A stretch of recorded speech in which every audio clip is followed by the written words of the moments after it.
Reborn as a baby, our main character got a serious upgrade. With every sip of milk, his power grew exponentially. By 3 months old, he was already busting out 10,000 sit-ups. He learned to crawl at 4 months and was walking by 5, all because he had a game-breaking cheat system. The rule was simple. If you train a specific body part, that part would strengthen infinitely.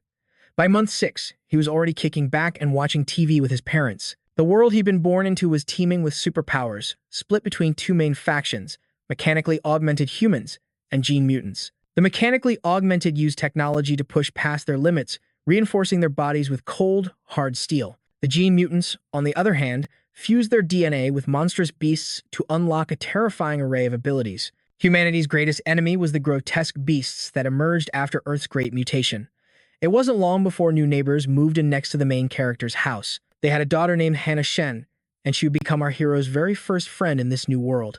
But at this moment, he had no idea just how deeply their fates were destined to intertwine. By month 7, he was running and mastering high jumps. On top of that, he could already talk. At 8 months, his training went into overdrive with relentless sit-ups and muscle conditioning.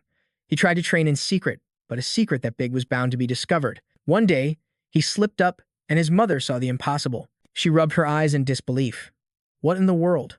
Did I just see my baby doing sit-ups? But the second she looked again, our hero was pretending to be fast asleep. His mom figured she'd just been watching too many mindless short videos, causing her tired brain to play tricks on her. A few days later, during bath time, she shrieked for her husband. "Honey, come quick. Our 8-month-old son has a six-pack." The father already knew his son's appetite was something else entirely. But a six-pack on top of that? A brilliant idea suddenly struck him. He declared to his wife that their son must be a once-in-a-generation prodigy. He boasted proudly, "Our boy's future is blindingly bright. He'll either become a gene mutant or get mechanically enhanced and rise to the absolute top." The main character let out a silent sigh of relief. He'd almost been exposed just for using his cheats. Luckily, his dad's mind was wired to see him as a genius.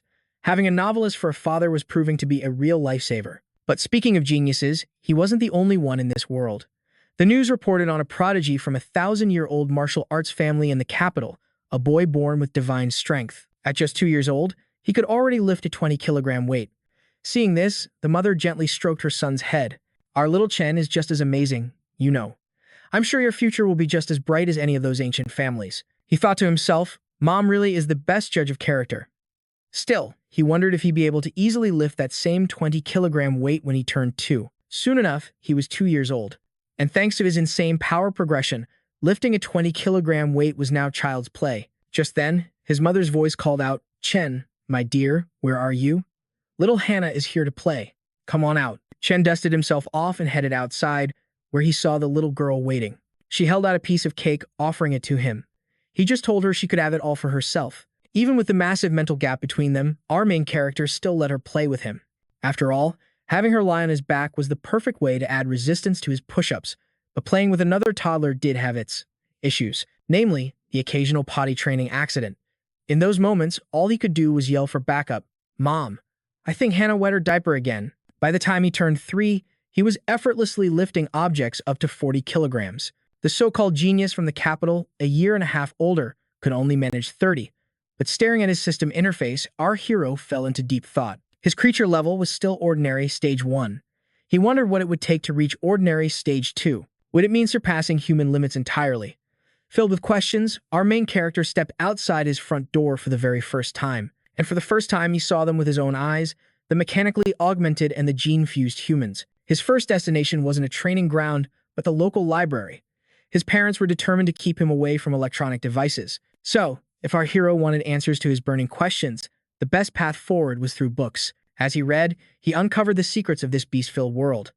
The truth had been recorded on ancient stone relics. Life in this world was divided into 6 tiers: ordinary, advanced, rare, epic, legendary, and mythical.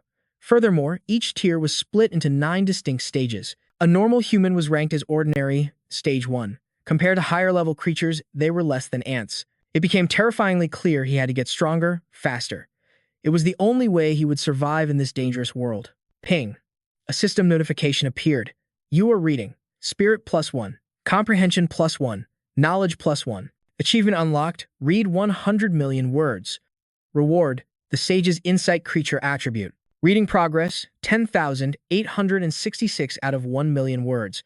The system knew him well, assigning him a new quest the moment he started down this new path. He began to master both mind and body, reading countless books while performing grueling sit-ups. By age 4, he had absorbed over 43,960,000 characters. Soon after, our main character started kindergarten like any other kid, but it wasn't long before he skipped ahead, directly entering the second stage of elementary education. By this point, the main character could lift an 80-pound weight with a single hand and had a standing vertical jump of 1.2 meters. He ran the 100-meter dash in 11 seconds, while poor Han Han was constantly teased by classmates, cruelly nicknamed the Bedwetting Queen. Seeing this, our hero immediately stepped in. He leaped onto the teacher's desk and roared, "All of you, shut your mouths.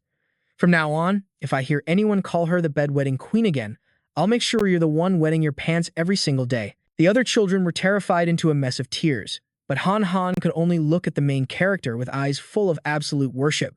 Ding! A system notification appeared. You have revealed your dominant aura, terrifying all your classmates.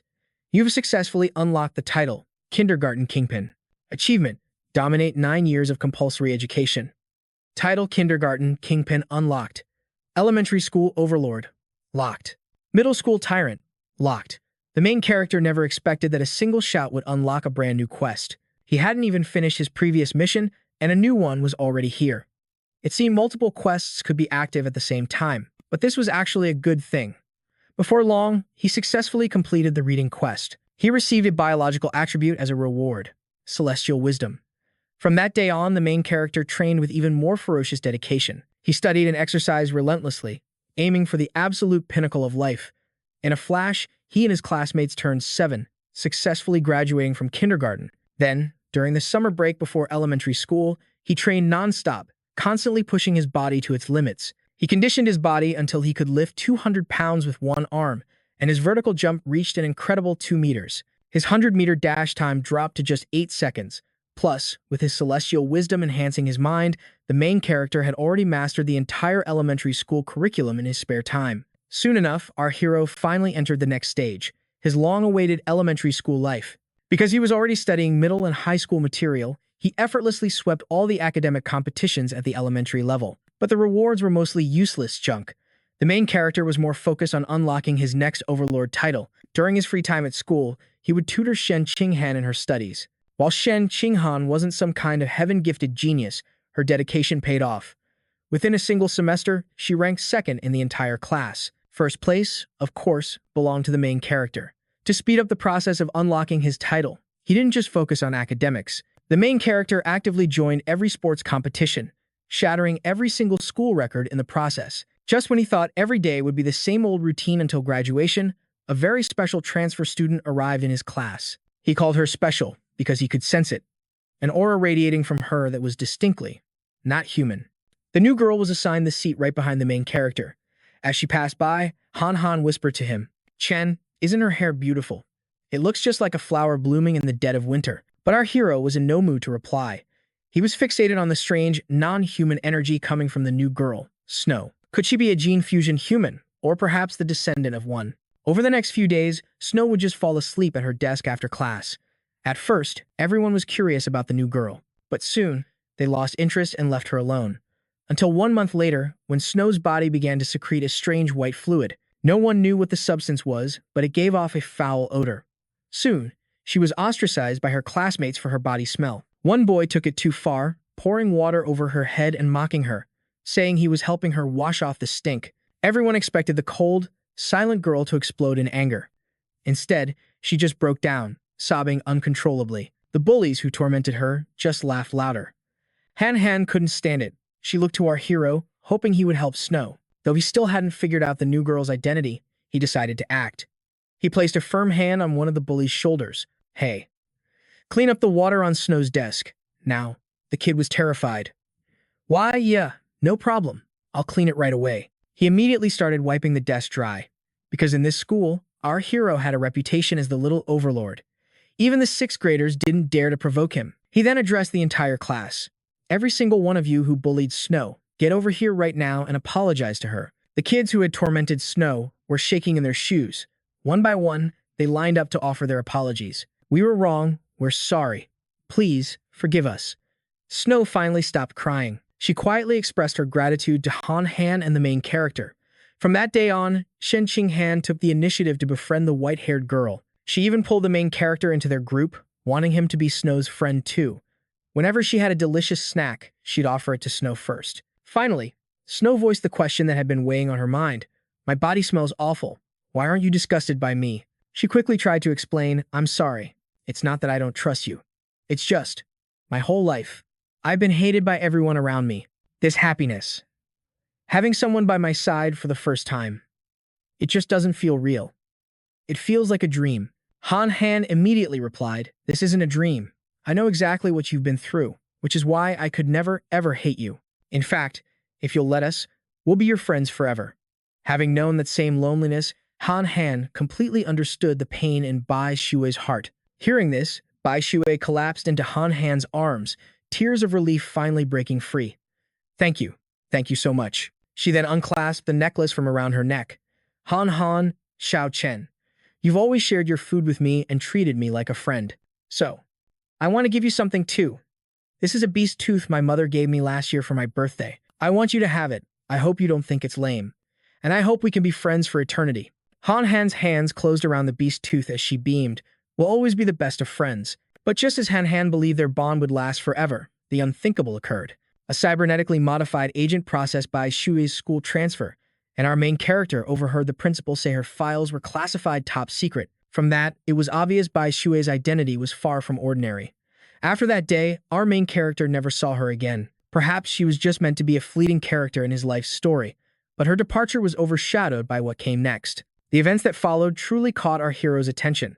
The capital's prodigy he'd been tracking had successfully fused with a gene at just 12 years old. Now, he could lift half a ton with a single arm. This shocked our hero gene fusion at such a young age. Before this, the prodigy could only lift 100 kilograms. After the fusion, his strength instantly exploded to 500 kilograms, a 5-fold power increase. And yet, our main character was only 8 years old, and without any gene fusion, he could already hoist 300 kilograms with one arm. His latent potential was on a completely different level. With this in mind, he felt confident about the future. That is, until he saw the news and learned the true definition of fear.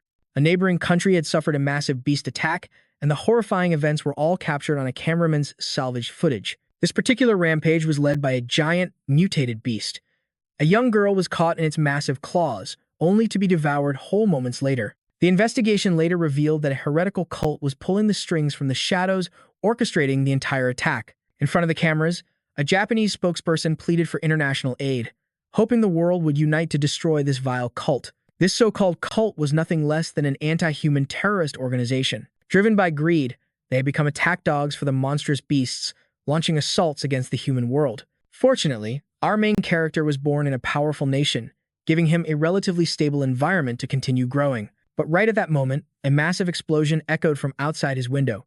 He rushed to look, only to see countless state-sanctioned cyborgs patrolling the skies. The next morning, as our main character waited for Han Han to walk to school, he noticed that the gift from Bai Shui was now emitting a faint light. He immediately realized it must be the tooth of a monstrous beast. No wonder Bai Shui always had a strange, non-human aura about her. That aura must have been radiating from this very tooth. They set off for school, but the sight of the cyborgs from yesterday, combined with the glowing tooth, filled our hero with a deep sense of dread. Something terrible was about to happen. Just as they were walking past an alley, a woman with striking red hair suddenly called out to them. "Hello there, little ones. Want to play some fun games with your big sister?" she asked, then wondered, "Are you two brother and sister?" The unsuspecting Han Han immediately told her the truth. The woman pressed on, "You're so young. Are you walking to school all alone? Where are your parents?" Our hero grabbed Han Han's arm and pulled her away, saying they were running late and couldn't waste any more time. After arriving at school, he told Han Han, "From now on, when strangers approach you with questions, don't answer them so easily." Han Han said she understood. After class, our hero led Han Han home using a different route. But as they cut through a small alley, they came face to face with the same woman who had approached them that morning. Our hero had already changed their route, but she had somehow tracked them down.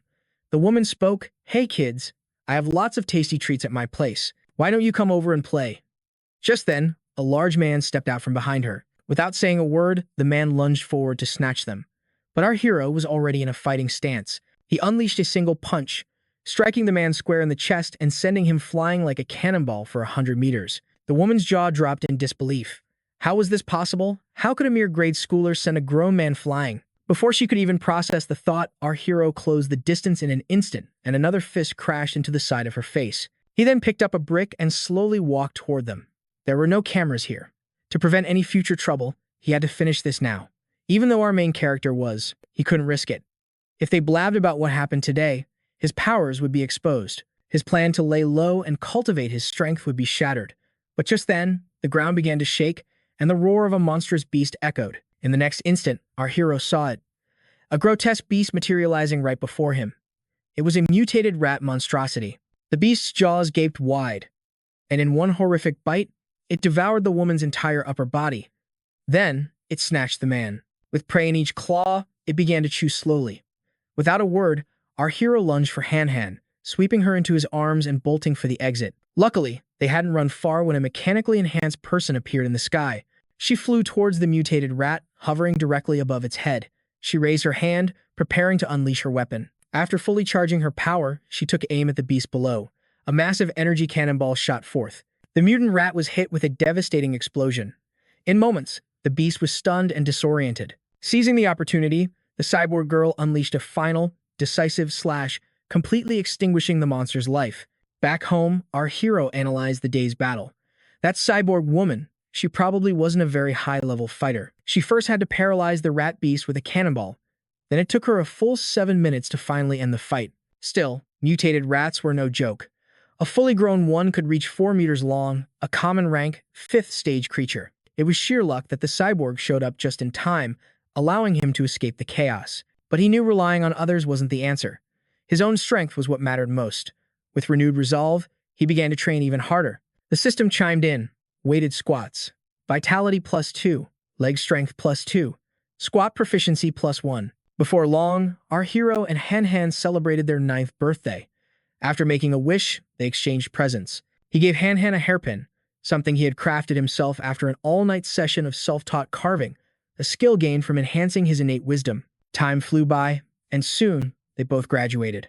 Just then, the system announced a new title unlocked, Elementary School Overlord. He was so close to unlocking the Middle School Overlord title, which would grant him the survival of the fittest biological attribute. During the break before middle school, he pushed himself to the limit to unlock that title and rapidly increase his power. Every single day was filled with high-intensity training. The system pinged again. You have completed 1,000 weighted push-ups, vitality +2,000, arm muscle strength +2,000, chest muscle strength +2,000, push-up proficiency +1,000.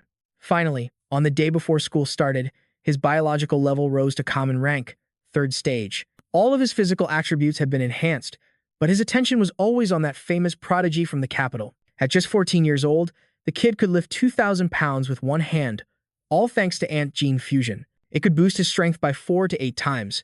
Even with a mere 4 times multiplier, his true power meant he could lift 400 pounds with a single hand. A smirk crossed our hero's face. By that logic, I'm already way stronger than him.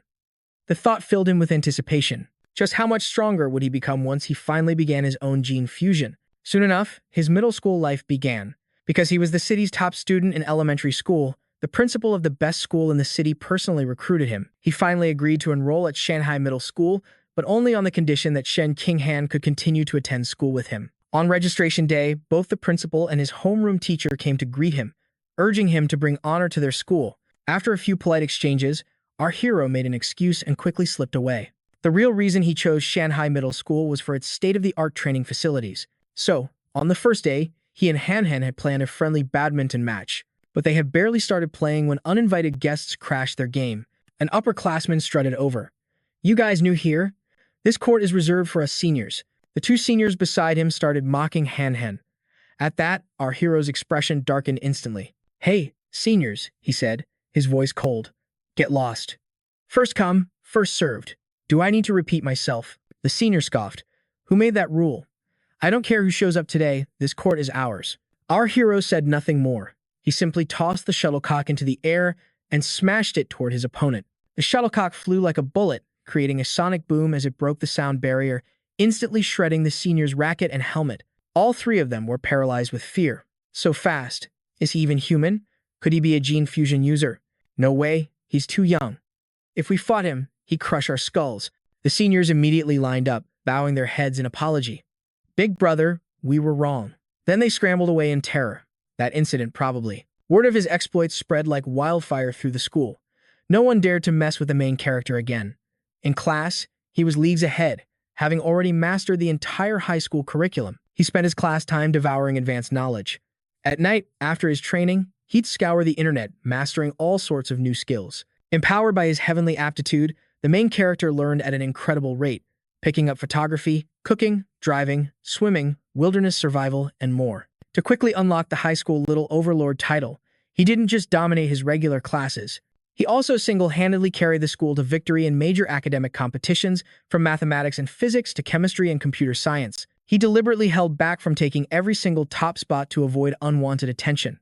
Soon, the first semester ended, but the title remained stubbornly locked. His incredible performance, of course, attracted a legion of female admirers, but he couldn't care less about any of that. Besides helping Shen Qinghan with her studies, he focused all his energy on the school's upcoming sports festival. The main character figured that dominating the sports festival was the final key to unlocking his coveted title. For this competition, he chose his events carefully: shot put, high jump, and the sprint. These three events were the ultimate test of power, agility, and speed. Mastering them meant proving his total physical supremacy. He held back significantly to avoid making it look too absurd, but even so, claiming first place was almost effortless. The moment the final gold medal was placed around his neck, he suddenly felt a surge of energy coursing through his body. A system notification chimed. Your academic and athletic achievements now rank first in the entire school, leaving all other students in awe. Title: High School Little Overlord has been successfully unlocked. 9 years of compulsory education successfully completed. New attribute acquired: the strong devour the weak. The system explained, your life essence now stands above all creation. By devouring the life force of other beings, you can accelerate your own evolution. Su Chen rubbed his chin, pondering. Life essence. What exactly does that mean? Just then, Qinghan ran up from behind, calling out, Shu Chen, wait for me. His eyes shot wide open as a thought struck him like lightning. That's it. Shu Chen pointed toward her necklace. Qinghan, can I take a look at that beast tooth of yours for a second? Without a second thought, she handed the necklace right over. The instant his fingers touched it, Shu Chen froze. A system notification appeared. A trace of life essence from the Abyss Giant Butterfly has been devoured. Abyss Giant Butterfly pattern progress. 1%. When the progress bar reaches 100%, you can evolve attributes or skills from the corresponding beast. He was stunned. This thing is a butterfly's tooth. A realization hit him. Wait, now that I know its name, maybe I can find some information about it online. Shu Chen rushed to a computer, but his search only returned a single line. Sorry, Abyss Giant Butterfly could not be found. He was baffled. There's absolutely nothing. Looks like if I want to learn more, I'm on my own. Shu Chen quickly pulled another beast tooth necklace from his backpack. Here it is. Luckily, Bai Sue had given him 2 of them. He clenched it tightly in his palm, feeling a faint wisp of energy flow out. The system chimed again. You have devoured a trace of life essence from the Abyss Giant Butterfly. Abyss Giant Butterfly pattern progress. 2%. A moment later, he let out a frustrated sigh, muttering still only 2%. It seems there isn't much life essence left in these old bones. If I want to unlock this completely, I'll have to find another way. The next day arrived quickly. To increase his training intensity, Shu Chen began cycling to and from school, with Qinghan riding on the back. This way, if that giant mutant rat ever appeared again, he could whisk her away to safety in an instant. As they were riding, a voice called out, Student Shu Chen. A middle-aged man approached them, his voice full of energy. I'm Coach Guo, from the school's martial arts team.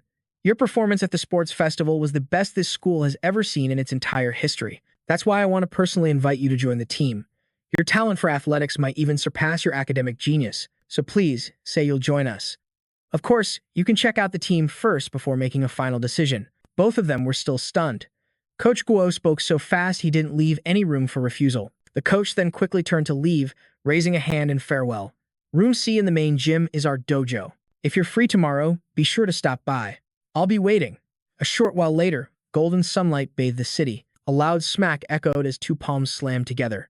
Shu Chen glanced down at the flattened insect in his hand, thinking to himself that the cockroaches and mosquitoes he'd just killed hadn't triggered his strong, devour the weak attribute at all. It seemed only powerful. Mutated beasts possessed enough life essence to be absorbed. His mind made up, he reached for his phone.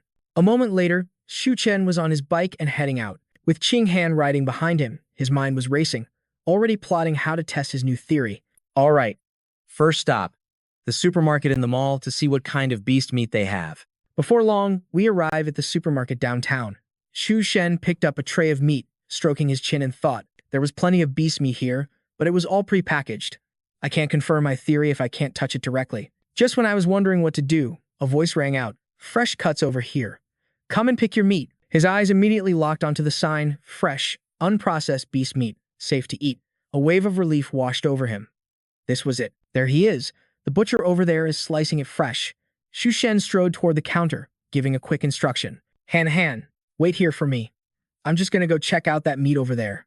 Behind him, she stood dumbfounded, only managing to say, huh. With his eyes blazing, Shen rushed toward the fresh meat.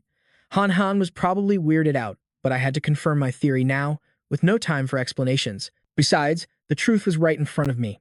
The very instant my hand made contact, a strange energy surged up my arm. My theory was spot on. Beast meat really does contain an incredible amount of primal life essence. Qing Han watched his sudden excitement with concern. Shen, are you okay? Just from touching beast meat. Why the sudden shock? Her face froze.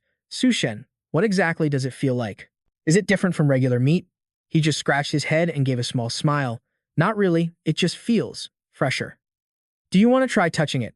Qing Han waved her hands frantically, refusing. No need, no need.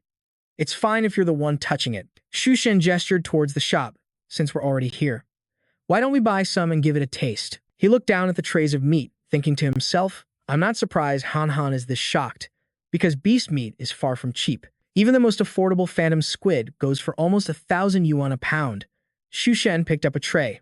We're buying this one today. Qing Han grew a little frantic, reminding him softly. Shen, this is way too expensive. Why don't you ask your mom first before deciding? He reached out and gently patted her head to reassure her. Don't worry, my mom already told me to buy a little extra. Shen remembered his mother, Wan Xin's instructions. If you're going to buy beast meat, you might as well get a few extra pounds, son. Then tell Han to come over so we can eat together. Mom will transfer you the money. He then pointed to the squid and continued. She's going to prepare a massive beast meat feast for both of our families. But aside from wanting to share, he had another reason for buying the meat. He was worried that directly absorbing its life essence would cause the meat to spoil on the spot. Of course, this was just a theory. So Shen had to test it with the meat he just bought. The cashier had already scanned his QR code. Hello, 3 pounds of phantom squid. Your total is 2,995 yuan. Thank you for your purchase, please come again. Shen carried the bag, one hand clutched over his heart. That was brutally expensive. He wondered when he'd ever be able to afford this again. By the time they finished their shopping, it was already past 9 p.m. The city has been a bit unstable lately, so getting home early is always safer. With that, the two headed straight for home. As Shen pedaled his bike, he reached into the basket for the tray of squid. Even though we're on the road, I have to confirm my theory right now. It was time to witness a miracle. Instantly, a stream of spiritual energy erupted from the meat. A system notification appeared. You have devoured a fragment of the phantom squid's life essence. Phantom squid diagram, 0.1%. He hurriedly pedaled Qing Han down the deserted street. As he rode, Shen's mind raced with calculations. Devouring a few ounces of the phantom squid's life essence, and the diagram only opened by 0.1%. At this rate, he would have to devour 100 kilograms to reach 100%. At a price of 998 yuan per pound, that would cost around 100,000 yuan. The phantom squid's ability is to dissolve in water and vanish completely. If I could obtain an ability like that, then 100,000 yuan is definitely worth it. What's more, this is the cheapest meat I can even buy. It's decided then. My next mission is to figure out a way to make money. This is a huge sum of money. I can't ask my family for it. Oh, right. The entire point of buying the meat was to check if it would spoil after I absorbed its life essence.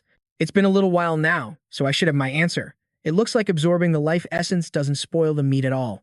This is perfect. Just then, the system chimed in.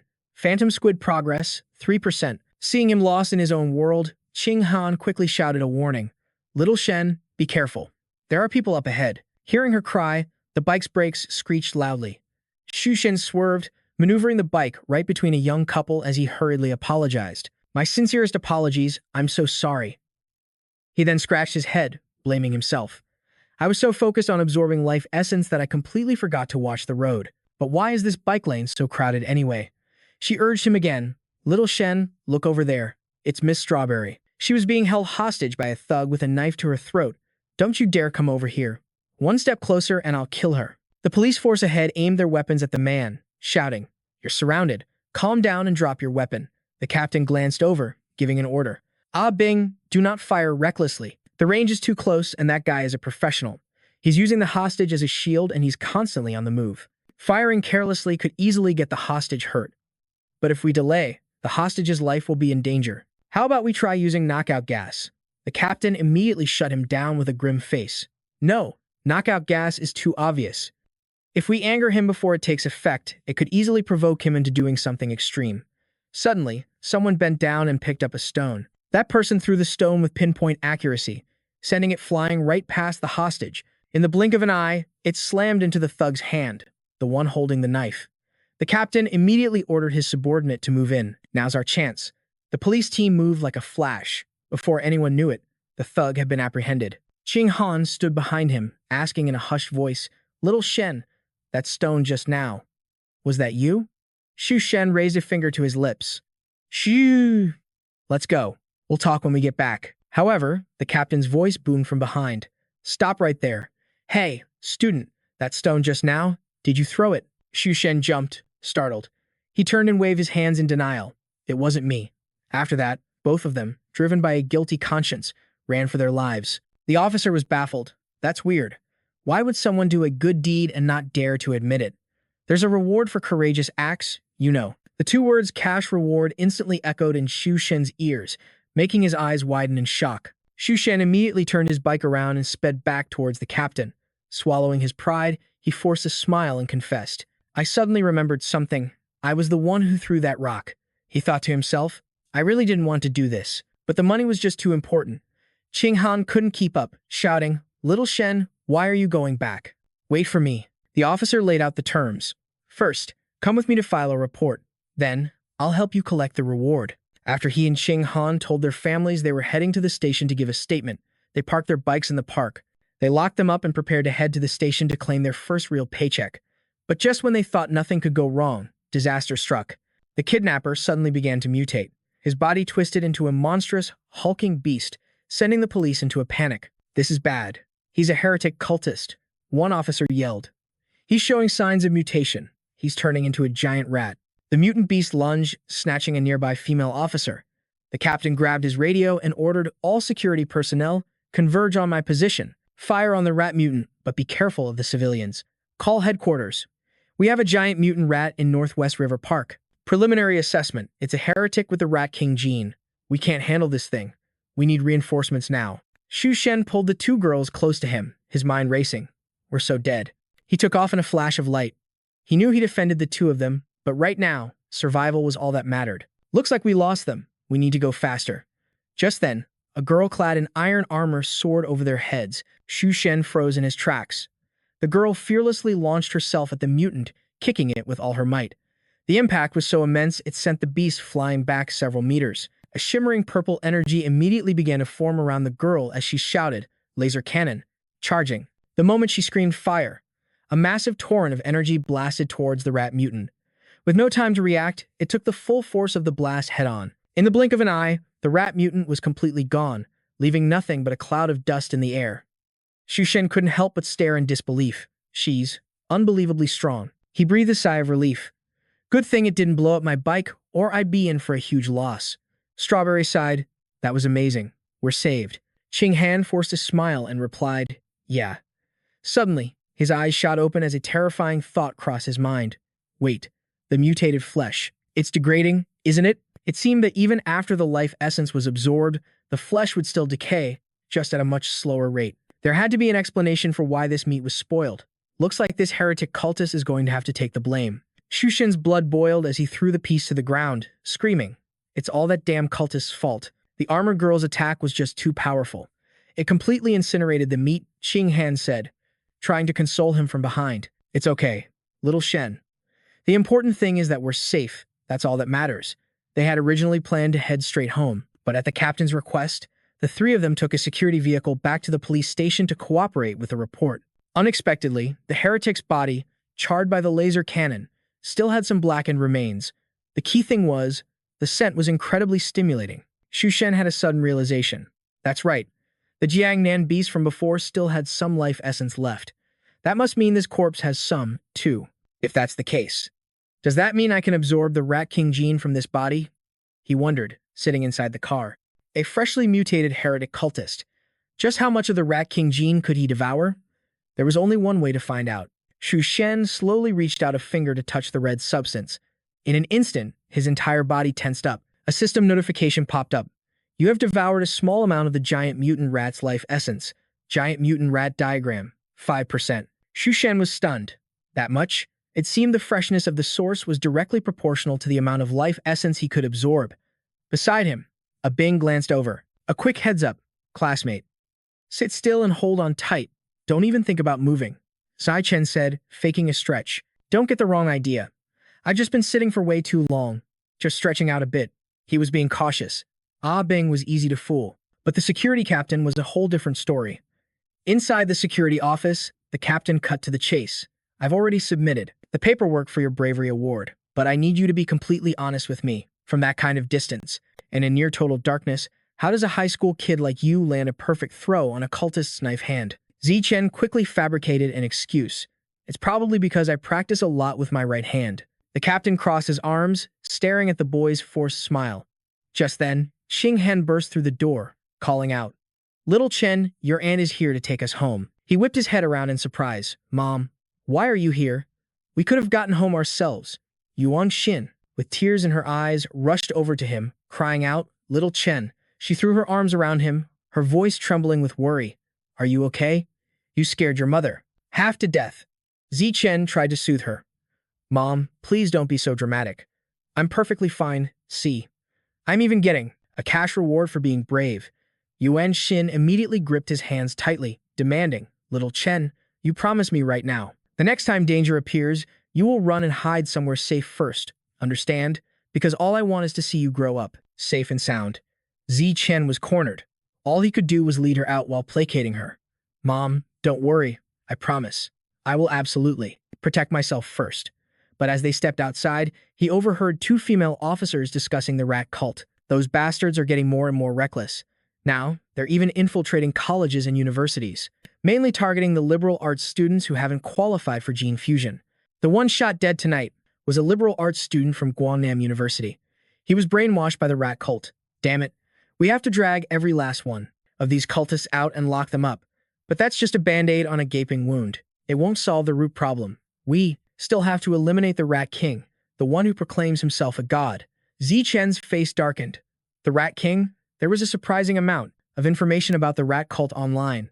Their headquarters is located in Shanghai City, and most of their followers are just social outcasts. So their activities have escalated this year, he pondered, staring intently at his phone screen. Suddenly, Zi Chen's eyes shot wide open, as if he discovered a crucial piece of the puzzle.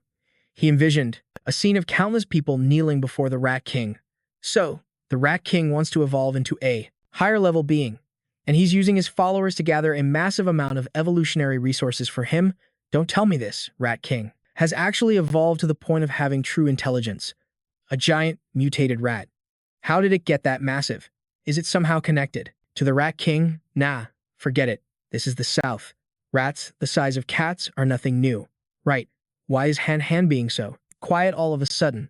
Could it be that again? Whenever Han Han gets extremely worried or flustered, she becomes just like she was when we were kids, completely unable to hold it in. But I've always felt her condition might be linked to some kind of latent, unknown potential. A moment later, Yuan Xin returned, her face deathly pale as she screamed. What? The meat is gone. He scratched his head, feigning embarrassment. Things were pretty crazy back there. I wasn't paying attention. I guess I must have lost it. She sighed deeply. Fine. Forget it. As long as you're safe, that's all that matters.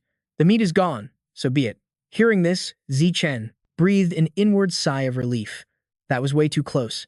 He'd gotten away with it. He then approached his father. Dad, it's too dangerous over there. That area isn't peaceful at all. Yan Sheng just shrugged it off. It's fine. I was born to be a laborer. Life made me tough. Zi Chen insisted. Even if you found the meat, it would have already spoiled by now, Dad. His father scratched his cheek, turning to him, surprised. How did you know that? He replied stiffly. It was just a lucky guess, of course. Back at the police station, the captain was puffing on a cigarette, muttering aloud. How on earth could a middle school kid throw a stone with that kind of power? He suddenly froze, his eyes bulging. There, on top of the filing cabinet, was a gigantic rat, causing the captain to stumble back in terror. He yelled, "Where did this thing come from? How did it get so huge?" The mutated rat locked its eyes on its prey and immediately leaped down from its perch. Acting on pure reflex, the captain drew his sidearm and unleashed a hail of bullets. A pool of fresh blood instantly stained the office floor. The scene cuts to a classroom where Chen is writing something down before letting out a heavy sigh. He closed his eyes, weighing the two things in his mind: the reward money versus the power of the squid. After facing that rat man and the female android last night, I'm still pathetically weak. Looks like I have to make money, and fast, to fill up the progress bar and unlock the ghostly shadow squid, but relying only on scholarships from competitions is far too slow. What if I become a famous online tutor and sell my own study guides? No, the money would be fast, but it would attract way too much attention. No, my thinking is all wrong. This is a world filled with people who have mechanical gene fusions. Martial arts are worth more than academics. The prize money for fighting competitions is leagues above. For my other classes, it looked like it was finally time to make a move. The scene shifts to the school gym, where Coach Guo was taking a sip of his hot tea. Suddenly, Chen appeared and raised his hand in greeting, causing the coach to spit out his drink. "Hey, coach." Coach Guo replied enthusiastically. "Chen, are you here to join the team or just to learn more about our martial arts club?" Chen leaned in and whispered, "I want to know. Does joining the team give me a shot at the city's martial arts competitions? And is the prize money any good?" Hearing this, Coach Guo shot up a hand to confirm. "Of course, you'll get a chance. Plus, the prize money is huge. Even the smaller tournaments pay out tens of thousands."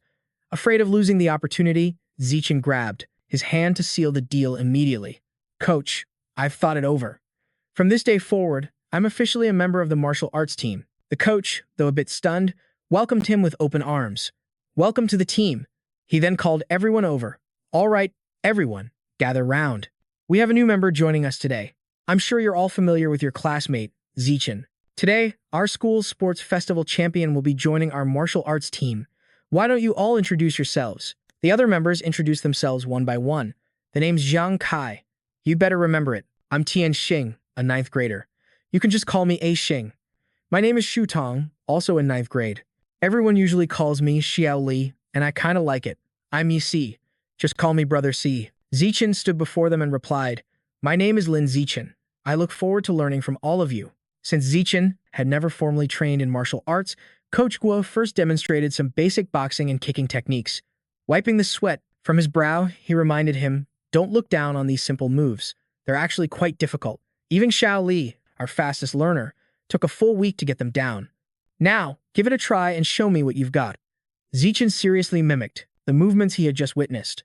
Coach Guo continued, unleashing even more advanced techniques. Chen quickly activated his Heaven Man Insight ability. The system prompted, "You are practicing Blood Chi Fist. Blood Chi +1. Arm strength, arm flexibility, and fist technique proficiency all increased by 1. Every move Chen made afterward was flawless, and his attributes continued to increase by 1 point each. Coach Guo watched with his jaw on the floor. Impossible. Absolutely impossible. How can he master it just by seeing it once? He thought to himself. Unless he's a 1 in 1,000 martial arts prodigy. Before long, night fell upon the glittering city. Wang Xin held up a ladle and called, "Out. Xiao Chen, come get the bowls and chopsticks. It's time for dinner." Chen zipped over in a flash. "Coming. What are we having tonight, Mom?" She placed a dish on the table and said, "Of course, it's the phantom squid you're always thinking about." He took a deep whiff of the incredible aroma and exclaimed, "It smells so amazing." Wang Xin urged him, "Stop smelling and start eating. You have to try it while it's still hot." Chen didn't hesitate for a second, putting a piece right in his mouth. His mother eagerly asked, "So, how does it taste?" He immediately started laying on the charm. "Mom's cooking is the best in the entire world." Wang Xin ruffled his hair, saying, "Then you better eat up. I bought a whole 3 kilograms of it." A system notification popped up. "You have devoured a trace of the Phantom Squid's life essence.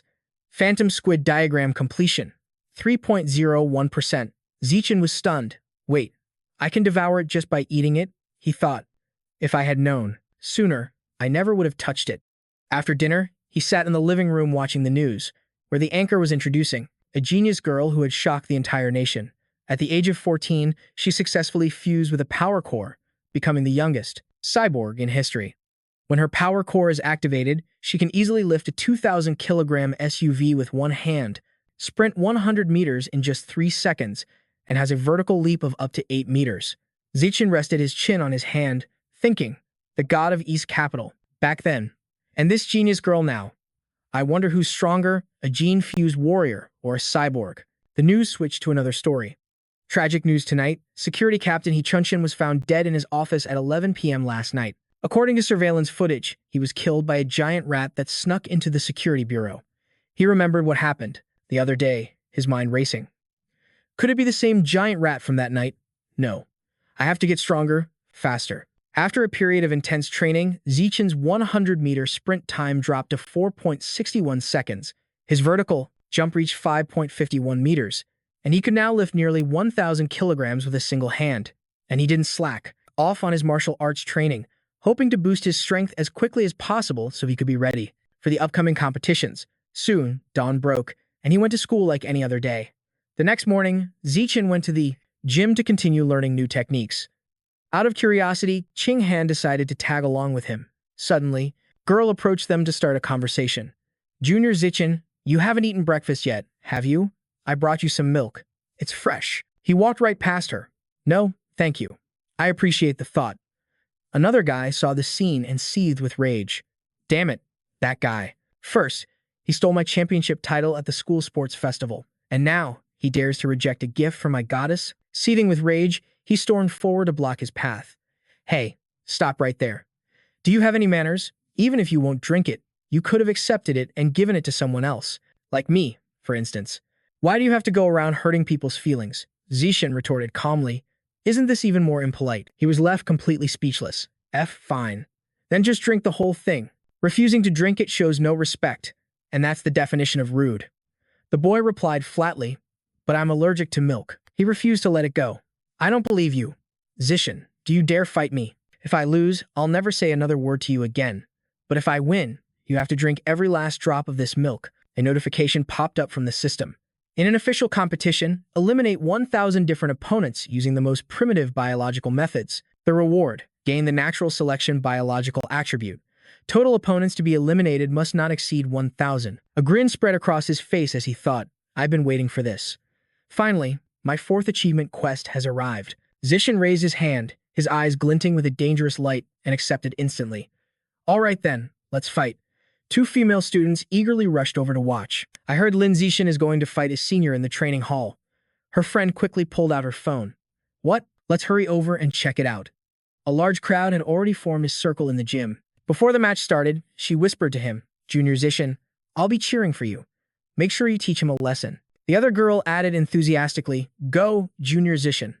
I'll take lots of amazing pictures for you. The blatant favoritism infuriated Jiang Kai. Does everyone really think I'm going to lose? A sinister smile crept onto his face. I'll use this chance to put this immature genius in his place. So what if I'm a senior picking on a junior? This kid's talent has been skyrocketing for a month. If I don't act now, I'll never get another chance to show him who's boss. Zichen, however, spoke casually. I still have to get home for dinner. Can we make this quick? Jiang Kai immediately agreed. Fine. I'll grant your wish. Coach Guo swiftly chopped his hand down. Remember, friendship first, everything else is secondary. Begin. But as soon as the signal was given, Jiang Kai interrupted. Wait a minute. Jiang Kai sneered and made a demand. You've only been training for a month, while I've been at it for nearly 2 years. To make it fair, I'll let you have the first 3 moves. Zichen's answer came as he launched himself forward. Okay, deal. Before his opponent could even process the situation, his fist shot forward like a rocket. It slammed into Jiang Kai's face with incredible force, drawing blood instantly. With just that one punch, he was already foaming at the mouth, knocked out cold on the mat. Even Coach Guo was stunned into silence. What? In a single punch? The male students around them were slack-jawed. No way. That's just ridiculous. It's already over, just like that. Only Ching Han was cheering happily. He won. Zichen won. The other girls started chanting along. Junior Zichen is so handsome. but he was focused on the notification confirming his priority status. I still need to eliminate 999 opponents to unlock the natural selection survival attribute. He flashed an innocent smile and addressed the crowd. Hey, seniors, since we're all here, why don't we all have a go? The moment Zishin said that, all the color drained from the male students' faces. Each one scrambled for an excuse, desperate to flee. I just remembered I have tutoring after school today. My mom told me to come home early for dinner. I need to take a massive dump. I'll go with you. Me too. Wait for me. I'm suddenly feeling dizzy. I'll help you to the nurse's office. Zhang Kai struggled to push himself up from the floor. I'm not convinced. You little brat, you sucker punched me. If you dare do that again, I'll definitely kill you. Coach Guo immediately stepped in to reprimand him. Zhang Kai, you need to accept your defeat. Was Zishin's punch just a lucky shot, or was it a display of overwhelming power? Let's have Little Lee test him out and see. The student who was called out jumped in shock. Little Lee, you're up. With no other choice, he reluctantly took a defensive stance. My apologies, Junior, but please, don't hit the face, okay? 10 minutes later, Zishin had intentionally exchanged a few moves with the other seniors. But aside from the progress he made after beating Zhang Kai, his progress bar didn't increase at all after they were defeated. He sank into deep thought. So even with a cheat, it's useless unless I defeat them for real? Coach Guo suddenly appeared, startling him. Genius. Zishin, you're a true genius. You've only been on the martial arts team for a little over a month, and you've already become the team's ace. He was so overjoyed he clenched both his fists. In this year's district martial arts competition, our Shanghai Middle School will definitely crush the other schools and take first place in the district. You just watch. His words sparked a realization in the boy's mind. That's right, the martial arts competition. This meant he could take down multiple opponents directly. Xu Shen calculated carefully. A victory in the ring would surely accelerate his mission's progress. Just then, a loud voice shattered his train of thought. Lin Zishin, even after a crushing defeat, he's still putting on a brave face. Zhang Kai, I accept my loss. From now on, no matter what trouble you cause, I won't say a single word to you. This declaration was so shocking that everyone present turned pale. They all scrambled away before he could even try to stop them. Wait, I'm not finished yet. In this world, high school students either learn martial arts or fine arts, and naturally, the path of the warrior is the #1 choice. On the running track, Qinghan was still right behind him. Little Shen, wait for me. You can do it, I'm almost there. He realized that to get into the martial arts class, Shen Qinghan had started training with him. After a 3,000-meter run, she'd practice martial arts for an hour to improve her fighting skills. Then, she would do sit-ups and push-ups to build her physical strength and endurance. After every session, he would help Shen Qinghan massage and soothe her muscles. But with the martial arts tournament looming, Xu Shen couldn't afford to get complacent. To unlock his natural selection attribute as soon as possible, he had to push himself to the absolute limit. A month later, the day of the competition finally arrived. The massive city arena was packed with hundreds of millions of spectators. In the contestants' lounge, Coach Guo was reviewing the information board. Our Shanghai Middle School was unlucky enough to draw the group with the strongest team, Shanghai #1 High School. Hearing this news, Zhang Kai's heart sank even further. This year, #1 High has a monster who can run the 100-meter dash in under 9 seconds. We're definitely going to get annihilated. While everyone was down, Zishin volunteered. Coach, I want to go first. Coach Guo had no choice but to agree. Are you sure? All right, Zishin, you'll be up first. Instantly, he had 2 people cheering their hearts out for him. On the stage, Zishin warmed up his shoulders. Little Shen, we're counting on you. I believe in you. Qinghan jumped up and down, yelling, Go, Little Shen. From the opponent's side, a giant foot stepped forward, shaking the entire ring. Before the match, he offered Zishin some praise. The boy from the mountains. I saw your info on the roster. Just a middle schooler, yet you're already standing on the stage of the 8-School Alliance tournament. Not bad, you have a lot of talent. But this isn't the place for you. A first-year middle school student, not even 1.7 meters tall. In a moment, I'll show you the true difference in size and power. After their brief exchange, the referee declared, Begin. The moment the referee's voice faded, his opponent charged in like a lightning bolt. But the resulting punch sent a shockwave through him, because Zishin had dodged it. What? Xu Shen gently placed a hand on his chest, barely using any force. Then, with a simple push, he sent the massive fighter flying backward. The referee, stunned, announced the winner, Lin Zishin. Qinghan threw her hands up in the air, celebrating the first victory. Little Shen, you're amazing. His teammates roared with pride, Zishin is the best. But down below, someone was clearly displeased. Useless muscle is just dead weight. There's no flexibility at all. It was the opponent's coach, berating his student. Footwork is everything. How many times have I told you? In the ring, don't just blindly rush forward. You have to use your footwork. Why don't you ever listen? Just then, the system interface appeared. You have successfully defeated an opponent. Your tournament ranking has increased. Total opponents eliminated. 2 out of 1,000. Xu Shen had his confirmation. As expected, defeating opponents in a high-stakes competition advances the progress of my achievement quest. The opposing coach gave his next order. Chen Feng, you're up. Go out there and take down that arrogant middle school brat as quickly as possible. He promised. I know, coach. This time, Chen Feng approached with more caution than the last guy. The referee shouted the familiar words, fight, begin. Chen Feng moved with incredible speed, like a gust of wind. But it was no use. Xu Shen dodged his attack with ease and used the exact same move on him. Chen Feng spun several times before crashing to the floor just like his teammate. He landed face first, a total humiliation. The referee urged, get him to the hospital, now. It looks like he hit his head.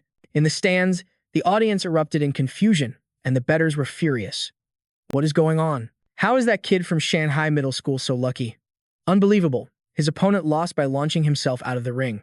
What kind of luck is that? Damn it, this has to be fixed. Give me my money back. The other coach clutched his head in disbelief. No, this isn't luck. That middle school kid from Shanghai, he's the real deal. Gao Fei, your victory. Cao Fei analyzed his opponent. Lin Zixin wasn't physically powerful, just agile and skilled, at exploiting situations to steal an easy win. I can run 100 meters in 9 seconds, and have far more combat experience than him. If I take this fight seriously, there's no way I can lose. The crowd began to murmur amongst themselves. If that's the case, then that first year from Shanghai Middle School has no hope at all.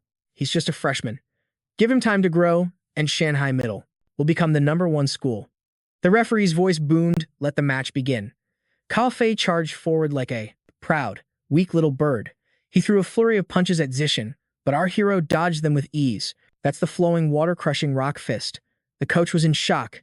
Cao Fei, what are you doing? I told you to focus on defense. Why are you on the attack?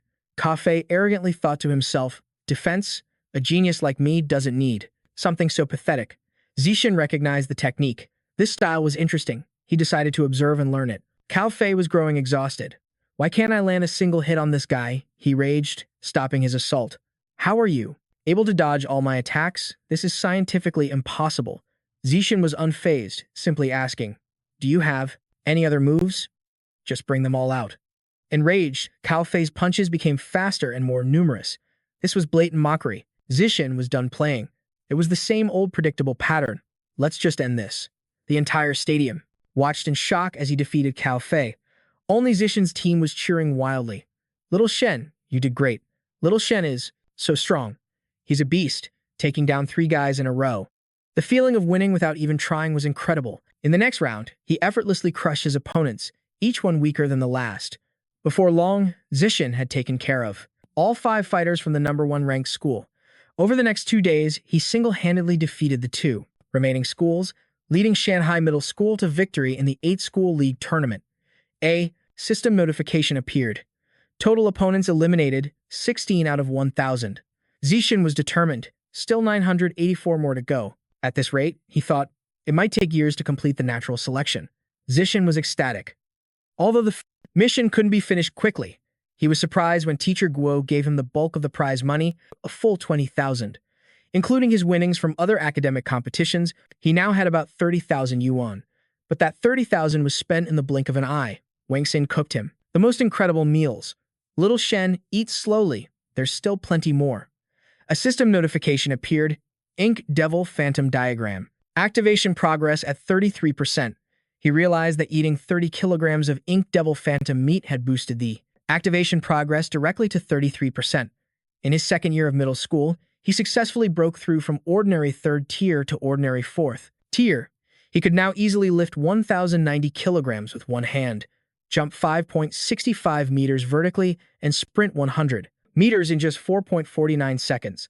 Time flew by, and soon, Shen Qinghan and I graduated from Shanghai Middle School. The high school entrance exam results came out quickly. Qinghan was terrified. Why? I tried so hard, but the results. Little Shen, can we still go to the same high school? Zixin explained that he was ranked first in the district in both academics and martial arts. Qinghan's grades weren't bad, but her martial arts score wasn't high enough for the elite martial arts class at Shanghai High. He wiped her tears away. I don't know for sure, but the principal of Shanghai High wants to visit my house. Do you want to come with me to meet him? Qinghan was certain. The principal must be coming to invite you to stay in the top martial arts class at Shanghai High. What does that have to do with me? Why should I go? Before she could overthink it, Zishan pulled her along. Don't worry. The only condition for me staying at Shanghai High is that I have to sit next to you. They all sat down together. The principal of Shanghai High discussed things with us at my home for hours, simply expressing her hope that Zishan would continue his studies there. The principal summarized, Student Zishan, we said almost everything there is to say.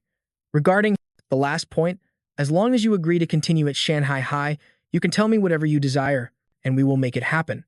The moment he heard that, Zishan presented Qinghan. Thank you, principal. I only have one request. I hope that Qinghan can continue to be in the same class as me. The principal leaned toward Qinghan and asked, Student Shen. Qinghan, is that right? When the new school year begins, you two can come to Shanghai High School to register. Together. They both nodded excitedly. Thank you, principal. Zishan continued to dominate in various competitions, and before starting high school, he entered the final martial arts tournament of his junior high career. Unsurprisingly, Chen once again led Shanghai Junior High to an easy championship victory. So many rivals fell before him, utterly crushed by his power. Now, deep in a forest far from the city, Chen had a plan. With the prize money secured, he decided to fulfill his long-held wish. He was only 20% away from unlocking the pattern for the Shadow Ghost Squid. The prize money, spent on meat, would surely be enough to finish the job. The system showed the Shadow Ghost Squid pattern increasing to 80%. Not knowing what would happen when he unlocked it, or what uncontrollable power might emerge, he had purposely come to this remote mountain forest. With his decision made, Chen began. There was no time to waste. The process started immediately. A system window appeared. You have devoured a large amount of the Shadow Ghost Squid's life essence. A look of stunned joy crossed his face. Shadow Ghost Squid pattern, 100%. You have successfully unlocked the Shadow Ghost Squid pattern and obtained the biological trait, Grace of Water. The Grace of Water would dramatically enhance his connection to water, allowing him to move freely, like a shadow in the depths. But Chen felt a little disappointed. Why did this Grace of Water skill seem so useless? He decided he had to test it immediately in the nearby pond. He noticed his skin didn't wrinkle after soaking for a long time, and he could clearly feel the water's resistance decrease significantly while swimming. But besides that, were there no other effects? Still, he figured this was normal. The Shadow Ghost Squid was a low-level monster, not even worth a full gene fusion. If he wanted better biological traits, he would just have to spend more money later. Sooner or later, he would obtain them all. Or, once he became stronger, he could hunt exotic beasts and devour their flesh himself. Chen clenched his fists with determination, thinking of creatures like the mutated giant rats. A few days later, Chen and Qinghan went to the beach. With less than a week until the new school year, his mother and her family had planned a trip for both families. To better research his Grace of Water ability, he had suggested they go to the ocean. Qinghan hugged herself and warned him, Chen, the seawater is so cold. Chen, already submerged, tried to coax her in. It's always like this the first time, he said. Just take a moment to get used to it, and you won't feel the cold anymore. A system notification popped up. You are diving. Blood chi, overall muscle strength, muscle coordination, water affinity, breath-holding capacity, water pressure, resistance, and diving skill have all increased by 1. But Qinghan wasn't having it. Chen, she demanded, stop swimming by yourself and come teach me. It was only then that he realized, right, Qinghan didn't know how to swim. He stopped to instruct her, and Chen began to patiently teach her the basics. But since Qinghan's athletic talents were only average, he thought it would be nearly impossible for her to learn so quickly. He never expected to be proven wrong. In an instant, suddenly, Qinghan was swimming better than a fish. Chen, is swimming really this easy? I learned, in just a moment. Not only that, but she held her face in the water for an incredibly long time. And then, Qinghan realized something. Hey, I can hold my breath underwater. Chen was startled when she suddenly surfaced beside him. Qinghan beamed. Chen, aren't I amazing? I always heard people say it's hard to open your eyes in the ocean. They said it stings and hurts, but I don't feel any discomfort at all. In fact, it feels cool and refreshing. Chen stared at her, stroking his chin and thought, Even if Shen Qinghan's water affinity was good, there was no way she could master every swimming skill all at once.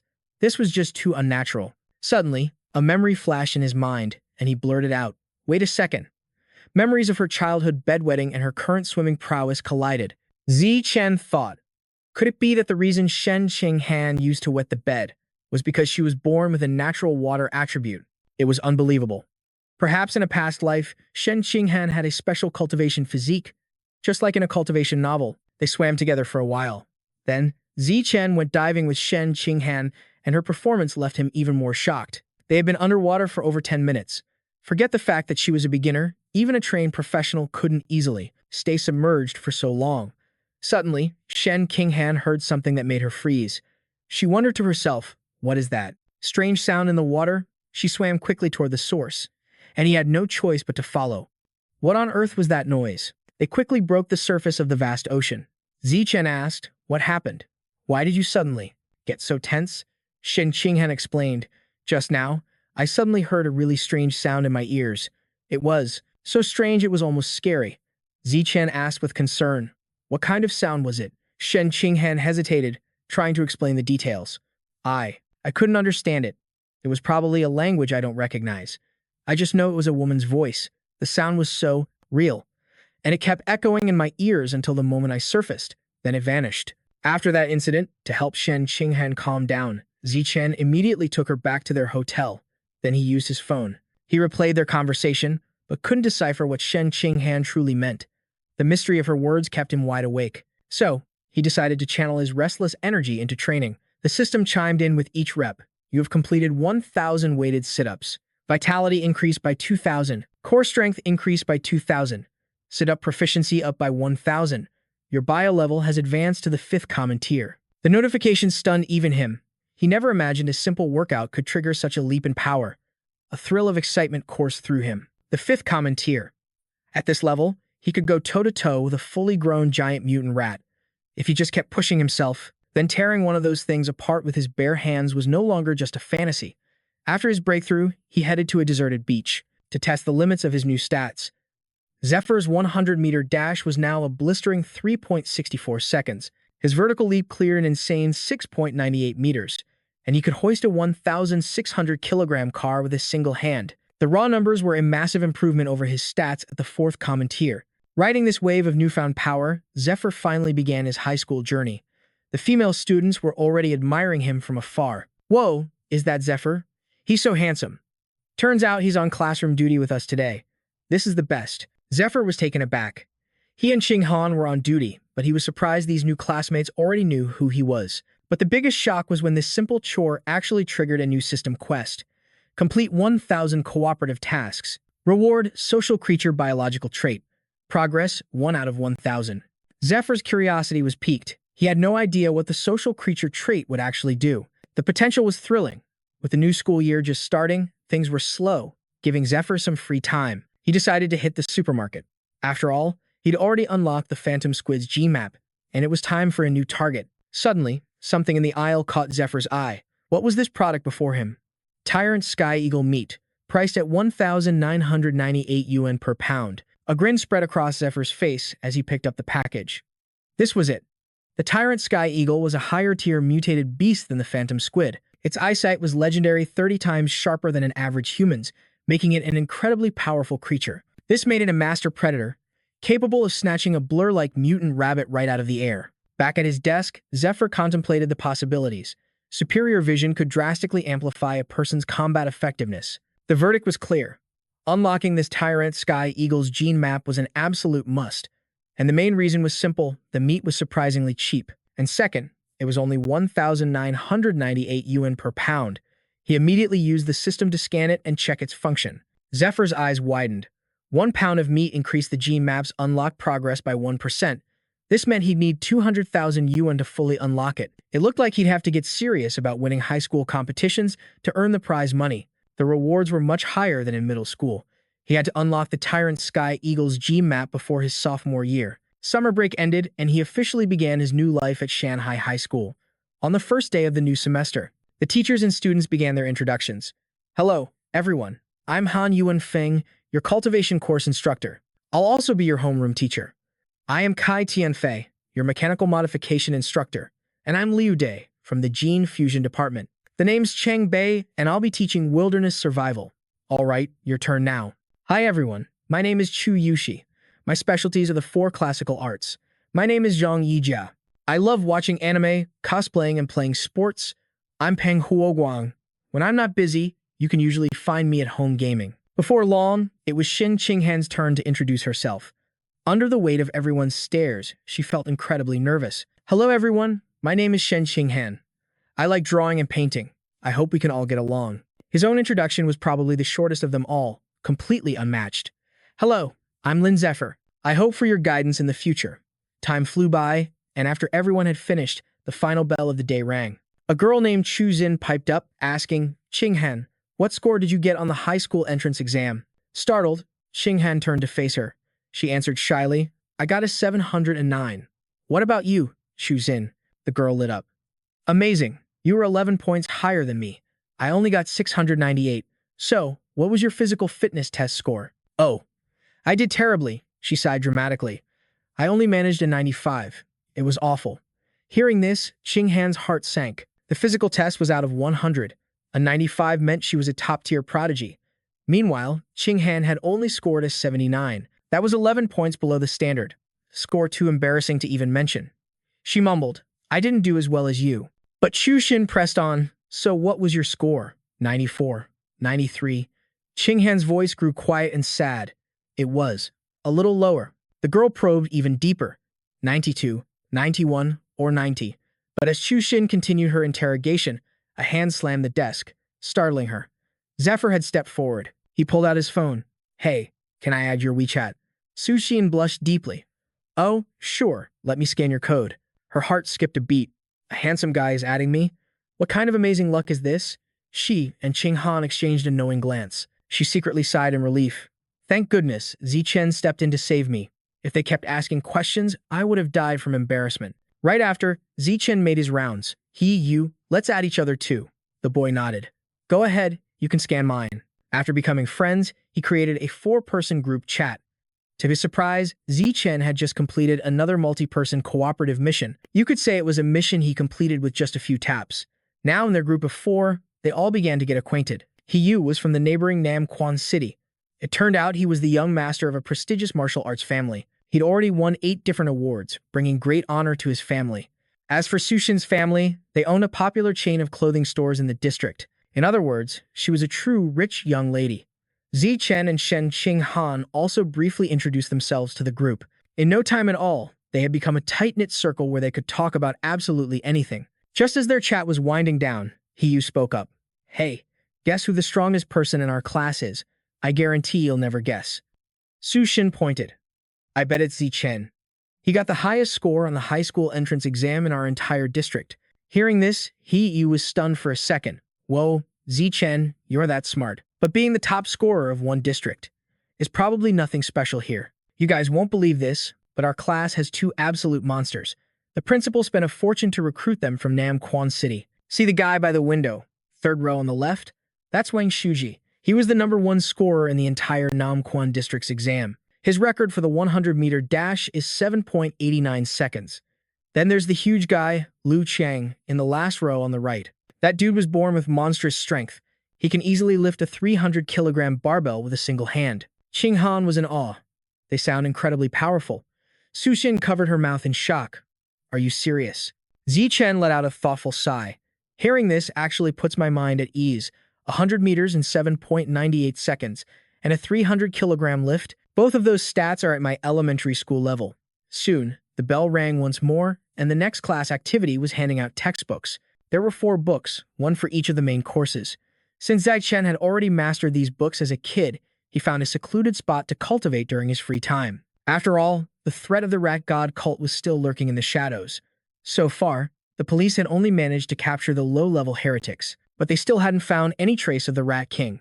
He decided then and there to break through to the 6th stage so he could finally face them head-on. Their first practical lesson in the afternoon was wilderness survival.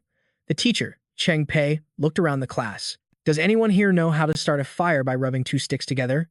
Yu was the first to speak. That's a useless skill in modern life. Who has time to learn that? But his words were immediately proven wrong, as other students were already getting to work. The teacher watched them, his face filled with joy. What is this?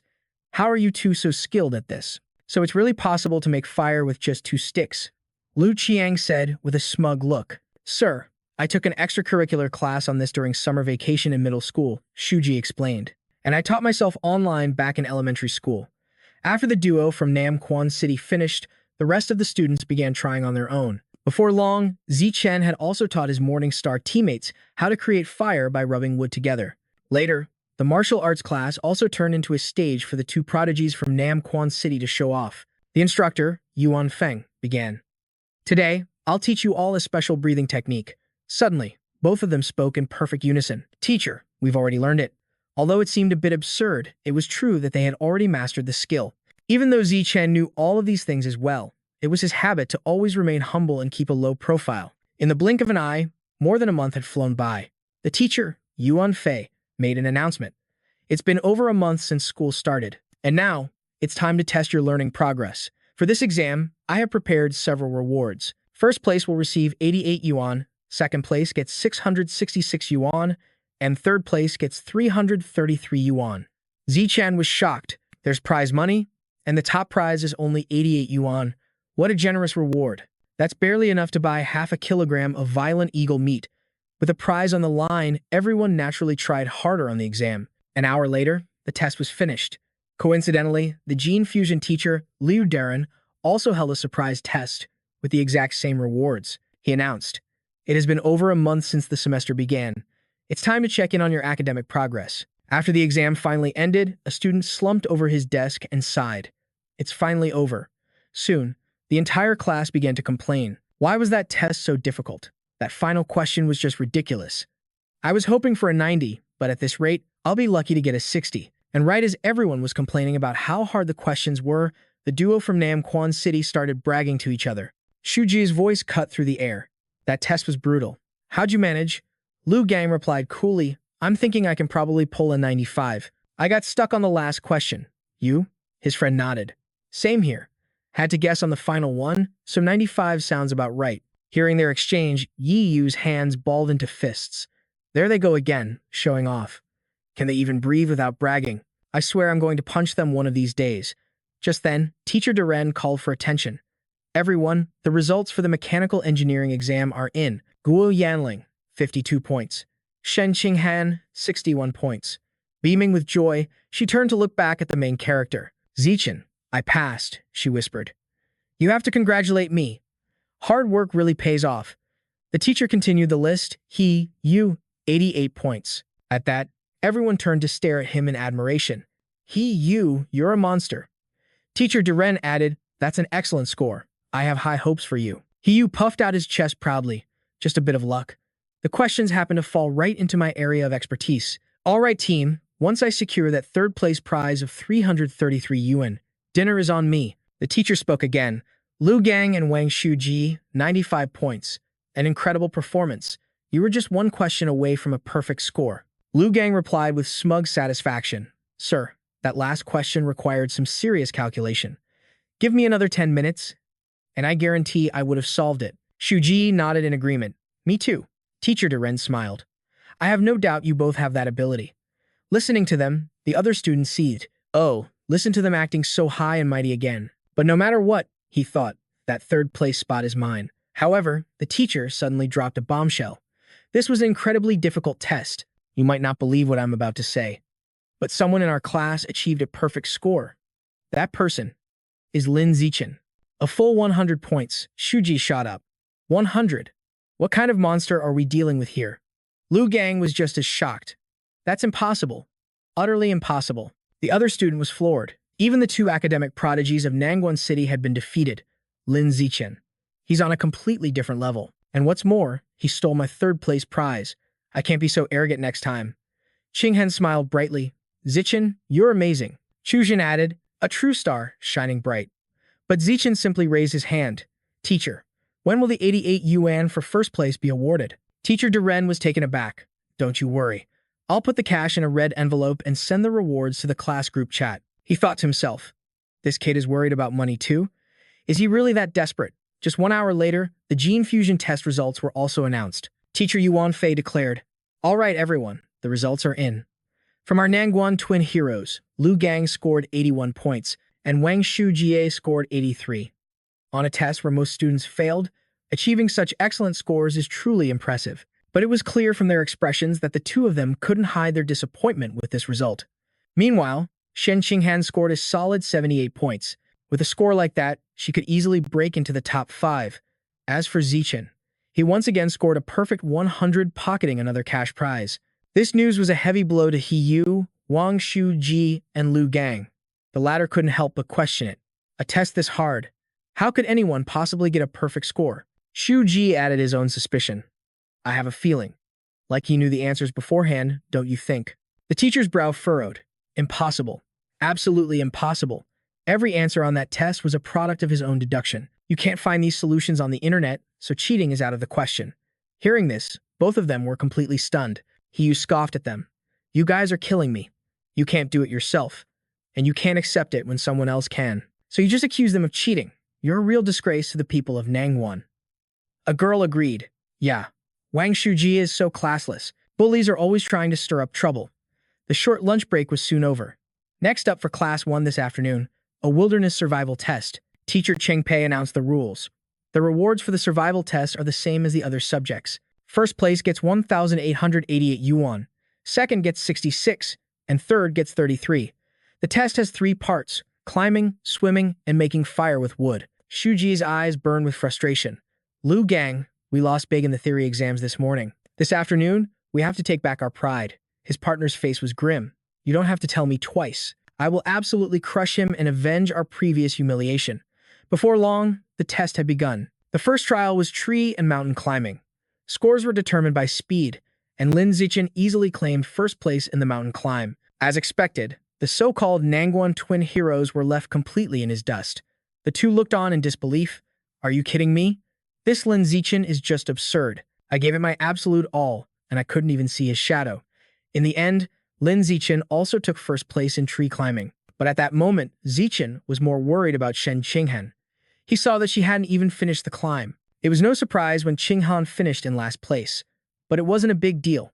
She would regain her confidence during the swimming portion. In the next stage, fire-making, Zichen knew that to win the prize, he'd have to once again face off against the Nangguan duo. Both rivals had the same thought. How is Lin Zichen so fast at everything?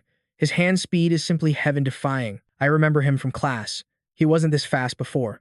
Ultimately, Lin Zichen successfully created a fire in just 58 seconds. Swimming was the final event. And this time, Lin Zichen completely dominated the Nangguan twin heroes, dealing a powerful blow to their psyche. They were bewildered. I can understand Lin Zichen being that fast. But why is Shen Qinghan so fast too? How could things have gotten so out of hand? It must be the stress causing me to make mistakes. After the wilderness survival results, Wang Shuji and Lu Gang fell completely silent. For a long time, they didn't say a word, which at least made for a quiet afternoon. But the afternoon's martial arts session ignited a new spark of hope within them. Yuan Feng spoke up. You've all been training for over a month now. Today, it's time for an assessment. The method was simple. Sparring matches on the stage, with rewards for the top 3. Both he and his rival bristled with determination. Who cares about written exams or wilderness tests? In a martial arts class, combat is everything. If your actual strength is lacking, all other achievements are meaningless. This sparring competition, they thought, I absolutely must win. Before the matches began, Han Yuan Feng arranged a physical fitness test. He explained, this is a warm-up assessment. We will measure 3 stats: your sprint speed, your maximum bench press weight, and your standing vertical jump height. Lin Zichen blazed through the 100-meter sprint in 7.78 seconds. On the bench press, he easily lifted 330 kilograms. For the standing jump, he hit 2.18 meters. All 3 stats were number 1, and to avoid showing off, Zichen hadn't even used his full power. At that moment, Shuji feared Zichen's sprint was even faster than his own. For his test results to only be the best in the district, that's just insane. Lu Gang was horrified. Lin Zichen didn't even look that muscular. Could it be his body hadn't fully developed back in high school? He tried to calm himself. Lu Gang, don't panic. Failing the physical test doesn't mean you've lost everything. Real combat relies on technique, not just raw power. We still have a chance. His rival agreed. You're right. Losing the physical test doesn't mean it's over. We're far superior to our peers. Our opportunity is coming. After the physical assessment, everyone moved to the arena to begin the sparring matches inside the gymnasium's competition area. Zichen thought, to finish this as quickly as possible, I still need to be number one. But because his stats were so overwhelming, no one dared to step up. Even the male dorm leader, Son Hang, chose to just watch from the sidelines. But if this continued, the instructor would lose his patience. He crossed his arms and commanded, Lu, Wei, you get up there and spar with Zichen. The chosen student began sweating bullets as he faced off against the monster. To save time, Zichen knew he could only aim for a swift and decisive victory. To get through everyone in class before the bell, he had to be consistent. Zichen could only speed up the knockouts. From that point on, anyone who stepped onto the stage was taken down in a single blow. Shuji was frozen. No way. Is Lin Zichen really that powerful? Lu Gang's face paled. I have a feeling he's still not even trying. At this rate, just call it a game over for the rest of us.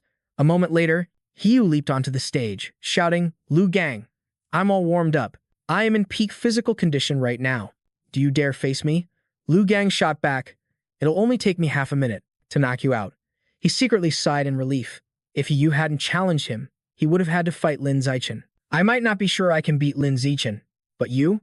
Hiyu climbed onto the stage with a defiant roar, bring it on. Immediately, he unleashed a barrage of attacks, but unfortunately for him, Lu Gang effortlessly caught his leg. He was spun around like a top, then thrown from the stage with a clean and decisive toss from Lu Gang. He landed hard, unable to stop himself from throwing up.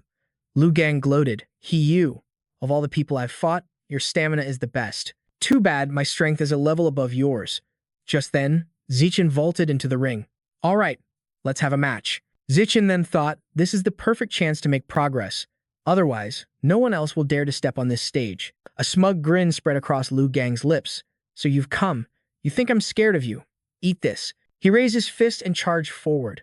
Lu Gang moved with incredible speed, but Zichen remained perfectly calm and still. In an instant, Zichen leaned aside, dodging the blow. Lu Gang was stunned. So fast, with a single counter-strike, Lu Gang was sent flying out of the ring. From the stands, the students roared, Wang Shuji, your brother just got humiliated like that. Aren't you going to get revenge? That's right. The honor of Nangwang City's top scholar needs you to protect it. Wang Shuji, don't be a coward, get up there. Provoked, he vaulted onto the stage. What are you all screaming about? I was about to go up anyway. Now all of you, shut up. Shuji stared at Zichen and steeled his resolve. What's coming has come. I will definitely find a way to defeat him. The boy charged forward, feeling as if he was betting everything on a single gamble. But Zichen easily controlled his movements. With just one blow, he sent him flying. Shuji was knocked flat on the ground with no chance to even fight back. After that, Lin Zichen proceeded to knock down the other male students in the class one by one. He didn't seem to lose any stamina at all. One after another, they were all defeated with ease. According to the rules of the natural selection mission, each opponent could only be counted once. It didn't matter how many times he defeated them. That meant next, he could only spar with the female students, but surely they wouldn't want to fight him on stage. Just then, a brave girl raised her hand high. Student Zichen, I want to challenge you, she said. She quickly leaped onto the stage, but before she could even do anything, she was. He took her down in an instant, so fast, she thought, lying on the mat. A pang of regret hit her, so close. I almost had the chance to embrace him. Then, to everyone's surprise, the other girls started stepping up to challenge him too. Of course, he always held back against the girls. His main goal was just to finish the task as fast as possible. Before long, all the female students had their turn, but he was still a long way from completing his mission. A wave of disappointment washed over him. But then, Han Yuanfeng announced some unexpected good news. The head teacher addressed the class. Everyone's performance was excellent today. From now on, the top-ranked students should learn to challenge those above them. In 1 month, our class will challenge the strongest regular class in the entire second year, so I expect all of you to prepare for it. Our objective is clear. Defeat the top class of the second years. Zichen's spirits lifted when he heard this. He'd been worried he wouldn't have enough fights to quickly fill his natural selection progress bar. This tournament was exactly what he needed. It was like a lifeline. After that, the class was dismissed for the day. A male student walked up, issuing a challenge. I was worried when I transferred to Shanghai High that I'd run out of worthy opponents. It seems I underestimated this place. From this day forward, you will be my rival for the next 3 years. The name's Lu Gang. Zichen calmly thought to himself. With Han Yuanfeng's arrangements, completing the natural selection process within a year might actually be possible. Another challenger stepped forward. Lin Zixin, losing today doesn't mean you'll win forever. Before we graduate, I swear I'll get my revenge. He smirked to himself. Not only was he completing his missions, he was even getting bonus rewards. A quick calculation. I've already earned over 3,000 today. His calm demeanor infuriated his two new rivals. Is he not only ignoring us, but mocking us too? The arrogance of this guy. But Zixin didn't give them a second thought. With this money, I can finally buy some beast meat. Perfect. Later that night, in a quiet apartment complex, Zixin was busy at his desk, focused on writing. He ran the numbers. The bonus he earned today was nice, but it was nowhere near enough to afford the beast meat. Needed to unlock the diagram.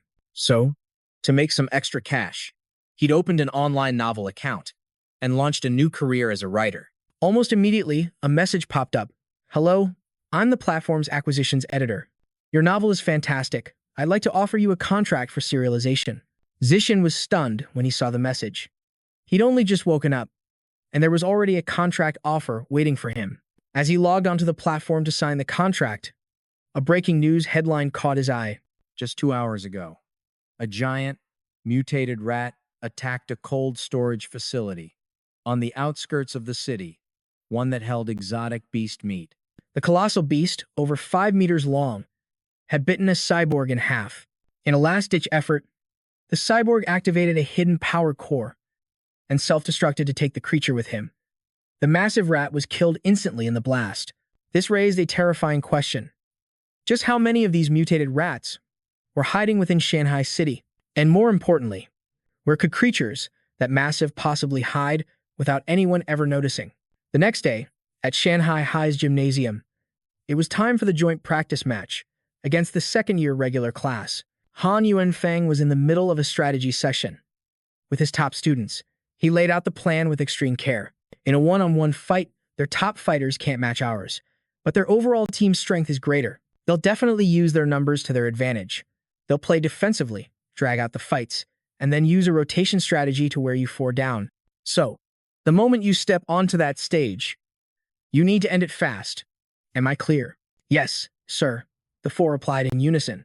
The next moment, Zixin leaped onto the fighting stage. Mr. Han, I'll take the first match, he declared. Inside, he was determined. I have to complete my natural selection. The more opponents I defeat, the better. I need to get started as soon as possible. Across the gym, the opposing student paled. Sir, that's their strongest fighter, and I'm the weakest in our class. How am I supposed to fight him? The other teacher immediately voiced his objection. Mr. Han, the rules for these matches clearly state that the weakest fighters go first. Why would you send out your ace for the opening match? That's a clear violation of the rules. Their teacher pointed to the stage and gave an order.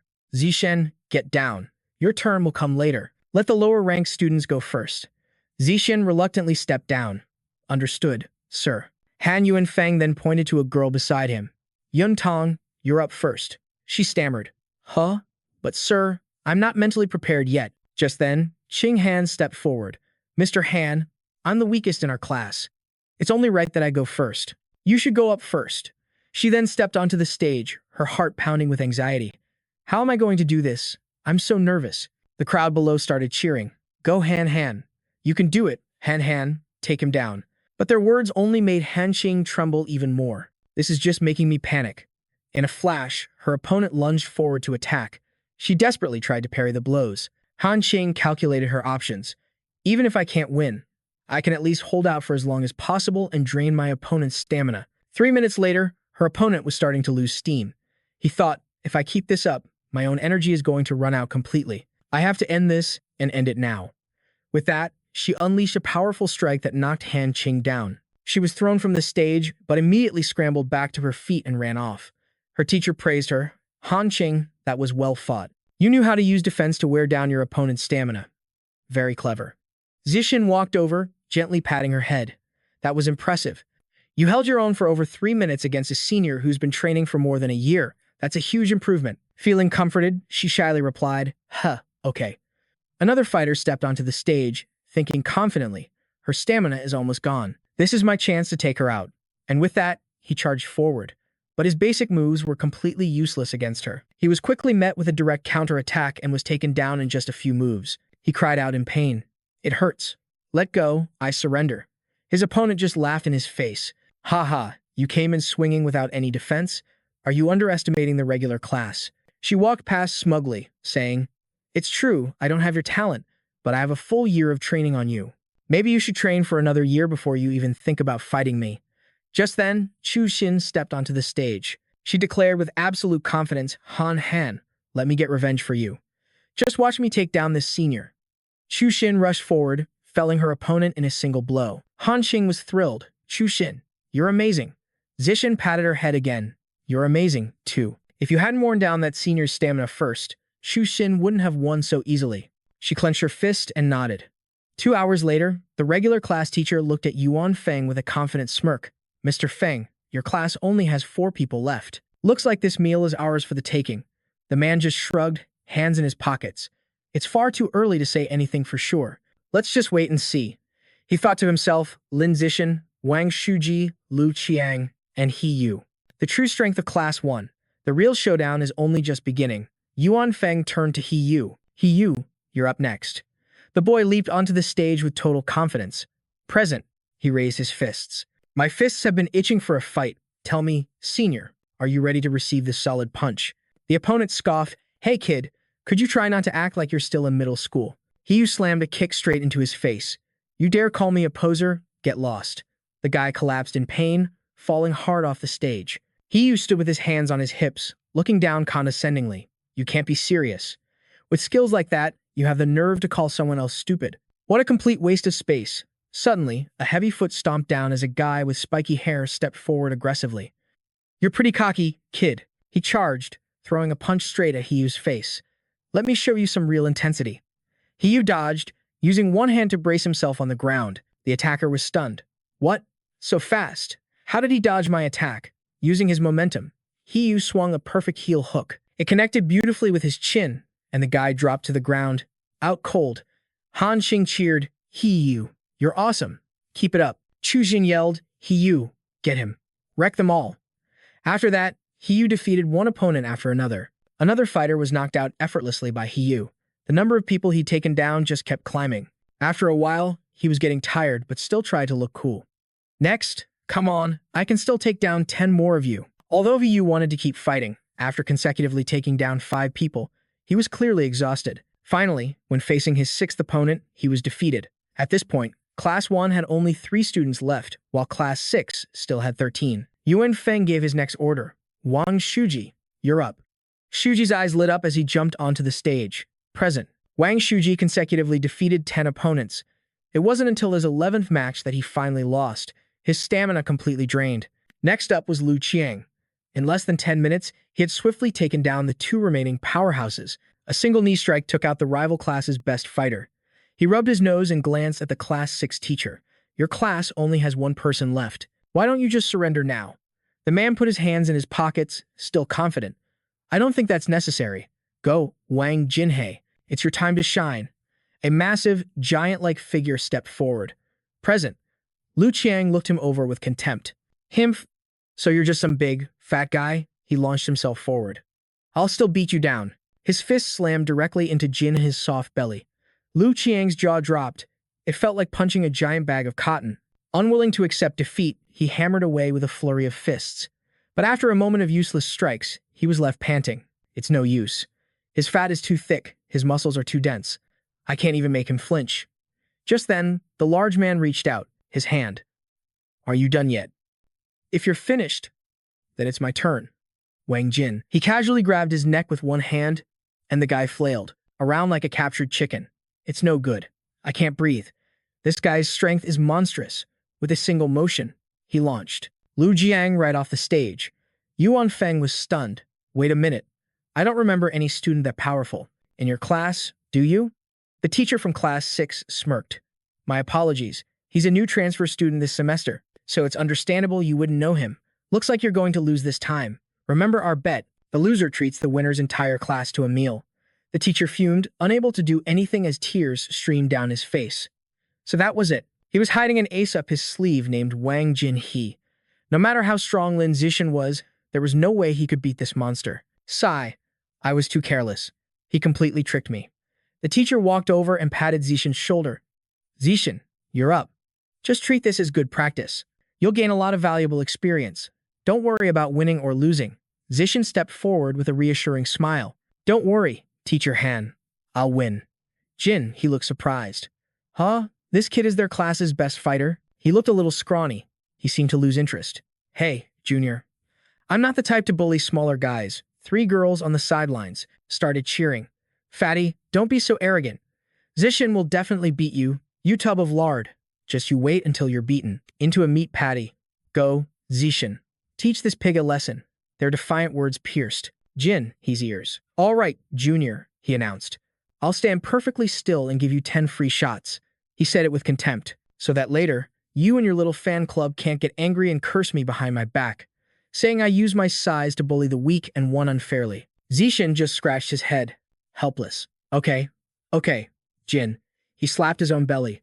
Then bring it on, Junior. I'll stand, completely still. You just go ahead and hit me with everything you've got.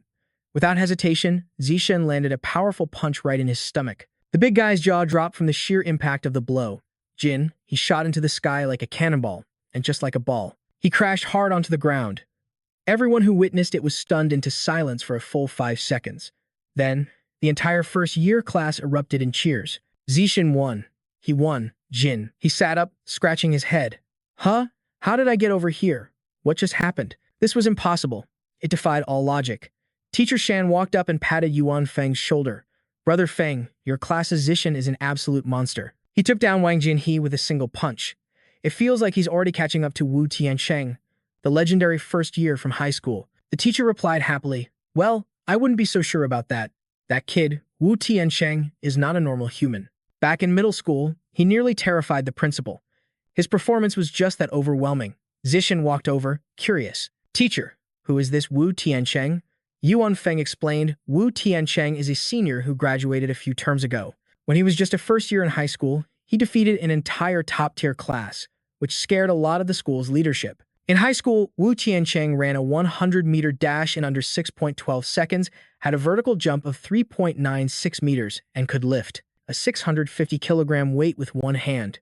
Who wouldn't be terrified of that? Zishin scratched his head. Yeah, that's a little intimidating. But he thought to himself, he's pretty impressive. Almost as strong as I was during summer break in the 6th grade.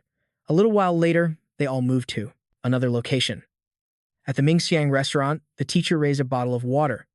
Thanks to Zishin, we were victorious against the second-year regular class. Their homeroom teacher admitted defeat and is treating all of us to this meal. Everyone, stand up, and let's congratulate Zishin. The whole class buzzed with excitement. Zishin is the best. Brother Shen is mighty. Everyone grew curious. Brother Shen, how do you train at home? Do you have any secrets? Let's add each other as friends. After defeating the second-year class, he became a celebrity. At school, his classmates swarmed him to get acquainted, making Zishin feel a bit shy. But Han Han remained unchanged. Afraid he wouldn't eat while entertaining his friends, she kept putting food on his plate. Qing Han got flustered when he stared intently at her. Embarrassed, Qing Han got up to leave. Little Shen, I'm going to the restroom for a bit. But one thing that hadn't changed was her uncontrollable urge to use the restroom. The others started gossiping. Shen Qing Han sure knows how to suck up, pouring him water and peeling his shrimp. She acts just like a maid, always serving her master. With her abilities, if she weren't Lin Zishin's fawning goddess, how could she have ever gotten into our top class? I bet it won't last long. The gap between them is too wide. They'll just drift apart eventually. A murderous aura flared from her as she retorted, I'm not sucking up. I'm his childhood friend. Qing Han walked away.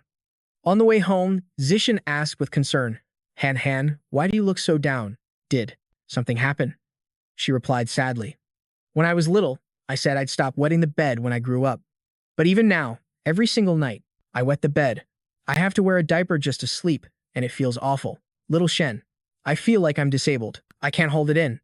He insisted he wasn't disabled. His ability to hold his pee was a superpower. It just hadn't fully awakened yet. Diane Ham looked up in surprise, asking, a superpower? Zishin guaranteed it. Yes, it's definitely a superpower. Your natural talent with water is the proof. She grew curious. Well, Zishin, you've always been amazing.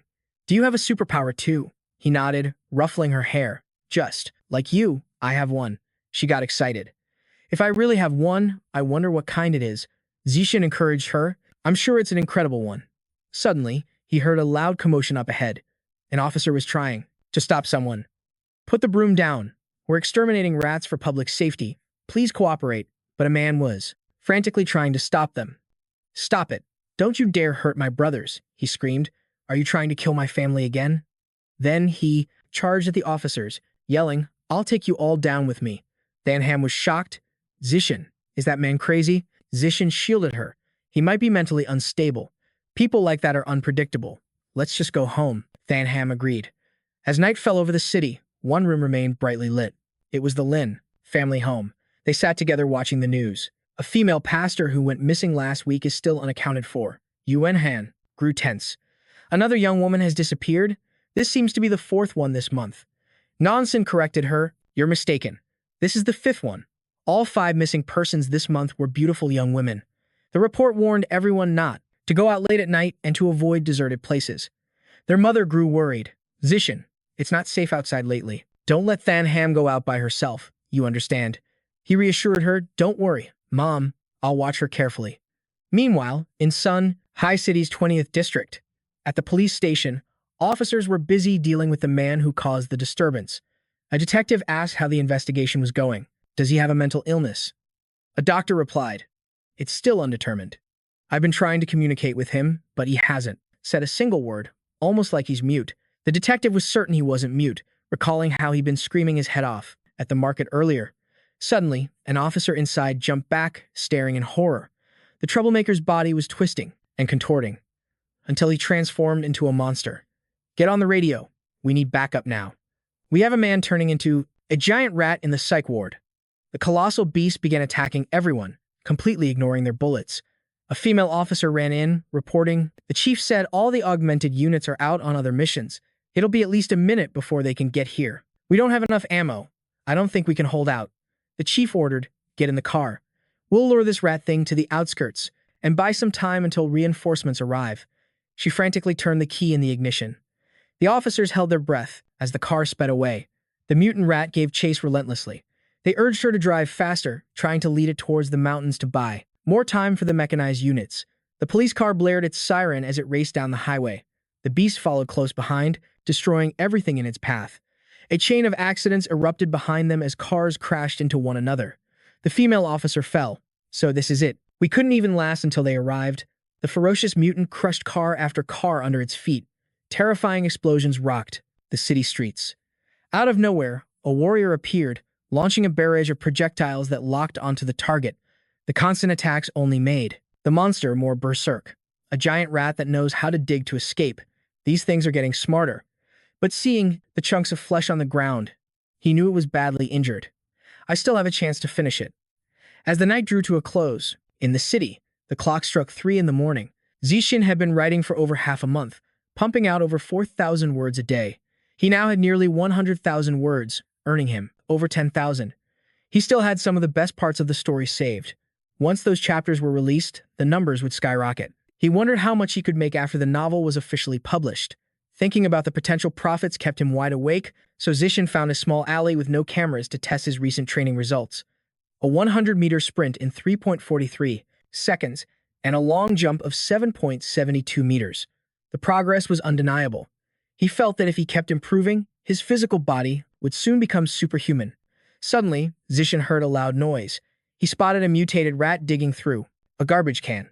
It spoke. Brother, I'm sorry. I didn't mean to eat you. I'm just so hungry. Wait for me to get full, and I'll make offerings to you every year. Zishin's mind raced. A rat person. Could it be the one that escaped? The one from the news today. I need to get out of here and call the police. The mutant rat mumbled, maybe I don't have to eat you. I can just go eat a human instead. It then lunged toward him, screaming, I want flesh. I want to eat human flesh. Zishin analyzed the situation. It's too fast. Looks like I can't dodge. He turned to face the creature, steeling himself. There's no choice. I have to fight. Zishin unleashed a powerful kick, sending the mutant rat flying. It was stunned. This guy. He's just a weak-looking student. How can he have so much power? The two opponents faced off, frozen in a tense standoff. Sizing up his opponent, he grabbed a large rock and hurled it directly at the mutant rat's head. Xu Shen knew he couldn't give it a chance to fight back. He had to land another blow and finish it. Right here. Right now. He then unleashed a relentless barrage of stones as his weapon. Seeing the creature finally motionless before him, Xu Shen let out a breath. He touched the rat mutant's corpse. To be sure, is it dead? The fact that he could devour its life essence meant it was definitely gone for good, but still, only getting 2% felt a bit low. Last time, it was clearly 5%. Could it be related to the different amounts of Rat King genes? Among the heretic cultists, he decided he should head back first and think about it later. Dawn was breaking, and this place was too exposed. Suddenly, a robotic foot descended from the sky. The armored girl landed, musing to herself. Now, who could have taken out this rat man? Elsewhere, under the gloomy shroud of night, a cult leader carried an unconscious woman to his sacrificial altar. He knelt down, in reverence. Great rat god, please enjoy this offering. The rat god materialized, scolding him. Why is there only one woman? Are you trying to starve me? This thing isn't even enough for a snack. Or perhaps, you intend to be one of the offerings. This time, the cult leader trembled in fear. Never, my lord. Please, great rat god, allow me to explain. My lord, the young women out there are too vigilant now. They won't leave their homes at night, and during the day they travel, in groups, making them impossible to capture. The creature seethed, then bring me young men next time. The man obeyed. I understand, my lord rat god. Immediately, the rat god tossed the cult leader a piece of flesh. He gnawed on it ravenously. Thank you for this gift, lord rat god. The woman who was captured earlier was now wrapped within its massive tongue. The rat god quickly devoured the fresh offering, plunging the entire space into a grim, blood-red darkness. It demanded, next time, stop bringing me commoners. They're bland and tasteless. I want to feast upon the elites, those who stand above all. They are always well-nourished, so their meat is rich and delicious. To help Qinghan Shen rapidly improve her combat skills, they used any free time to hold special training sessions right at his house. Xu Chen instructed, the angle of your punch is too high, lower. It's slightly, like this, for better power delivery. Your feet are too close together, widen your stance a bit. Your posture also needs adjusting. Don't face your opponent head-on, turn your body slightly. Qinghan agreed. Got it, let's continue. A little live combat. Attack me with your full strength. She immediately got into position and yelled, okay, here I come. But Xu Chen easily caught Qinghan's fist. He explained, not bad. The punching angle is perfect, and it's much stronger than before. She then drew her leg back, readying a kick. But Xu Chen blocked that too. Your sweeping kick. Form is wrong. Don't clamp your legs before kicking. Open them up a bit more. Now, apply the corrections I just gave. And try that move one more time. Afterwards, Qinghan launched a relentless barrage of punches and kicks. A moment later, she knelt on the ground, gasping for air. I'm exhausted, but I can feel that my martial arts have truly gotten stronger. Xiao Chen, I don't think 3 sessions a week is enough. Can we have special training every day? He refused. There's no need. 3 times a week is already more than enough. If we did this every day, your body wouldn't be able to handle it. Qinghan replied, all right then, 3 times a week it is. Just then, Xu Chen pulled his phone out of his pocket to check it. She leaned in to look with him. Is this a special news report? The Meta Corporation announced on its official website that it will provide free treatment for the genius mechanic girl. Her body had been disabled due to early mechanical modifications. The capital's genius has successfully fused with the mutated Sky Spider's genes, breaking the record as the youngest person in the capital's history to undergo a second gene fusion. The capital's genius? Could it be that child prodigy from years ago? Normally, most people have to wait until they're adults to undergo gene fusion. Otherwise, their bodies can't withstand the impact of the beast's genes, and mutations can easily occur. However, this prodigy, now called the capital's genius, is not even 18 years old and has already completed her second gene fusion. That kind of physical talent is incredible. Could gene fusion be the best path forward? As night fell over Xu Chen's house, he sat at his computer, typing away. With the 2-fold speed boost from his heavenly wisdom root, after a month of practice, Xu Chen could now easily write 10,000 words an hour. Spending just 1 hour a day typing wouldn't interfere with his daily training, so it was completely manageable. Yan Sheng stood behind him and praised, Xiao Chen, your book is selling quite well, you know. If you can consistently write 10,000 words a day and the plot doesn't falter, you could probably earn about 50,000 yuan in royalties in the first month. Later on, as the word count grows, making 100,000 a month won't be a problem. He thought, 50,000 a month, even 100,000, with this source of income, he wouldn't have to worry about the money needed to unlock more beast diagrams. He hoped that 2 months of royalties could unlock the Great Violent Eagle diagram. At the martial arts dojo, Han Yuan Feng held an internal class assessment to check on his students' progress. After that, it was time for a series of direct sparring matches. As usual, the Reaper completely dominated the entire class, beating everyone down, without giving them a single chance to fight back. He easily earned 88 yuan and racked up dozens of experience points, completing his own natural selection. On the other hand, Shen Qinghan still couldn't defeat anyone, remaining at the very bottom of the class rankings.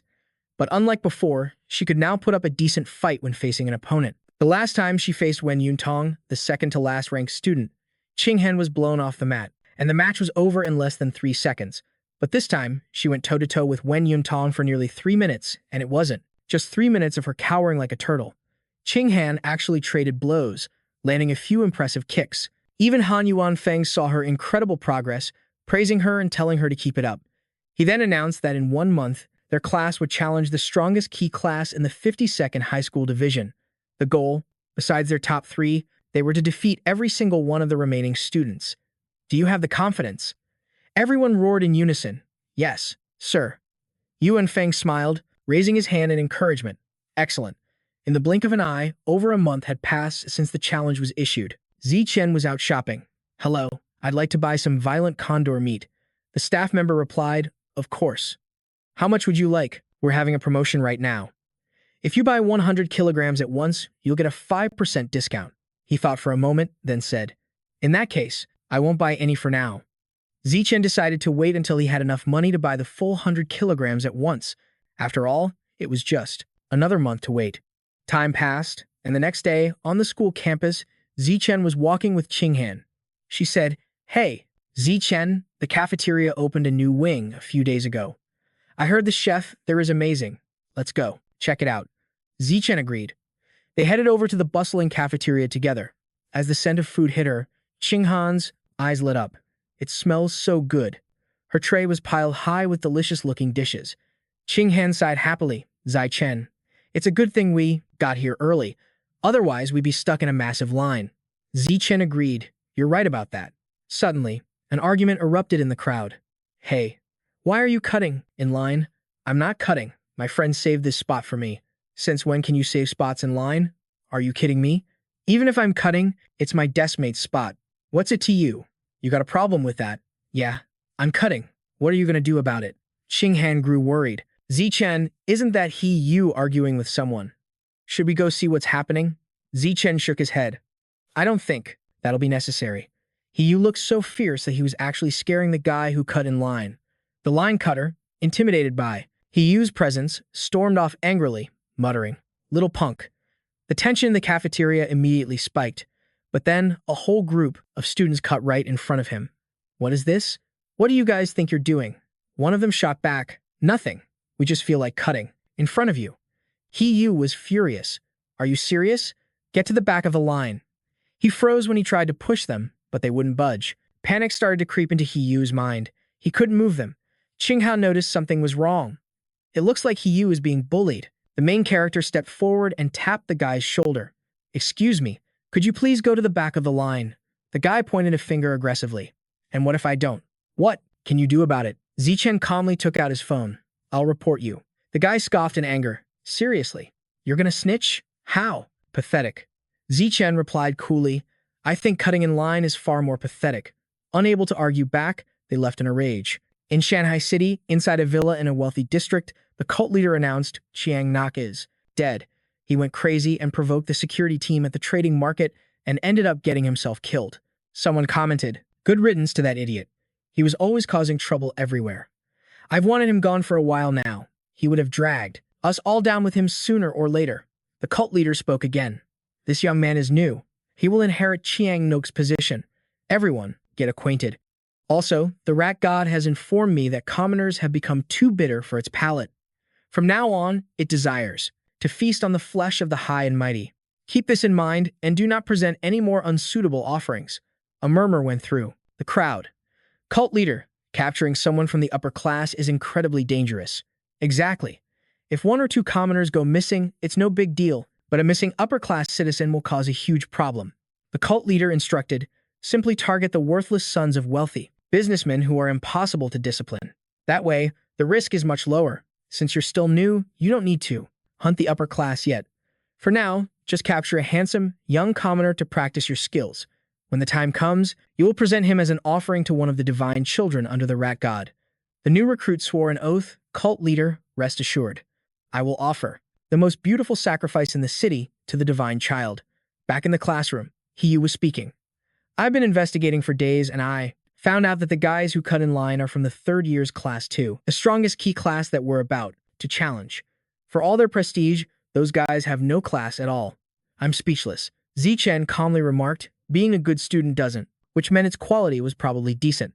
Suddenly, a notification on his screen caught his eye. Shu Shen mused, another rich heir has gone missing. This was the 5th case of a wealthy scion vanishing. And the motive clearly wasn't money, because no kidnapper had demanded a ransom from the families.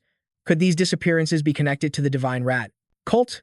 The next day, the 1st-year class was set to challenge the strongest elite class of 3rd years. The guys who cut Hiyu in line last week kept shooting glances his way. Hiyu immediately shot back a similar hand gesture. Before long, both teams had finished warming up, and the sparring began. Just like last time, Shen Qinghan was the one to fight, the first round. She faced a powerful opponent who attacked relentlessly. Qinghan couldn't even fight back, taking blow after blow.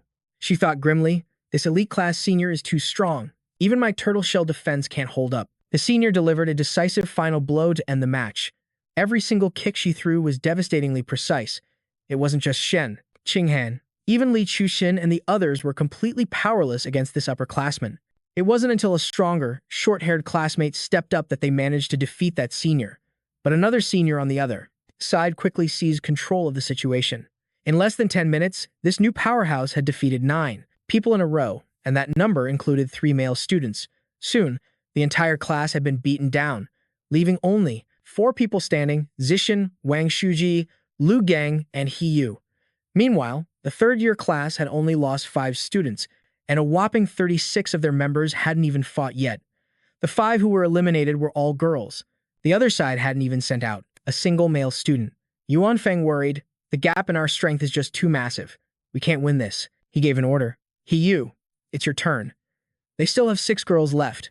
Go take them all down. Can you do it? Hiyu declared with confidence. That's a piece of cake, sir. Hiyu was smugly thinking, just 6 people. I'd be willing to fight even more of their seniors. With his fighting spirit soaring, he leaped into the arena. It was over. Hiyu lived up to everyone's expectations, taking down all 6 female students with minimal effort. But then, a new figure aggressively jumped onto the stage. Ji Yun smirked arrogantly. Are you ready to die? Hiyu shot back. Are you not only clueless, but also completely lacking self-awareness? In his opponent's mind, this was the first male student to step up, so he had to be a total weakling. This was his chance for revenge. He charged madly toward Hiyu, his fist flying. A second later, a straight punch landed right in his gut. Hiyu clutched his chest, so fast. And that punch has some serious power. Ji-yoon sneered. You're too weak. Just give up. Hiyu angrily shoved him away, yelling, get off of me. But unfortunately, he was met with another painful kick. He collapsed after taking a relentless series of brutal hits. Hiyu curled up, his body racked with pain. This really hurts. This guy's strength is on par with the other male students, maybe even higher. He came out here on purpose to get revenge on me. I was too careless. Chi Yue then issued a challenge. Hey, don't you like sticking your nose in other people's business? If you've got the guts, get in here. If not, forget it. Lin Zishan instantly vaulted into the ring, accepting the provocation. He thought to himself, I was just getting bored from having no chance to fight. This is perfect. The crowd roared, Brother Shin, take him down. Cutting in line at the cafeteria is one thing, but acting like a tyrant on stage is another. Beat him. His opponent instantly closed the distance to Lin Zishan. Chi Yue viciously planned to use his fists and feet to gain the upper hand, but Zishan blocked the entire combo with just one hand. Then, Lin Zishan grabbed Chi Yue's head and slammed it into the floor. He was knocked out instantly from the devastating attack. Zishan then casually stepped over his body and finally kicked him right off the stage. The audience was stunned. Chi Yue's strength ranked in the top 5 of his class, yet he was defeated just like that. How is that student so powerful? Yuan Feng was in shock. Lin Zishan is still hiding a lot of his true strength. Otherwise, this would be impossible. Shuji was terrified. The Lin Zishan, who normally seems so strong, it turns out that wasn't even his real power. Hiyu looked on in awe. Is this guy even human? He coldly looked down at the elite class. Who's next? The students' faces turned pale with fear. No one dared to step up. Half an hour later, the remaining 29 students from the third-year class were completely annihilated. Lin Zixin wondered, just how far has the natural selection process reached?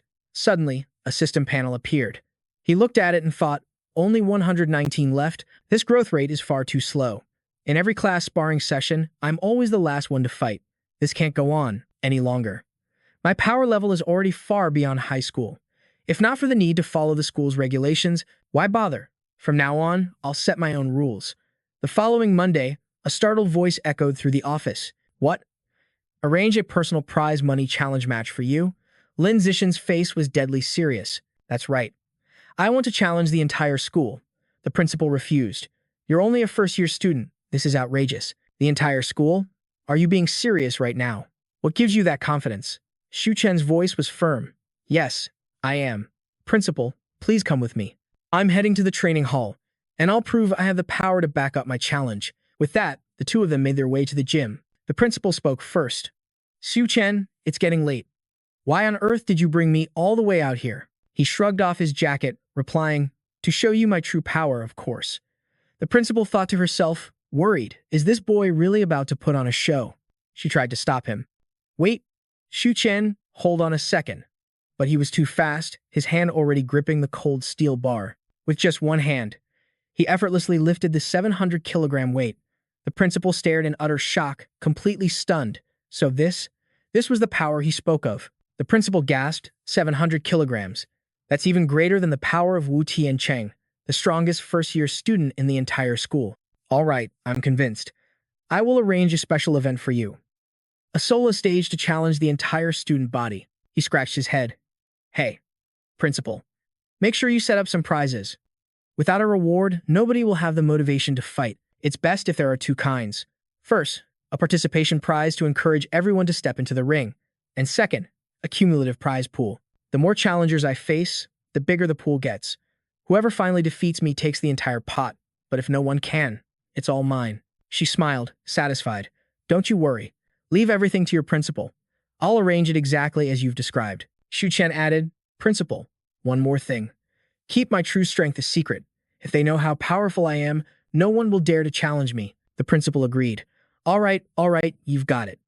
Sometime later, inside her private office, she pulled out a stack of documents. Shu Chen, take a look at this proposal for the challenge event. What do you think? He nodded, pleased. It's perfect. No issues at all. Thank you for your hard work, principal. The principal waved it off modestly. Oh, it was nothing, really. But the two teachers in the background were bewildered. What is happening here? Has the world turned upside down? Yuan Feng couldn't believe his eyes. At school, the demon principal always wore a terrifyingly stern expression. So why was she smiling so deferentially at Shu Chen? At 2 o'clock that afternoon, the entire student body gathered at the arena. Just as planned, the principal began the announcement, introducing his basic profile and recent accomplishments. Next, she detailed the rules and the incredible prizes. And just as expected, the crowd erupted into a frenzy. A buzz of disbelief swept through the students. Principal, are you serious? He's just a first year. And he's setting up a challenge stage for the entire school? He just beat a few second years and he's already this arrogant? He has no respect. He doesn't know his place. But Shu Chen simply declared, the challenge begins tomorrow. Every day during the 2-hour lunch break, I will be waiting at the arena in the training hall. I welcome anyone and everyone to come and test their skills. Inwardly, he was ecstatic. Perfect. It looks like plenty of people want a piece of me. At this rate, the natural selection process might be over ahead of schedule. Night fell over the bustling city streets. A strange woman walked along the road, a desperate look on her face. A couple of guys approached her. Hey there, gorgeous. All by yourself tonight? Care to join us for a few drinks at the bar? Hearing their offer, her face twisted in disgust. Not interested. Get lost. The two men walked away, annoyed. Oh, what a bore. No fun at all. Destined to be single forever, she thought bitterly. Seriously, is this how things work in Shanghai City? All I need is one perfect, 10 out of 10 handsome guy. So why can't I find one after all this time? Every man who walks down this street is so average. If I can't complete this sacrificial mission perfectly, what will the great leader think of me? Will I be cast out of the cult? At first, I considered targeting some male celebrities, but they're always surrounded by bodyguards. As a mere newcomer to the rat god cult, I simply don't have the power to pull something like that off. The mission deadline is almost here. What am I going to do? But then she saw a figure jogging past, and her eyes lit up with a predatory gleam. She stared at Chen. Now that's handsome. It's like the old saying, to search far and wide for something, only to find it when you least expect it. A wicked grin spread across the cultist's face. You're the one. She watched as her target jogged down a dark alley. The woman's face began to contort and shift. This alley seems to be deserted. Her body mutated, transforming into a hideous rat-like creature. Time to make my move. But suddenly, a brick flew through the air, slamming directly into its face. The rat mutant shrieked in pain, clutching its head. What just happened? Chen's voice cut through the darkness, cold as ice. I can't believe it. I just came out for a jog and ended up catching a rat man. A mutated rat form. Another step towards unlocking my speed enhancement. The creature fell to its knees, terrified. This guy, he's beyond terrifying. And he's spouting nonsense I can't even understand. How could I be this unlucky? The rat mutant began to slam its head on the ground over and over. Chen watched, completely baffled. What in the world? I just hit him with a single brick. And he's already down for the count. Are there really members of the rat god cult this pathetic? Oh well, no point in overthinking it. I'll just absorb its life essence quickly. Gotta be quick, before someone comes along. Wait, my power only went up by 1 point? That's it. No wonder this rat man was so completely useless. Still, for safety's sake, I probably shouldn't go out jogging at night for a while. After all, not all the cult's followers can be this pathetic. I know for a fact that some members of the rat god cult are terrifyingly powerful. His mutated body was so powerful, it could even withstand gunfire. The next day, when Zishan woke up, he heard the news. At 3 a.m. last night, the city police HQ, guided by the Shanghai Evolution Academy, launched a joint operation, completely wiping out the rat god cult.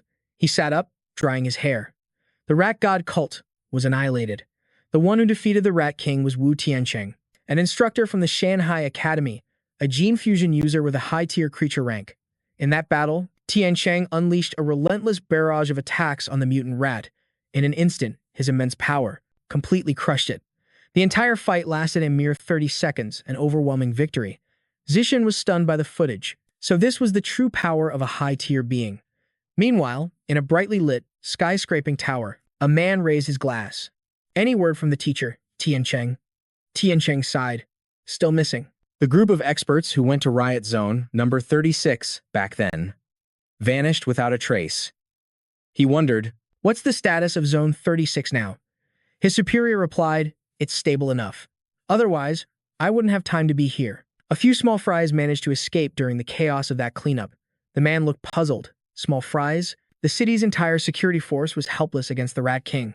But to a high-level genius like you, I suppose it really was just a small fry. Since you're here, why not visit your old school and give a lecture? Tiancheng refused. Boss, I'm not an idle man. I have a real job. His superior countered. Inspiring. Adorable young students is a job, isn't it?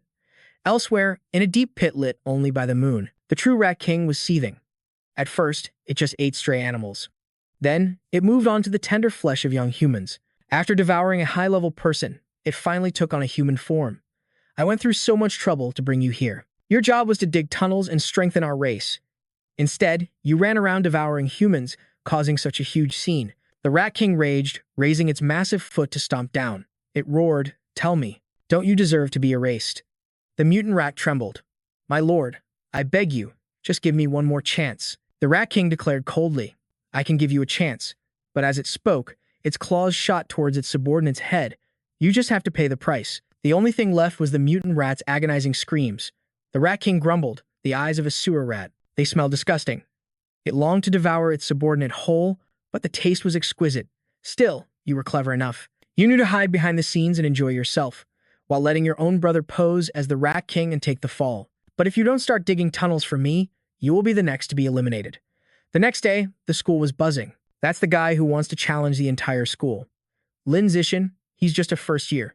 He really doesn't know his place. He's heading to the gym, let's go watch the show. Zishan ignored the gossip and checked his phone. The top news story. 9 surviving remnants of the rat god cult had escaped. He saw the bounty and considered it. 50,000 for each fugitive, but if I run into them, survival comes first. I'll worry about the reward money after I avoid the danger. A short while later, the gym was packed with spectators. Zishan stood on the stage, scanning the crowd. Quite a turnout, huh? His eyes sharpened. All the more rewards for me, then. Qinghan made an announcement. All challengers can enter a prize drawing. We have incredible prizes, first come, first served. The students erupted. I heard the new game console is a prize, and the latest fruit phone. If I draw, can I touch Qinghan's hand? The fanboy's eyes lit up with excitement. I want a challenge. Suddenly, a girl leaped onto the stage, kicking that guy in the face. Let me go first. The female students got fired up. I'm joining too. Junior Zishin is mine. Girls cheered from every direction. We won in two. One girl grabbed his arm, thinking, I can feel it. This arm is so strong. Another blushed. His face is so handsome up close. Before he knew it, the girls were clinging to him from all sides. Zishin panicked internally. Okay, this situation is getting seriously weird. As much as I hate to fight girls, for the sake of my achievement points. He quickly unleashed a blast of force, sending them all flying. One by one, they were pushed off the stage. Zishin's moves were like a hurricane as he spoke. My apologies. Immediately, a system notification appeared. Natural selection, 309 out of 1,000. A girl who was knocked off spoke up. I want to challenge again. Zishin reminded her. Failed challengers can't try again. The female students complained. Why is it like this? I just wanted to touch him again. Just then, a male student stepped forward. Lin Zishin, right? I've been itching to knock you down a peg. It's my turn to teach this brat a lesson. But moments later, he was being thrashed by Zishin. The system count updated. 419. Zishin unleashed a relentless flurry of blows, and the student couldn't even fight back. Just like that, time flew by, and soon it was 4 o'clock. He's already taken down so many challengers. Is there anyone else left? Just then, a confident voice cut through the crowd. I'll take you on. The audience instantly erupted. It's Yan Xiaoxuan, the ruler of the second-year elite class. Someone asked, between these two, who do you think will win? Another replied, Yan Xiaoxuan is an elite. They aren't even in the same league. That year, he single-handedly defeated an entire group, but was ultimately crushed by Chen Wuxing, who was a full rank above him. Xiaoxuan leaped onto the stage, his voice booming. Junior, I was once as reckless as you, but then someone taught me a harsh lesson. That's when I learned there's always someone stronger out there. Today, I will teach you your first real lesson. How to be a genius without being arrogant. Zishin couldn't care less. Teacher, can we start now? The referee gave the signal, and the match began. While his opponent was still talking trash, Junior, I suggest a fist slammed right into his face. A fierce battle exploded on the stage. Zishin cleaned out his ear, looking bored. Finally, some peace and quiet. The audience was in shock. Did Yan Xiaoxuan really just get beaten by Lin Zishin like that? Suddenly, a slow, deliberate clap echoed from below. It drew everyone's attention. The crowd buzzed with excitement. It's Chen Wuxing. He must be here to reclaim Xiaoxuan's honor. The school's #1 student had arrived to issue a challenge. Zishin blinked. The school's #1? Is this the part where the little guy gets beaten and calls his big brother for help? As Wuxing vaulted into the ring, he spoke. I never expected Yan Xiaoxuan would actually lose to a punk like you. Zishin just asked, Teacher, are we ready to start? Wuxing flared up in anger. Hey, brat, can't you let me finish my sentence? The teacher announced, begin. Instantly, Wuxing charged. It seems the only way to get you to listen is to beat you down first. The two of them rushed at each other. Zishin simply said, my deepest apologies. And then he kicked his opponent high into the air. I'm a very busy person. Wuxing screamed in disbelief as he flew. Impossible. The students below stared, their jaws on the floor. Zishin pointed into the crowd. Hey you, what are you spacing out for? Hurry up and get in the ring. A dazed student pointed to himself. Who? Me. Zishin nodded. Yes, you. You haven't fought me yet. The student stepped up trembling. You have to go easy on me later. He thought to himself, well, I'm already here. If it wasn't for the prize raffle, I wouldn't be doing this. And just like that, Zishin took him down. The system announced, progress +1. Another challenger steeled his nerves. I'm already here, so there's no shame in losing. I just want to win that new fruit phone. Immediately after, Zishin defeated challenger after challenger with ease. A long line of students were all served a brutal defeat by Zishin. The system notifications chimed non-stop. He used simple, decisive moves to launch his opponents right out of the ring. The system announced, in the main competition, use the most primitive method of combat.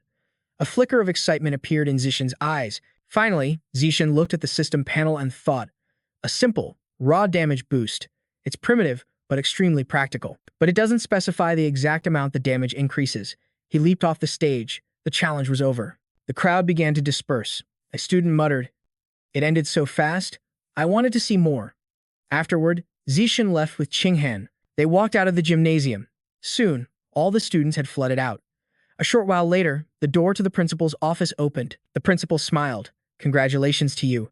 You actually managed to claim the #1 spot in the entire school. You even defeated Chen Wuxing. You're definitely still hiding your true strength, aren't you? He calmly replied. That's right, but just a little. She retorted. I suspect it's more than just a little. Not long ago, Chen Wuxing participated in the special enrollment exam for Capital University. He lifted 690 kilograms with one hand. Based on that number, yours must be at least 800 kilograms. Zishan replied, Principal, you're as perceptive as ever. I'm at 790 kilograms. He thought to himself, I still can't let her know my true power. The principal just smiled. I knew it. Suddenly, he asked the principal, when will the 8,810 yuan prize money be deposited into my account? She pulled out her phone. All right, I'll transfer it to you now. She sighed internally. This kid truly only has money on his mind. The principal said, Zishan, from now on you'll represent the school. He cut her off. Principal, Shen, Qinghan, and I both really like to swim. Would it be possible for us to use the swimming pool in the gym? We'd like to use it anytime we want, and moreover, while we're using it, no one else is allowed inside. She nodded. I understand. You can have it. Zishan was surprised she agreed so quickly. He added, I don't like people seeing me when I'm wearing a swimsuit, so when we use it, I'll be covering the cameras in there. The principal's mind began to race. A boy and a girl alone together is one thing, but they're covering the cameras too. She imagined an embarrassing scenario. Could this boy possibly want to? The principal took out a key. If that's what you want, then of course I'll satisfy all your requests. From now on, that place will be your private pool. Just be careful, and try not to cause any incidents involving loss of life. Hearing those words, he was completely stunned. Loss of life. As Han Xing left the room, he clutched the key, his mind racing. Now was the chance to finally discover the true nature of her mysterious ability. She spoke up first. Shen Xiao, there's something I need to ask you.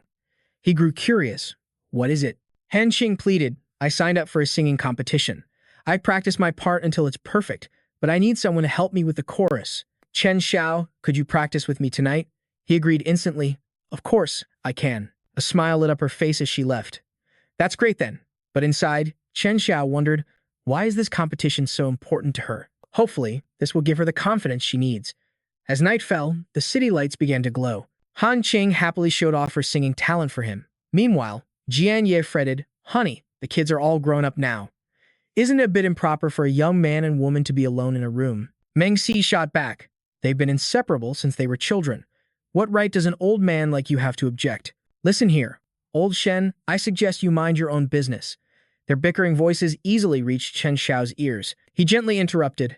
Han Xing, we've been at this for half an hour.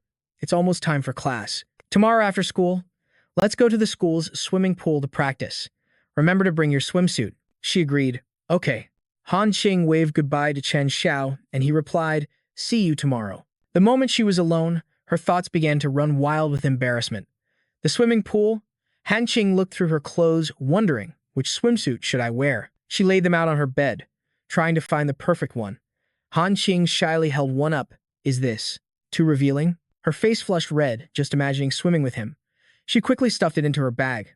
Besides, it'll just be me and Chen Xiao at the pool. The next day at school, the air was clean and quiet.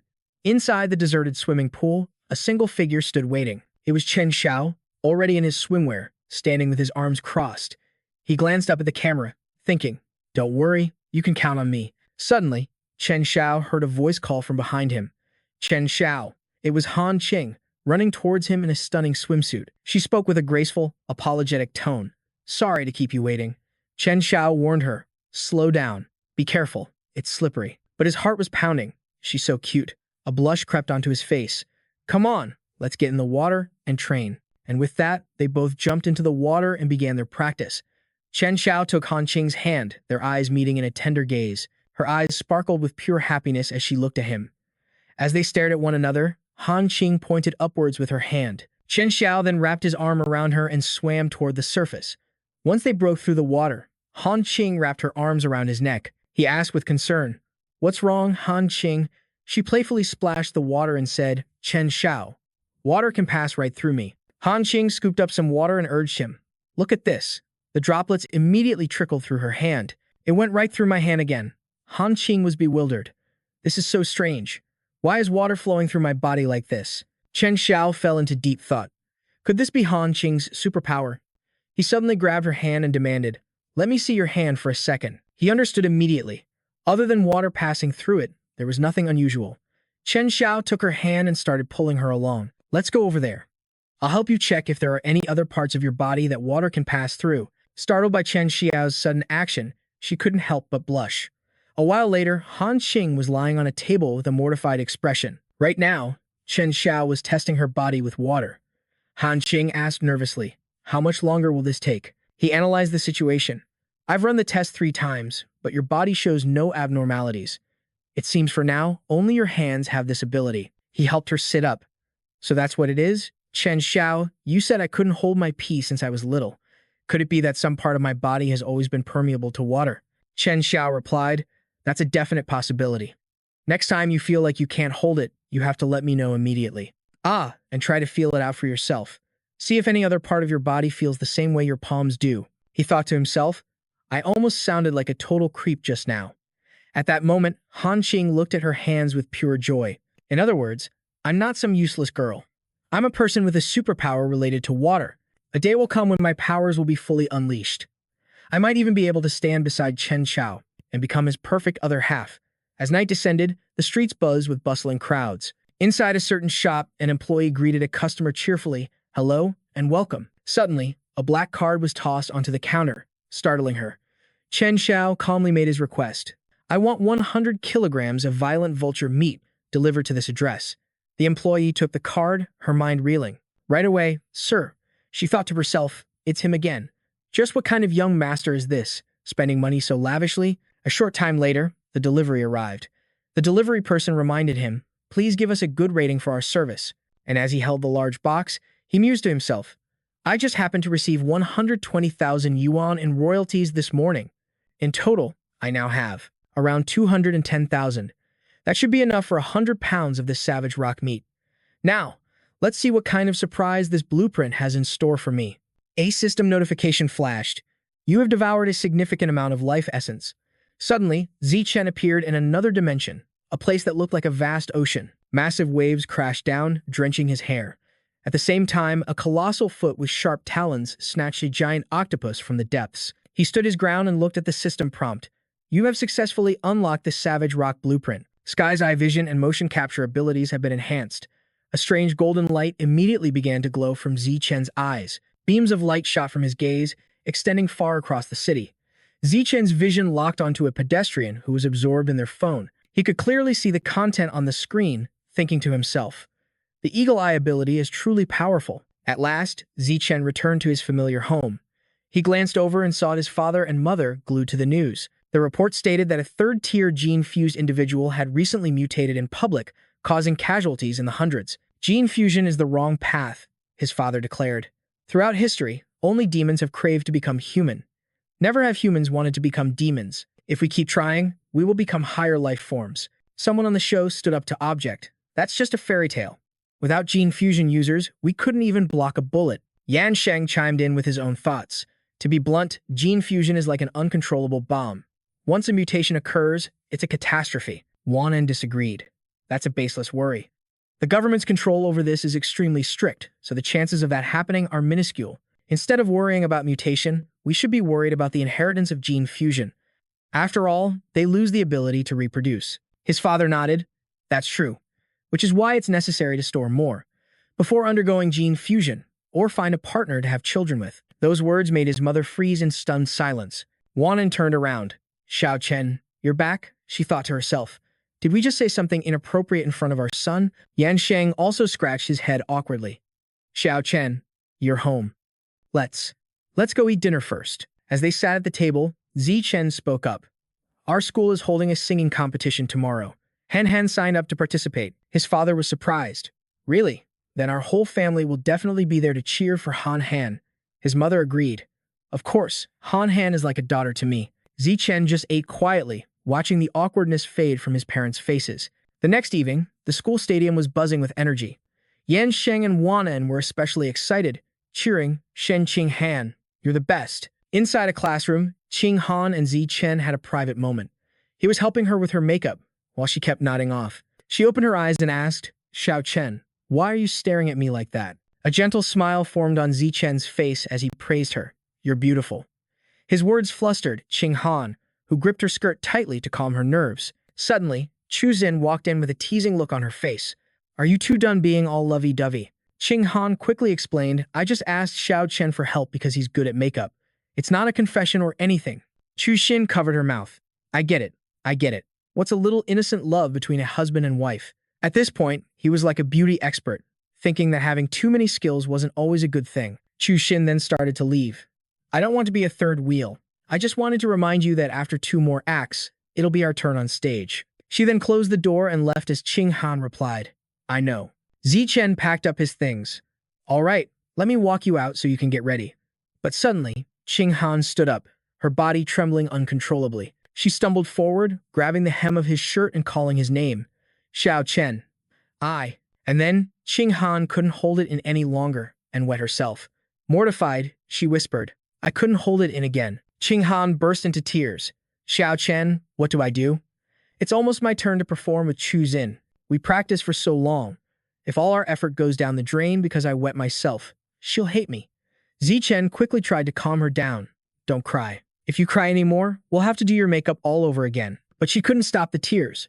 Just then, an idea sparked in his mind. Zi Chen's eyes lit up. He had found a solution. He spotted the white curtain by the windowsill. That's it. Zi Chen quickly bent down and found a pair of scissors in a desk drawer. Then, he reached over and pulled down the white curtain. Zi Chen then began to cut the fabric with meticulous, gentle snips.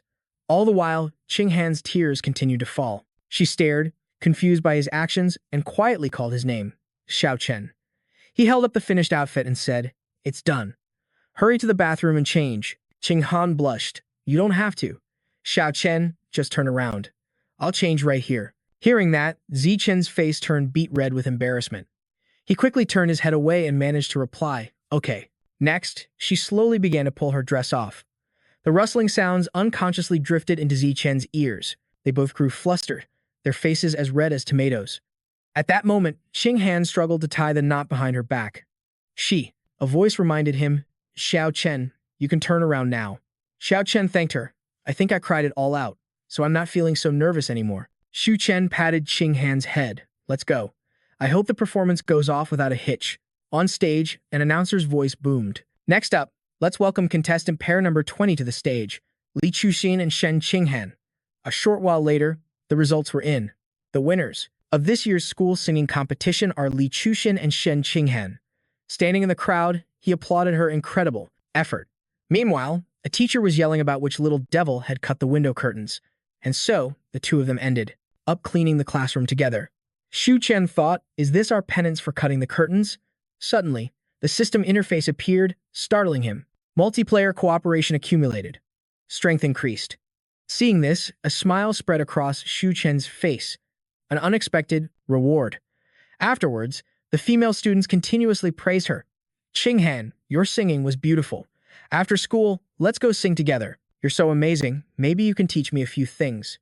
Qinghan happily replied, "Of course." The singing competition had truly helped Qinghan regain her confidence. And as her confidence returned, her progress in martial arts also improved. As for him, he was being celebrated by everyone. "Xiao Chen, you're incredible. A guy actually won the championship.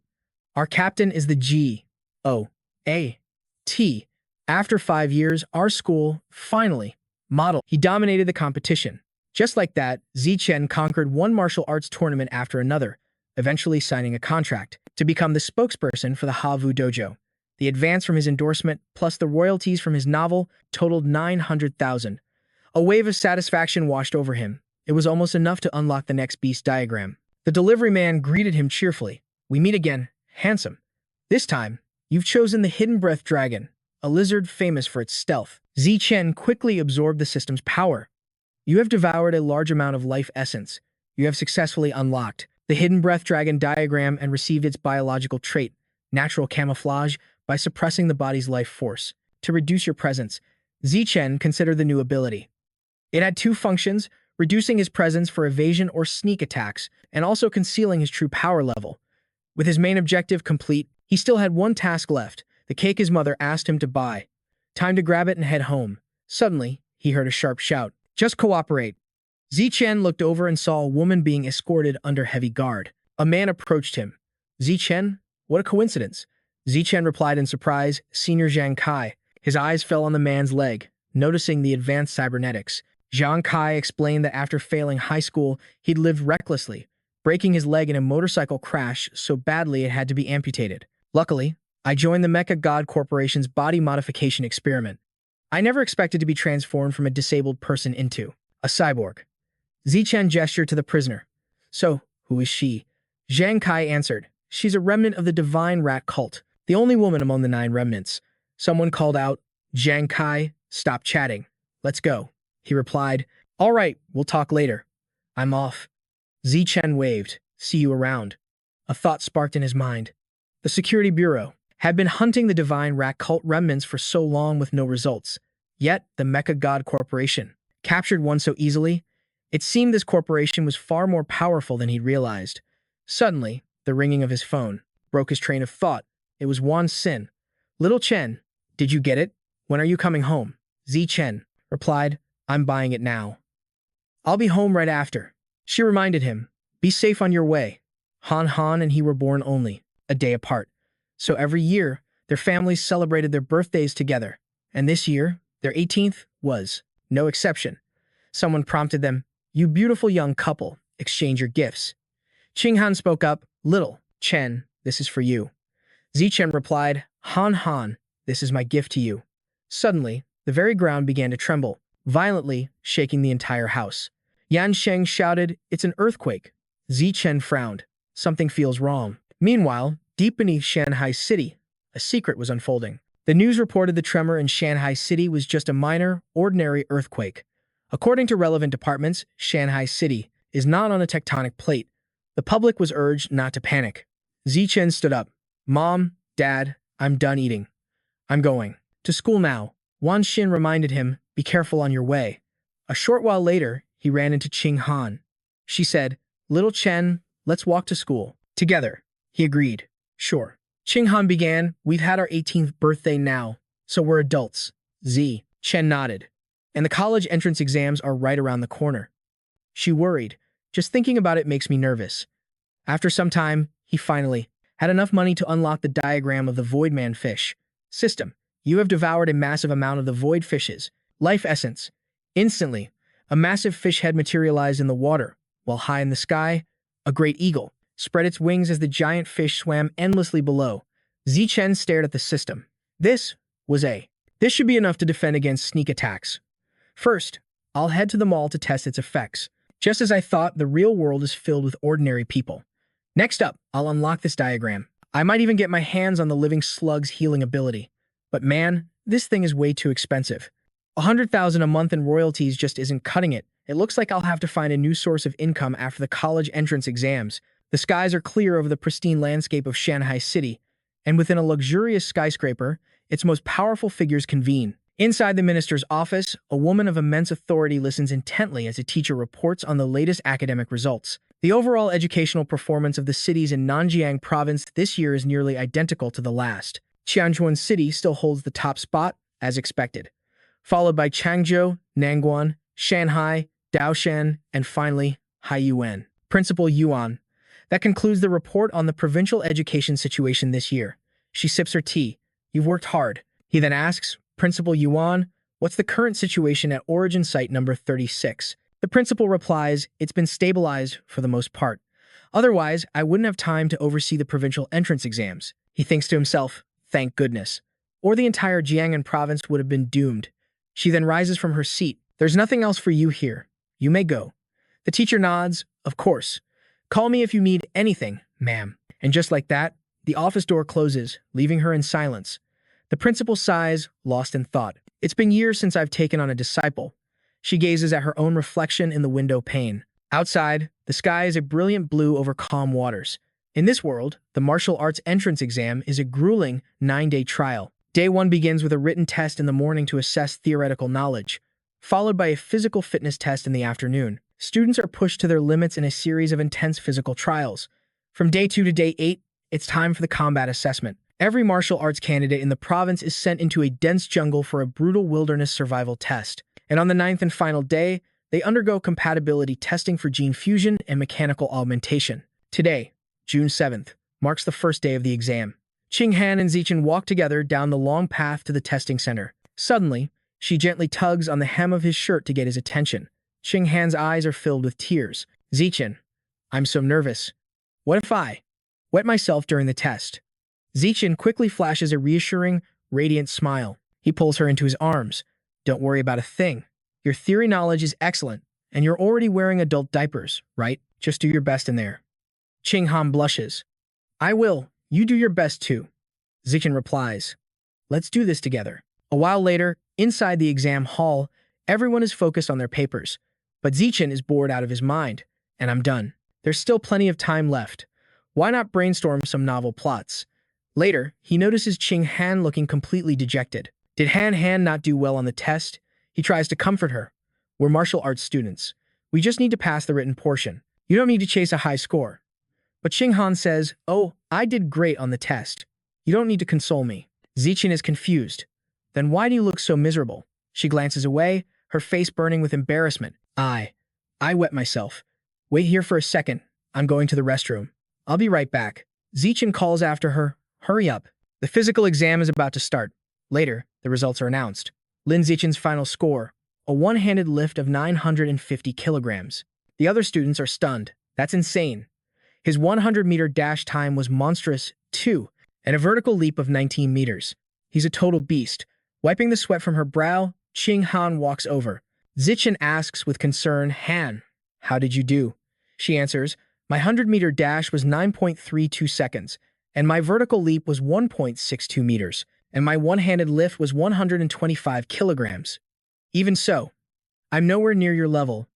Zichen pats her head. But you're already a top-tier female scholar. Just then, Hiyu runs up. Zichen, Han, the written exam scores are out. I heard Wang Shuji and Lu Gang both scored over 80.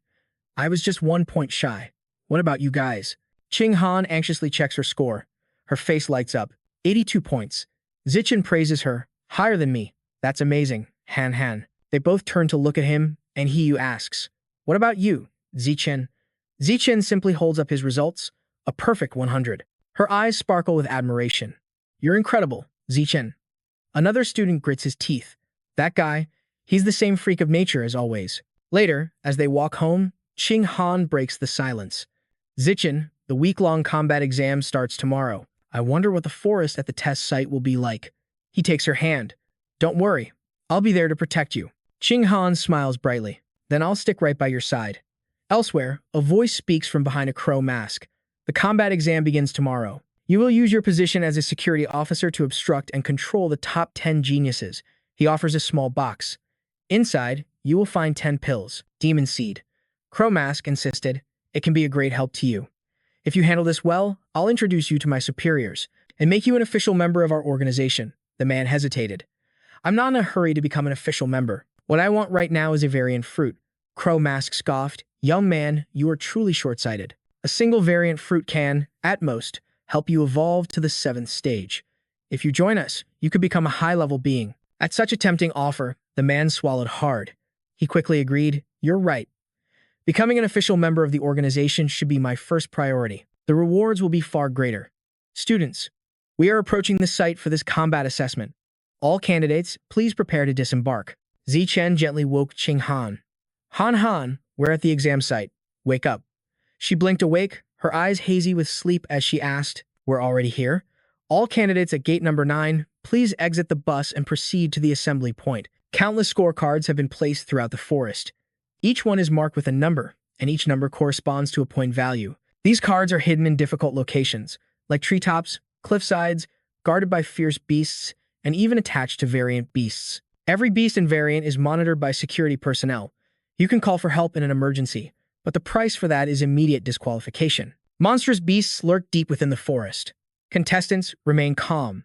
Beyond individual scores, your final combat evaluation will be based on your recorded performance. 1 million contestants have entered the fray, but only 500,000 scorecards exist. More than half of you will be eliminated. Collaboration and competition are both encouraged. You can team up to share cards or simply take them from others.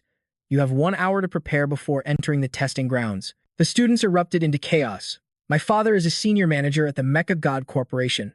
Anyone willing to carry me will be handsomely rewarded. Another student's eyes lit up. I'll carry you. I'm the top scholar from the genius class at Changju's #1 high. A teacher's voice boomed. First warning, blatantly forming teams is forbidden.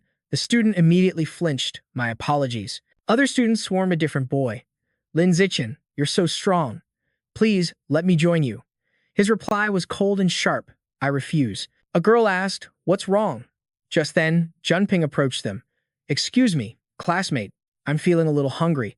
Would you be willing to sell me some of your food? Zichen tossed a food pack to him. No need to pay. It's yours. Junping caught it, stunned. Wow, you're a really good guy. In that case, how about we form a team?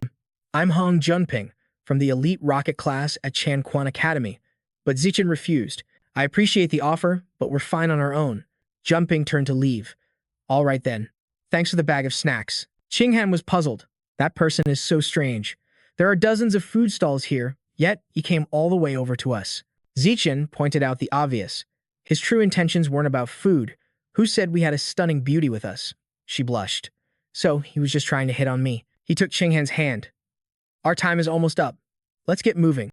This would give Qinghan time to adjust to the rhythm of the hunt. They wouldn't charge deep into the forest just yet. Instead, they would start by searching for scorecards along the forest's edge.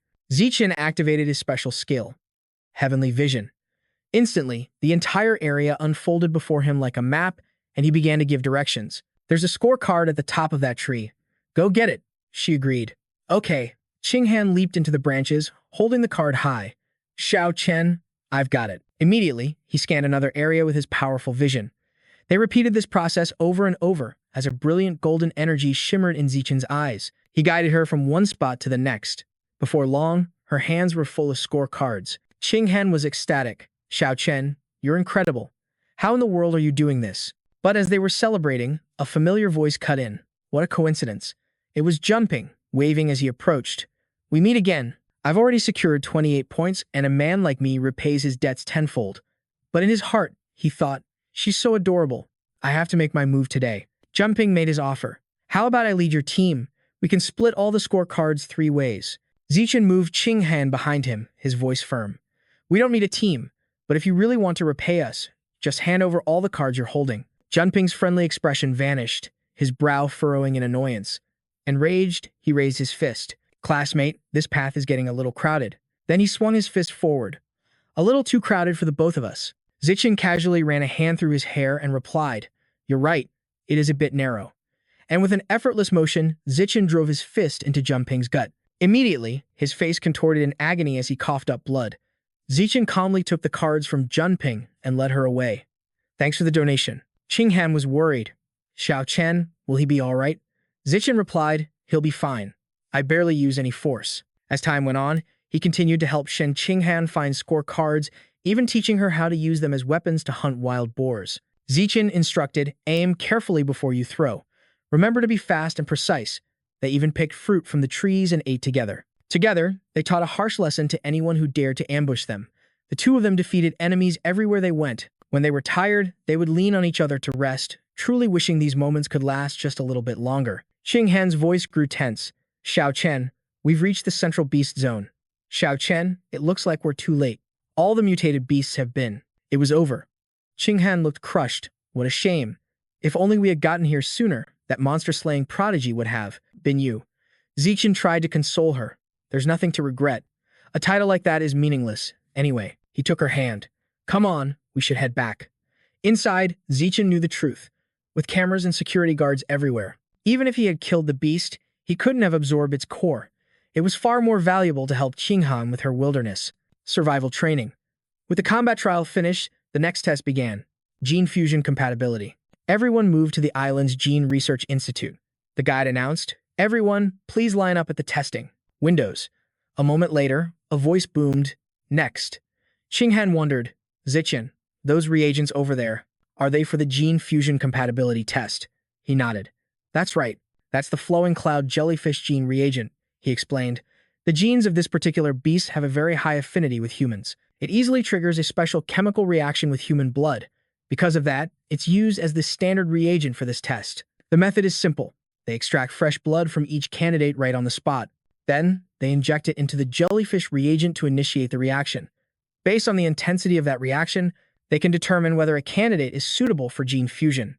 He whispered nervously, "I really hope I pass this. I absolutely do not want to go through the mechanical compatibility test." Chuzin shuddered. "Exactly. I heard the mechanical modification test requires them to implant special alloy materials into your body, and the pain level is apparently equivalent to giving birth." The two of them clasped their hands, praying to the heavens. A moment later, it was Qinghan's turn, her entire body tensing up as they drew her blood. Zichen said, "We should have the results in about an hour." People's reactions started pouring in. Someone shouted with joy, 8. My gene fusion compatibility is 8. I can become a gene warrior. Another slumped in despair. Only 4? I knew I could never become a gene warrior. Whew, I just barely passed. Amazing. Zichen thought to himself, a 6 is a pass, an 8 is elite, and a 10 is the standard for top universities like Capital University and Sanhei University. But that prodigy from the capital city scored a 16. My physical condition is much stronger than his. I should be able to reach 20. Qinghan tugged his arm. Zichen, I can't. I'm so nervous. He reassured her. It's okay. Everyone gets nervous. But deep down, he was worried. If Qinghan's compatibility was too low, she wouldn't be able to walk the same path as him. Suddenly, Chu Xian's shriek startled them. Oh my god, I qualified for 2 different universities. I can't believe it. I got a 10. He complained. Why did I only get 11? I was hoping for a 12 or 13. Zichen stood up. They were behind us in line and their results are out. Ours should be ready, too. Let's go check. Qinghan shook her head, terrified. I don't dare to look. You check first. And after, you're done. You can check for me. Zichen pulled out his phone. All right, I'll check for you in a minute. The screen displayed the result. Lin Zichen, gene fusion compatibility, 15. Qinghan hugged him excitedly. Zichen, with a score like that, you're guaranteed to be the provincial champion. But inside, Zichen felt a flicker of disappointment. Only 15? That's still not as high as the capital's prodigy. It seemed physical strength wasn't the only deciding factor for one's compatibility. He spoke up, Qinghan, it's time to check yours. She took a deep breath. Chu Xin tried to comfort her. Don't worry, Qinghan. Even a class slacker like me managed to get a 10. You'll definitely be fine. Suddenly, Zixion's eyes went wide with shock as he stared at the result. The others followed his gaze, their mouths hanging open in disbelief. The screen read, Shen Qinghan, compatibility result 21. At the Jiangnan Provincial Education Headquarters, high-ranking officials were busy reviewing the exam results. An officer announced, the gene fusion compatibility results from the various schools are in. Please take a look. After the data was projected, the room buzzed with discussion. I can't believe it.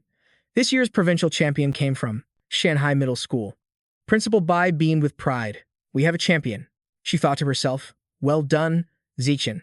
I knew I wasn't wrong about you. You've brought great honor to me as principal. But just as everyone assumed Zichen was the champion, Qinghan's test result appeared, stunning the entire room into silence. What? A 21? Is that a score a human being can actually achieve? Principal Bai was floored. Shen, Qinghan, Lin Zichen's childhood friend, but she always seems so ordinary. An official asked, what kind of student is this Shen Qinghan? The principal replied, her performance has always been average. Could there be an issue with the test results? The official sighed. This is unprecedented. It seems I'll have to make a trip there myself. The testing hall was in an uproar. What is this? 21? Is the machine broken? Qinghan was in a daze. Zichen, why is it 21? It has to be. Could there be a mistake? He walked over and took her hand. I don't think the test was wrong. You were born with a natural compatibility, a powerful affinity for water. The genes used in the test were from the flowing cloud jellyfish, a water attribute exotic beast, an incredibly strong one. It all clicked for Qinghan, so my attributes are perfectly compatible with water-type beasts. Does that mean I'm a genius? A wave of joy washed over her. Finally, I can stand beside Zichen. He smiled. This is great. Han. But suddenly, someone screamed, look over there. What is that?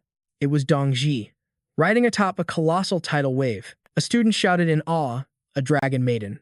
She's riding the waves. Is she some kind of heretic? Is she here to drown us all?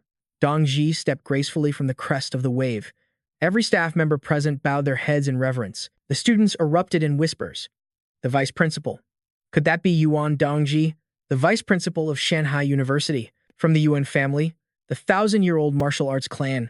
I heard the Yuans once slayed a dragon and fused with the dragon clan's genes. That's a water attribute fusion, isn't it?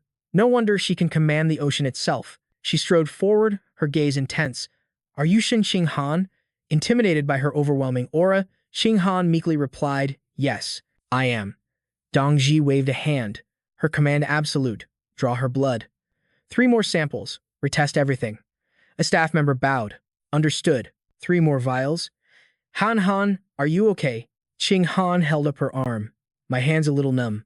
A doctor called out, Xing Han, please come with me. A short while later, she stood in the vice principal's office. Excuse me. Dongji slowly swiveled her chair around with a faint smile. The results are in. It's truly unbelievable, but all 3 tests came back at 21%. Xing Han was stunned. They did? The woman got straight to the point. I want to take you as my disciple. Xing Han couldn't believe her ears, pointing at herself. Me, your disciple. Dongji nodded. Become my disciple. And feats like riding the waves will become second nature to you. Xing Han hesitated. This is all so sudden. Can I have some time to think about it? I have to ask Zichen first, she thought. But the vice principal was firm. There is nothing to consider. Becoming my student brings only advantages. With 0 drawbacks, I am not only the vice principal of Shanghai University, but also a minister in the Department of Education. If we establish a master-disciple relationship, your admission to Shanghai University is guaranteed. Do you have anything else to say? Xing Han blushed. No, ma'am. Dongji pulled out her phone. Excellent.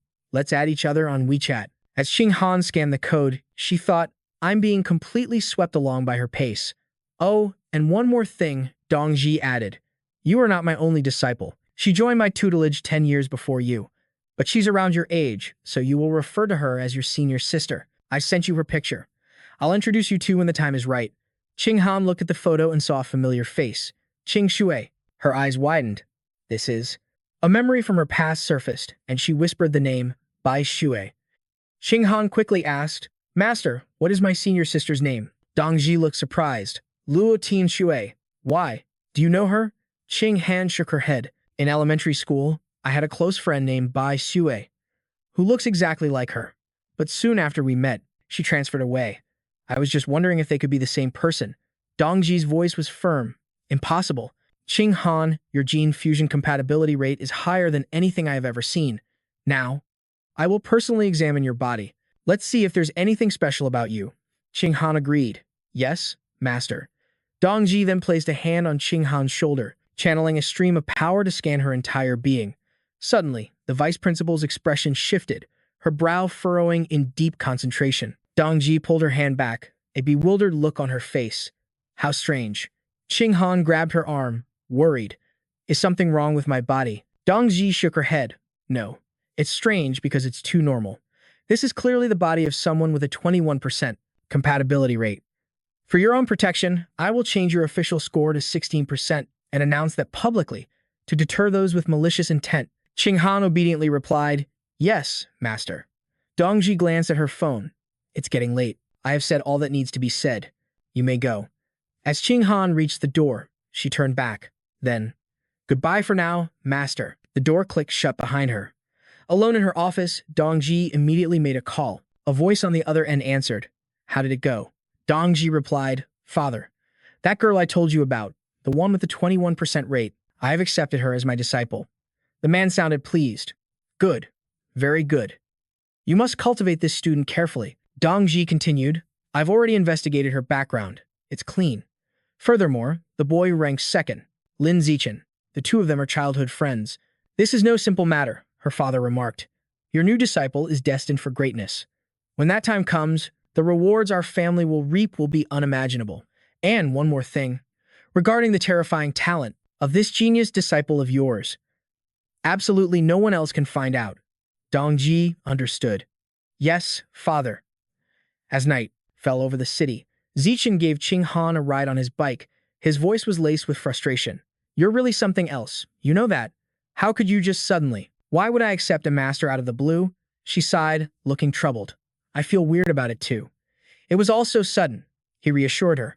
Let's just wait and see for now. If this woman doesn't have any ill intentions, then it's fine. But if her character turns out to be questionable, we'll just end the master-disciple relationship ourselves once we're strong enough. Qing Han nodded in agreement. Just then, Wan Xin burst out from her room, waving excitedly. Xiao Chen. Qing Han. You're both back. Her voice was full of cheer. You're just in time. Tonight, we're all going to the Mingxiang restaurant to celebrate. She beamed. I heard Qing Han was the top scholar in the province. That's incredible. Zimeng added happily. This means Qing Han can go to the same university as Xiao Chen. It's perfect. Later, everyone raised their glasses in a toast to Qing Han and Xiao Chen for becoming the top and second scholars. Yan Sheng waved goodbye. It's getting late. Everyone, please get home safely. Shen Jian called back. You too. Let's do this again soon. As night descended upon the city, only the light of the full moon remained. Suddenly, a knock echoed through the quiet house. Wan Xin rushed to the door. Coming, coming. She saw Qing Han standing there, a slight blush on her cheeks. Qing Han, are you here for another sleepover with Xiao Chen? Qing Han explained awkwardly. Oh, no, I just have something really important. I need to discuss with him in person. Her face turning a deep red, she dashed inside. Aunt Wan Xin, I'm going to find Xiao Chen now. Wan Xin's mind raced. Important things are best said face to face. Could this be a confession? She ran to his door and knocked gently. Xiao Chen, I have something really important to tell you. Zi Chen opened the door, looking at Qing Han with concern. What is it? She stepped inside to explain. It's about that master I accepted this morning. Zi Chen's eyes widened. Your master? Qing Han sat on the bed, hugging a pillow close. My master performed a full examination on me today. The results showed nothing special. My body is completely ordinary, but as for the water my body leaks. She couldn't detect it at all.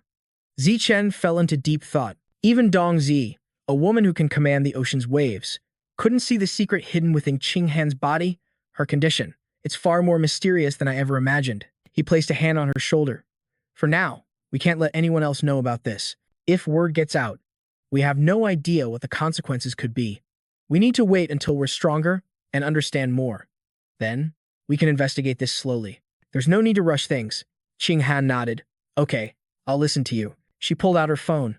Oh, right. There's one more thing.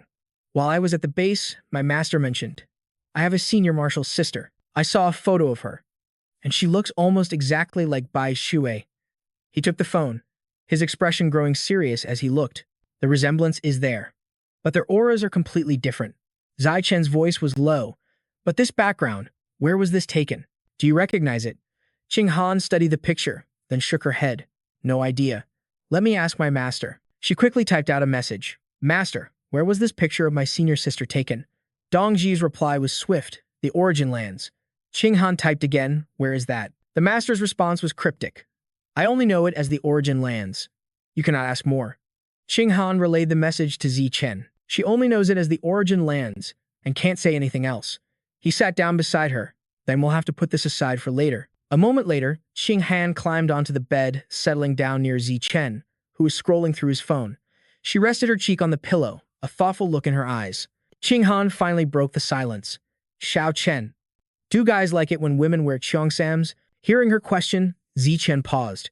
Was she influenced by her new master? An image of Qing Han in a cheongsam flashed through his mind. He blushed slightly. They can be beautiful. He thought to himself, if Qing Han wore one, she'd look amazing. Suddenly, Qing Han leaned over, pinning him to the bed. So, do you like them? His face burned. I like them. She pressed, moving closer. What about stockings? Black, white, or flesh-toned? Zi Chen was completely flustered. Why are you asking such weird questions? If I had to choose, maybe black or white. Qing Han was already tapping on her phone. Okay. Cheongsam and stockings. Ordered. He stared in confusion. What on earth was she up to? Just then, another knock echoed from the door. It was Wan Xin's voice, full of playful suggestion. Qing Han, your mother just dropped off your toiletries. Looks like you're staying the night. Qing Han took the bag, embarrassed. I didn't ask her to bring these. Why would she do this on her own? Wan Xin just smiled. It's fine. It's fine. You're both adults now. There's nothing wrong with sleeping in the same room. With a wink, Wan Xin closed the door, leaving the two of them alone. Qing Han looked at Zi Chen. Both of their faces were as red as ripe tomatoes. She walked over and emptied the bag onto the bed. It's fine. I'll just change and go to sleep. But then, Qing Han suddenly froze. What is this? Her eyes scanned the package, and she let out a small shriek. Ultra-thin natural latex condoms. Mortified, Qing Han threw it back into the bag. Why would my mom pack something like this? She scrambled off the bed in a panic. I'm going to go change now. Watching her flustered retreat, he sighed.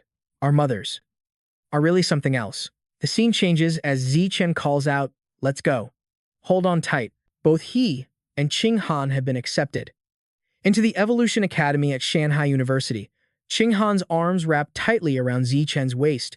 She grinned, her voice full of excitement. Let's go. Like him, Qing Han had also signed a contract with the He Yu family's martial arts dojo. They were heading to the dojo for a promotional event when a voice suddenly called out, "Excuse me." Just moments after leaving, a strange group blocked their path. Liu Chuanwu spoke first, asking, "Are you student Lin Zichen?" Zichen stopped his bike, his voice laced with suspicion. "Who are you?" The man replied. "Allow me to introduce myself. My name is Liu Chuanwu, the Dean of the Martial Arts Academy at Shanghai University. We've come today on behalf of the Tianren Pavilion." Hearing that name, Zichen paused. The Tianren Pavilion. He'd seen them in the news.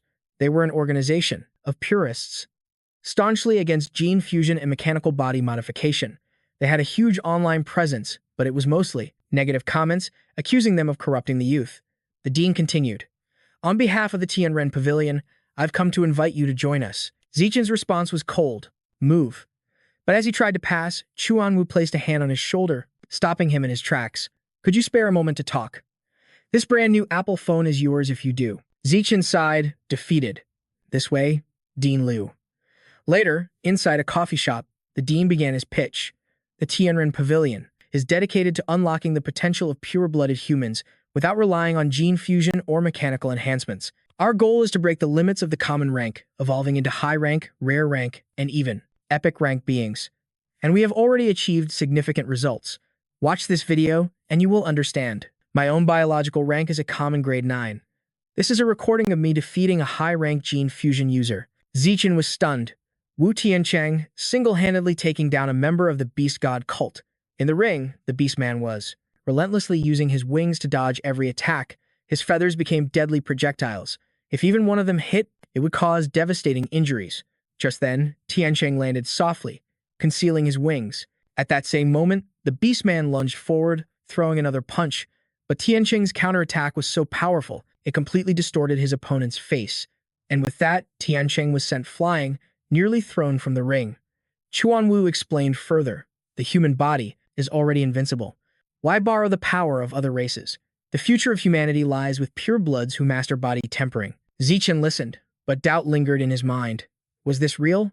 Was the video edited, or was Wu Tiancheng a fraud? The dean insisted with absolute certainty. There is no post-processing on that video. I will continue to challenge other high-rank gene fusion users. You're welcome to come and watch anytime. Zichen had a question. Why don't you just upload this video online? Wouldn't that be the best way to promote your Tianren Pavilion? Chuanwu explained, We want to, but the current regime forbids it. Zichen grew curious. Why? The dean elaborated, the authorities believe that without an increase in biological rank, there is no future, and therefore, nothing worth promoting. But without promotion, we can't get more researchers, making a breakthrough nearly impossible. After all, quantity is what leads to a qualitative change. But if a genius like you were to join us, you wouldn't be, like me, stuck at common grade 9 after 50 years of hard training. You could surely evolve into a high-rank being. Zichen's mind reeled. Wait, 50 years? This man looked 50 at most. Chuanwu said confidently, Don't be fooled by my youthful appearance. The truth is, I'm nearly 100 years old. I've maintained this look thanks to the body tempering method. He prompted him. If you don't believe me, search for my information on Beidou, the dean of the Martial Arts Academy at Shanghai University. Zichen stared at the information, his thoughts racing. If body tempering really granted long life, he wondered if his parents could learn it. He scanned for more useful details. In his youth, he was the young master of the Liu family, the top martial arts clan in Namjiang province, the Liu-style martial arts. However, when the age of gene fusion arrived, they refused to adapt, and the entire family's legacy crumbled. And Liu Chuanwu, the clan's young master, ended up with his wife and children leaving him. He stubbornly refused the path of gene fusion, a path they had all supported. Zichen thought, if it were Han Han, she would never leave me. This is the bond between childhood sweethearts. Suddenly, his eyes froze on a particular line of text. Yuan Dongji. Wasn't that Han Han's master? And her relationship to Liu Chuanwu. Ex-wife. Son, Yuan Egsu Sheng. Daughter, Yuan Xiaoyi. The photos of his children were blurred out. Does this mean they're dead? Zichen glanced at the dean, reassessing him. This man was not to be underestimated. Chu Wanwu spoke with pride, maintaining this appearance at nearly 100 years old is proof enough that pure-blooded humans have a brilliant future. That is precisely why our Tianren Pavilion exists. Do you know what Tianren means? It means humanity conquers heaven. Relying on gene fusion is relying on beasts. We can never surpass them. And in the end, we won't be able to stop their invasion, leading to the day humanity goes extinct. To alter the body, even cybernetic enhancement is the same. Many materials for mechanical body modification come from the beasts. It still relies on them. You can never truly surpass the beasts that way. Our celestial pavilion doesn't oppose gene fusion or cybernetic modification, but we are against betting humanity's entire future on these two methods. We should rely on them to survive, but only in the early stages. During that time, we must research another path and prepare for what comes next. Student Lin Zichen, I formally invite you to join the Celestial Pavilion and fight with us for the future of humanity. I am certain that you can become the first pure-blooded human to shatter the chains of your mortal limits. He scratched his face. You've been talking about this tempering method for a while now. What exactly is it? The man continued. The Celestial Pavilion's tempering method is an art from an ancient ruin. It is called the art of blood tempering, and its name is quite literal. It uses one's own lifeblood and aura to refine the body, strengthening the physical form and dramatically increasing one's combat power. According to the ancient records, cultivating this art to its highest realm can grant the user a sanctified body, allowing one to fly through the heavens and move through the earth. Their fists can shatter mountains and rivers. They can tear colossal beasts apart with their bare hands. However, only those of pure human blood can cultivate the art of blood tempering. Those who fuse genes possess impure blood, riddled with flaws. They can never practice the blood tempering art. As for those who modify their bodies with machinery, their forms are incomplete. Their life force cannot circulate, making the art impossible for them as well. This is precisely why we believe that only pure-blooded humans hold the key to the future. Gene fusers and cyborgs have no such destiny. Student Lin Zichen, would you consider joining our Celestial Pavilion to cultivate the blood-tempering art and walk the path of the pure-blood human race? But Zichen immediately refused. I feel I still know too little about purebloods. I'd rather just observe for now. Suddenly, Chuan Wu shot to his feet, slamming the table. You can learn as you go. But student Lin Zichen, with your incredible talent and powerful physique, it would be a true shame not to walk the pureblood path. In the eyes of our Celestial Pavilion, the provincial valedictorian with a 16% gene fusion rate sitting right there is utterly insignificant, not even worth a single hair on your head. His pointed words clearly irritated Qing Han. We've always believed that you, with the #1 body index score, are the true valedictorian of Nanjiang province. If you choose the path of a pureblood in the later stages, you will undoubtedly crush her. She puffed her cheeks in annoyance, wondering why she was being targeted when she hadn't said a word. Then, he raised a hand, surprising the old man. Zichen introduced her. The provincial valedictorian with a 16% gene fusion rate is right here. Qing Han forced a smile. Hello. He placed his hand on the phone box and said, It's getting late, and we have other places to be. Thank you for the phone and the milk tea. We'll be leaving now. Chuan Wu held out a hand to stop them. Wait, 6 months. Just join for a 6-month trial period. Whatever benefits the Evolution Academy gives you, the Celestial Pavilion will double them. If double isn't enough, we'll triple it. Hearing such an insane offer, Zichen was stunned. Triple? He immediately spun back to the table. You know, I've always been a great admirer of the Celestial Pavilion's ideals. I've decided to bring my talent to your ranks and dedicate myself to the grand cause of the pure-blooded human race. Chuan Wu felt helpless. It's good that you understand. But inwardly, he was weeping. Triple the resources. Just how much will this brat cost us? Zichen nodded with conviction. Oh, right. I have one question. Do you know of a place called the Origin Site? The old man was surprised. This kid actually knew about the Origin Site. It is a place, Chuan Wu began, believed to be the cradle of all life. He emphasized that all the aberrant beasts that exist today originated from that very place. Zichen's mind raced. The cradle of all life. The source of all aberrant beasts. The Origin Site. So humanity did have knowledge of these creatures, and they could even enter that place. He voiced his question. Does that mean the beast meat sold in the city centers also comes from there? Chuan Wu confirmed it, of course. Otherwise, the meat left on Earth wouldn't be enough to supply the higher-ups, let alone trickle down to common folk. Zishan pressed on. Do you have any videos of the origin site? The old man shook his head. No, all electronic devices are rendered useless there. The only way to record anything is to draw it by hand. Zishan finally understood. That picture was actually a sketch. Just then, his phone began to ring. A voice on the other end called out, "Hey there, handsome." "Hey, beautiful. The dojo's promotional event is about to start. When are you two getting here?" Zishan replied, "We're on our way now." "Well, hurry up," the person urged. Zishan stood.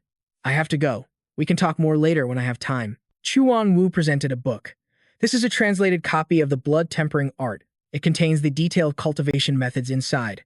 However, the art has strict requirements. One's biological level must reach at least Tier 4 common grade. Only then is your life force abundant enough to begin cultivation. With your current body index, you're already on the verge of reaching Tier 4. Thong, you can preview this over the summer. Once you evolve to a regular level 4 by the start of school, you can immediately begin your training. A smug thought crossed Chen's mind. Is that so? I'm already a regular level 6. I'll have to try that cultivation method when I get back. Later, on a street lined with towering skyscrapers, inside a training room, Yu Yan was pushing herself to the limit. She unleashed a powerful kick, warping the heavy bag with the sheer force of the impact. Seeing Director Wu enter, Yu Yan paused her training. Wiping the sweat from her brow, she asked, "Director, what's got you in such a good mood?" He declared with immense pride, "Thanks to my unparalleled charisma, the salutarian of the Namjiang College entrance exam, and the top scorer on the provincial physical assessment, has officially joined our celestial pavilion." Yu Yan looked skeptical. "Is that for real?" Director Wu pulled out his phone. "Of course, it's real. I've already got his contact info right here." She was floored. "Director, how on earth did you pull that off?" He puffed out his chest. "It was my magnetic personality, of course." Yu Yan rolled her eyes. "The truth." Director Wu answered nonchalantly. "I simply told him that whatever benefits the Evolution Academy offered, our celestial pavilion would triple them." She shrieked in horror. "Triple? We're already drowning in debt." He waved off her concern. "Relax. I've already lined up 3 rich sponsors. The triple benefits will be more than covered." Yu Yan sighed, defeated. "Director, please, try not to be so reckless from now on." Director Wu's tone turned serious. "Yu Yan, back when you first practiced the blood tempering art, how long did it take you to sense your blood energy?" She thought for a moment. "That was 10 years ago. If I remember correctly, it took about a week." He pressed on. "And what about controlling it?" Yu Yan replied, 2 months. Director Wu nodded in satisfaction. "As expected of the capital's former salutatorian, your talent is truly exceptional. Even I, who considered myself a prodigy, took a full 2 weeks just to sense my blood energy." Her expression suddenly fell. "Please, don't bring up my past as the salutatorian. Ever since I gave up on gene fusion to join the Celestial Pavilion, I've been stuck, unable to evolve into a high-level life form for years. I can't even imagine how many people have mocked me behind my back." He patted her shoulder comfortingly. "Let them laugh. In a few years, when you finally evolve, you'll be able to wipe the floor with every single one of them, right?" Yu Yan's hope faded. "But I've already undergone 2 body tempering cycles and still haven't opened a single aperture point. Tell me, Director, that kid, Lin Chen, how long do you think it will take him to sense his blood energy?" Director Wu considered it. "That kid's physical index is monstrous, only a fraction lower than yours was back in the day. I'm guessing it'll take him about 10 days. Her eyes widened in surprise. "Really? In that case, I'll have to personally train this genius junior." Meanwhile, as dusk settled over the city, back in Chen's apartment, he sat on his bed, cultivating while studying an ancient text. Chen scoffed internally, sensing blood energy. "Way too easy. It only took me 3 seconds. The next step is controlling it and beginning the body tempering process." He decided, "I'll start with my right hand." A system window materialized before him. "You are using blood energy to temper your skin." 30 minutes later, Chen mused to himself, "The first tempering cycle on my right hand is complete. Let's test its durability with a blade." Just 1 cycle, and it's already immune to blades. No wonder Director Wu could block Tianqing's feather projectiles after 3 tempering cycles. I can't even imagine how powerful my body will become after 5 full tempering cycles. 3 hours later, he was breathing heavily but analyzing the results. "At this pace, I can temper all the skin on my entire body in less than a week. I've finished tempering both arms and only consumed about 1/3 of my blood energy." Just then, Chen's phone buzzed with a notification. It was a text from Han. Hey Chen, are you asleep? He replied, not yet. I was just about to prepare a surprise for you. She texted back, could you come to my room to see it? Chen was puzzled. See what surprise? Han replied, it wouldn't be a surprise if I told you. He agreed. All right, I'm on my way. Chen got up, thoroughly confused. What kind of surprise could it be? She wants me to come over this late at night. Auntie Meng opened the front door. Oh, Chen, are you here for Han? He answered. Yeah. She sent me a message saying she had a surprise and told me to hurry over. His aunt covered her mouth, a knowing smile on her face. Well, you'd better hurry up there. Don't keep the girl waiting. A moment later, Chen knocked on her door. Han, I'm here. Han's voice called out, come in. Chen pushed the door open and stepped inside. He paused, confused, seeing Han completely covered by a thick blanket on her bed. What is this? He asked. Her face flushed red as she replied, the surprise I prepared for you. Chen's curiosity grew. What kind of surprise needs a blanket? His own face grew warm as his imagination ran wild. Don't tell me. The surprise is herself? Wait, she's not gonna make me look at a glowing watch again, is she? Han urged him, come closer and you'll find out. As he approached, she blushed even deeper. Go on, pull it back. Han buried her face in her pillow, too embarrassed to look at him. Chen's face was on fire. He bit his lip and with a deep breath, yanked the blanket away. Underneath the blanket was Han, dressed in a stunning traditional cheongsam.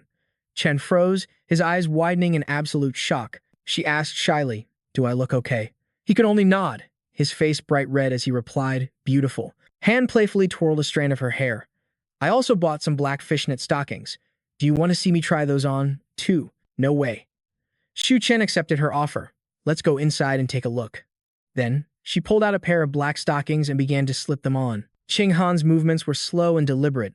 The longer Xu Chen watched, the hotter he felt, and he couldn't help but bite his lip. Once they were on, she asked, what do you think? He answered instantly, they're beautiful. They really suit you. She tested the waters.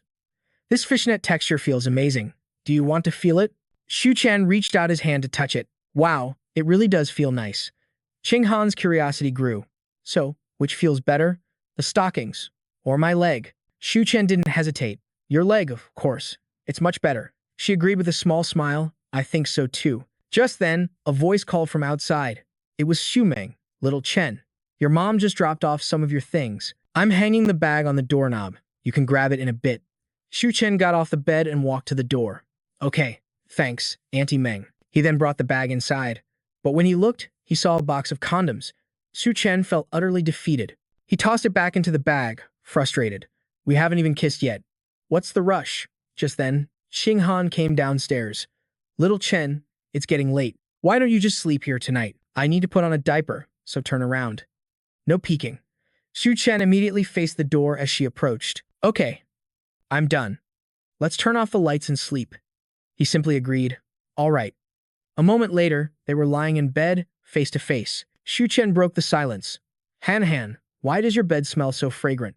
Did you spray something on it? Qing Han laughed softly. That's just my natural scent lingering on the sheets. If you don't believe me, get closer. He was stunned. How was that even possible? She didn't say another word, just gazed at him in the quiet darkness. Xu Chen stared back at Qing Han, his face turning beet red. Her delicate lips parted slightly, and without thinking, his did too. He reached his arm around her neck, pulling her closer, and they shared a deep, passionate kiss born from genuine emotion. As Xu Chen deepened the kiss, Qing Han's eyes suddenly flew open. She pushed him away, gasping for air. Wait a second. Watching her scramble off the bed, Xu Chen was confused. What's wrong? Qing Han covered her legs in shame. I peed myself. Instantly, the atmosphere became incredibly awkward. But then, Xu Chen spoke up. Wait, what exactly did you feel just now? Was it like a strong wave of emotion? She answered shyly. My heart was pounding like crazy. That kind of fluttering feeling. And my whole body felt intensely hot for a second, and then, that happened. My emotions were definitely going wild. A spark of understanding lit up in his eyes. It's just as I guessed. I think the unknown power you have might be connected to your mental energy. It's controlled by your mind. If your mental energy gets high enough, you might be able to fully activate and control this power. Come back here. Let's kiss again. We need to see if the same thing happens when your emotions spike. Qing Han held up a hand. Wait, I need to change first. But Xu Chen countered, it's just going to get wet again anyway. Let's just continue for now. So, she climbed back onto the bed, and they began to kiss once more. Looking at Qing Han's blushing face, he asked, "So, how do you feel this time?" She replied, embarrassed. It was the same as before. A huge rush of emotion, and then it happened again. Chen suggested they try a few more times. "Okay, we can basically confirm it now. Your power is activated by intense mental energy." She turned away. "I'm all sweaty. I'm going to take a shower." A little while later, her voice called out from the bathroom, "Little Chen, I forgot to grab any clothes. Could you grab a set of my pajamas for me?"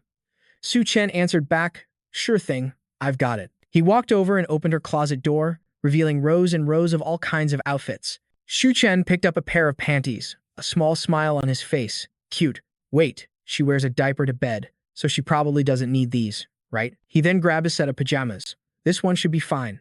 Later that night, they slept soundly, together in the same bed. When Chen woke up, he opened his eyes to see the girl sleeping beside him. Qing Han was still lost in dreamland, a tiny bit of drool escaping her lips. He smiled softly and wiped her face clean. Then, Chen slipped out of the room, gently closing the door. Meng's voice came from downstairs. "Little Chen, breakfast is almost ready. You should eat with us before you head home." "Okay, I'll eat first then." Jian Ye, already at the table, asked, "Is Han awake yet?" He sat down. "Not yet. Let's let her sleep in a little." Her dad sighed with a smile. "If only Han could be as disciplined as you are." But Chen defended her. "Uncle, she brought home the highest college entrance exam score in the entire province. Letting her sleep in a bit during summer break doesn't seem like too much to ask." Jian Yi conceded. "You have a point there." As he was leaving, Chen waved. "You don't have to see me out, Auntie Meng." After he left, Meng closed the door, a knowing smile playing on her lips. She nudged her husband. "I got up in the middle of the night to use the restroom, and I heard the shower running upstairs. Do you think our daughter and little Chen finally?" Understanding dawned on Jian Ye's face. "Now that you mention it, it must be true." Meng immediately grabbed her phone. "This is huge. I have to tell Wan Xin the good news." Meanwhile, Chen had just gotten home. As he pushed the door open, he pulled off his shirt. He headed out, reminding himself to wash yesterday's dirty clothes. But as Zishan rushed to leave, Wan Xin called out to him, "Son, you did an amazing job." Her words of praise left Zishan completely bewildered. At that same moment, in a sunlit high-rise building, he stormed in, radiating an intense aura, and roared, "Liu Chuanwu, you owe me an explanation about Lin Zishan." Chuanwu calmly replied, "Lin Zishan, I have no idea what you're talking about." He slammed his fist down, shouting, "Lin Zishan clearly enrolled in my Evolution Academy, and yet you went behind my back, using dirty tricks to pull him into your martial arts academy. Have you no shame?" Liu Chuanwu's voice boomed in response. "What dirty tricks? Is your Evolution Academy the only one allowed to recruit students? Can't my martial arts academy do the same?" He shot back. "There's a proper order to things. You've lived this long. Don't you understand a simple principle like that?" But Chuanwu refused to back down. "I don't care about your proper order. All I know is, until the semester officially begins, he is not a student of your Evolution Academy. I'll recruit who I want to recruit. It's not against any school regulations." He countered, "The school rules might not state it, but you've broken the pact between the deans." Chuanwu scoffed, "Ridiculous. That's your agreement. What does it have to do with me?" In short, my recruitment methods were perfectly reasonable. It was all fair competition. If you're so unhappy about it, feel free to go convince Lin Zishan to rejoin your academy." His face darkened with rage. "A despicable villain like you dares to talk about fair competition? Fine. If you got the guts, face me in the ring. That's what I call fair competition." Chuanwu just cleaned his ear, taunting him. "Face you in the ring? Do you take me for a fool? You're a high-level, 5th-rank master, trying to bully a common 9th rank like me. And you have the nerve to talk about fairness? Where's your sense of decency?" He fumed. "I'm 48 years old, you're 95. Chuanwu just laughed mockingly. "So I'm bullying my juniors?" "No, you're just bullying the elderly." He was about to explode. "You, Liu Chuanwu, as long as you refuse to undergo gene fusion, you'll be a weak, common 9th rank for the rest of your life. In your eyes, ordinary people are no better than ants. So go on, keep clinging to your so-called pure-blooded humanity." Later, Dongji tried to calm him down. "Don't worry, Dean Ma. Just wait a while after the semester starts. When that Lin Zishan sees his peers, who are far less talented, surpass him through gene fusion or mechanical body modifications, he'll switch his major on his own." "But he insisted, "Vice Principal Yuan, that's not the point. The point is that Liu Chuanwu broke the rules. He needs to be punished for it." She simply advised, "If you're that upset, Then give him a taste of his own medicine. Go poach the salutatorian for our academy, he agreed. Fine. I'll do as you suggest, Vice Principal Yuan. Dongji watched as the furious Dean Ma stormed off. She thought to herself, Ma Zhen, he is usually so calm and composed, but whenever he's around that old man Liu, he completely loses his cool. So many years have passed, but Liu hasn't changed a bit. That mouth of his is still as sharp as ever. His body could have been just as formidable as his tongue. It's a shame he chose the wrong path in his youth. Otherwise, he'd be a principal by now, at the very least. Meanwhile, Qing Han and Zishen were on a run together. She was drenched in sweat, panting, I can't run anymore. He handed her a water bottle. Here, hydrate. That's enough training for today. Let's go cool down on that bench over there. A moment later, Qing Han was stretched out on the wooden bench while Zishen helped massage her muscles. She turned her head, her face blushing as she said, Zishen, thank you. He just chuckled. With our relationship, saying thank you makes us sound like strangers.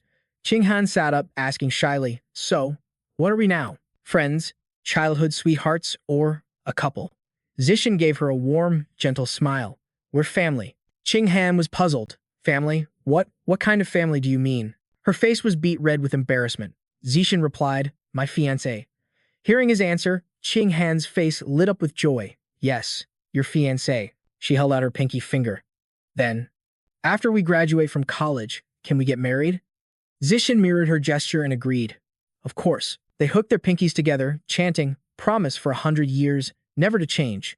After 100 years, we'll figure it out then. Later, his whole family was gathered, watching the news on TV. Just then, there was a knock at the door. Yan Sheng went to get it, coming. But when he opened the door, he was stunned by the visitor. Di Ma, what brings you here? Shen. He waved with a friendly smile. So sorry to disturb you this late. I came to talk to Zishen about his choice of academy. Yan Sheng was surprised. His choice of academy? He thought to himself, didn't we already decide that a long time ago? Why is he bringing this up now? The dean immediately tried to win them over. I brought 2 ice crystal fish. They're incredibly delicious. A former student of mine gave them to me. He gave me so many, I figured I'd bring a couple for your family to try. Director Ma, Yan Sheng began, you're far too generous. Zhan had responded coolly, a small gesture, nothing more. Yan Sheng gestured inside. Director Ma, my son is in the living room. Please, let's go in and talk. He stepped through the door. Then I won't stand on ceremony. A moment later, Shen had cut right to the chase. Zero's compatibility for the Death God gene fusion has reached 15%. The path of gene fusion offers a future beyond measure. It's completely foolish to chase after that so-called pure-blooded human path. It's an utter waste of his talent. The Celestial Human Pavilion has a decent foundation, but their pure-blood theory has shown no real progress. It's nothing but a fraud. Choosing this path will only lead to his own ruin. Zero, listen to my advice. Give up on this pure-blooded human nonsense. That path will only reduce you to an ordinary person. Your true place is at the Evolution Academy. In that instant, Zero fell into a grim silence. His mother, Wan Xin, spoke timidly. Director Ma, I'm afraid I don't understand what you mean. Hasn't Zero already enrolled in the Evolution Academy? He quickly stepped in to explain. Mom, Dad, I forgot to tell you. A few days ago, I joined the Celestial Human Pavilion. I've already switched my registration to the Martial Arts Academy. I want to walk the path of the pure-blooded human. Hearing this, his mother stared in absolute shock. Zero, what is all this about? He looked at his parents and explained calmly. First, I genuinely respect the philosophy of the Celestial Human Pavilion. So when they sincerely offered me triple the benefits, I agreed to join the pavilion for 6 months. I'm going to try the pure-blooded human path. If I see no progress after half a year, I'll return to the Evolution Academy. I will then follow the path of gene fusion. Hearing this, Zhen has seethed with silent fury. How can that broke old fossil possibly afford triple the benefits? He raged internally. Then, in a low voice, he said, Young man, allow me to offer you one piece of advice. Triple the benefits sounds impressive, but in the grand scheme of things, that's just a small, temporary gain. It is not worth sacrificing a great future for such a minor advantage, even if you only join for a 6-month trial, and can still return to the gene fusion path. That short amount of time will cause you to lose an immense amount of priceless knowledge, so much that even triple the benefits could never hope to compensate for it. Zero replied politely, Thank you for the warning, Director Ma. But right now, I truly believe in the pavilion's ideology. If I don't at least try, I know it will haunt me for the rest of my life. It could even become a demon in my heart. But his inner thoughts were far more practical. I don't really want to, but triple the benefits is just too good to pass up. Hearing such firm words, Zhenhe let out a faint sigh. And then he stood up. If you're this stubborn, then saying any more is useless.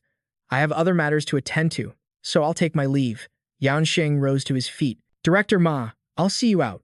Above, pale pink clouds drifted across the sky, as the house below cast a faint glow under the starlight. Zero was sipping some water when he decided to check the news. What he saw on the screen made him freeze in place. What is this? The screen displayed an official announcement, and Zero's heart pounded. The salutatorian of the Nanjing provincial exam. Lin Zero has joined the Celestial Human Pavilion to walk the path of the pure-blooded human. A pity this top scholar is now destined to become an ordinary man. It even mentioned the capital's salutatorian from 10 years ago, claiming the female genius vanished into obscurity after joining the very same pavilion. The feed was filled with similar headlines. The cherry blossoms have bloomed many times since then, but the Celestial Human Pavilion is still an expert at tricking the youth. He wondered. These are all negative comments. It's like a coordinated smear campaign led by a paid army. My personal information is completely exposed. Getting cyberbullied is one thing, but what if I attract the attention of a heretical cult? That would be a disaster. Could Ma Zhenhe be behind this, or is it another power with a grudge against the pavilion? None of that matters now. The priority was to act fast. Zero quickly dialed a number. Hello, I want to file a complaint about a news article that leaked a student's private information. 2 hours later, he stared at his phone and let out a sigh of relief. Thank God it's been deleted. Zero then quickly opened his group chat.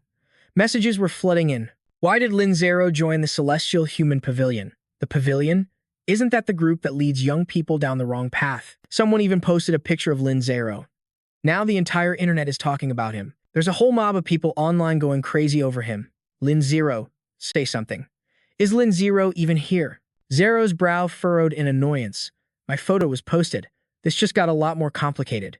Night fell, washing the city in the pale glow of the moon. Qing Han spoke gently. Zero, why don't you sleep here tonight? Are you reading that news about you? Those despicable people are using an innocent student as a weapon. They don't have a shred of human decency. Zero explained. This is how these struggles work. If you try to abide by the rules, you'll always be at a disadvantage. Only those without principles can gain the upper hand. She then said, Zero, my master seems to be incredibly powerful. What if? Could asking her for help even solve this mess? He shook his head, exhausted. This war between factions was nothing new. The gene fusionists were crushing the human purists. His master was a champion of the gene fusionists. There was no way she would ever intervene. Qing Han insisted. It doesn't hurt to try. She pulled out her phone and sent a text. Master, it's been handled. Qing Han was stunned. Already? It's only been 30 minutes. Hearing the news, Lin Zichen blurted out, how is that possible? She confirmed it. Little Chen, it's really gone. The news has vanished. A search for Lin Zichen's name now showed 0 results. Lin Zichen wondered silently. Did she really help me? Was she just spoiling her student? Or was she thinking of her past with Liu Chuanyu? Either way, this worked out in his favor. Han Han, please thank your master for me. I'm seriously grateful for her help, beyond words. Qing Han replied, my master is thanked. But what about my thank you? Lin Zichen asked curiously. And how would you like to be thanked? She leaned in close, whispering playfully, how about you give me a kiss? Much later, Lin Zichen was in his room, deep in cultivation. He let out a slow breath, laced with spiritual energy. System, biological level increased to stage 7. Lin Zichen breathed a sigh of relief. He'd finally finished tempering his entire outer skin. Status window. Name, Lin Zichen. Age, 18. He thought to himself, these 9 biological attributes are basically equivalent to 10 gene fusions. With this power, he could utterly crush that so-called genius from the capital with only 4 gene fusions. Just then, his phone buzzed beside him. He glanced at the screen. A message from Han Han. Little Chen, on Monday, Chu Xin scheduled my egg retrieval.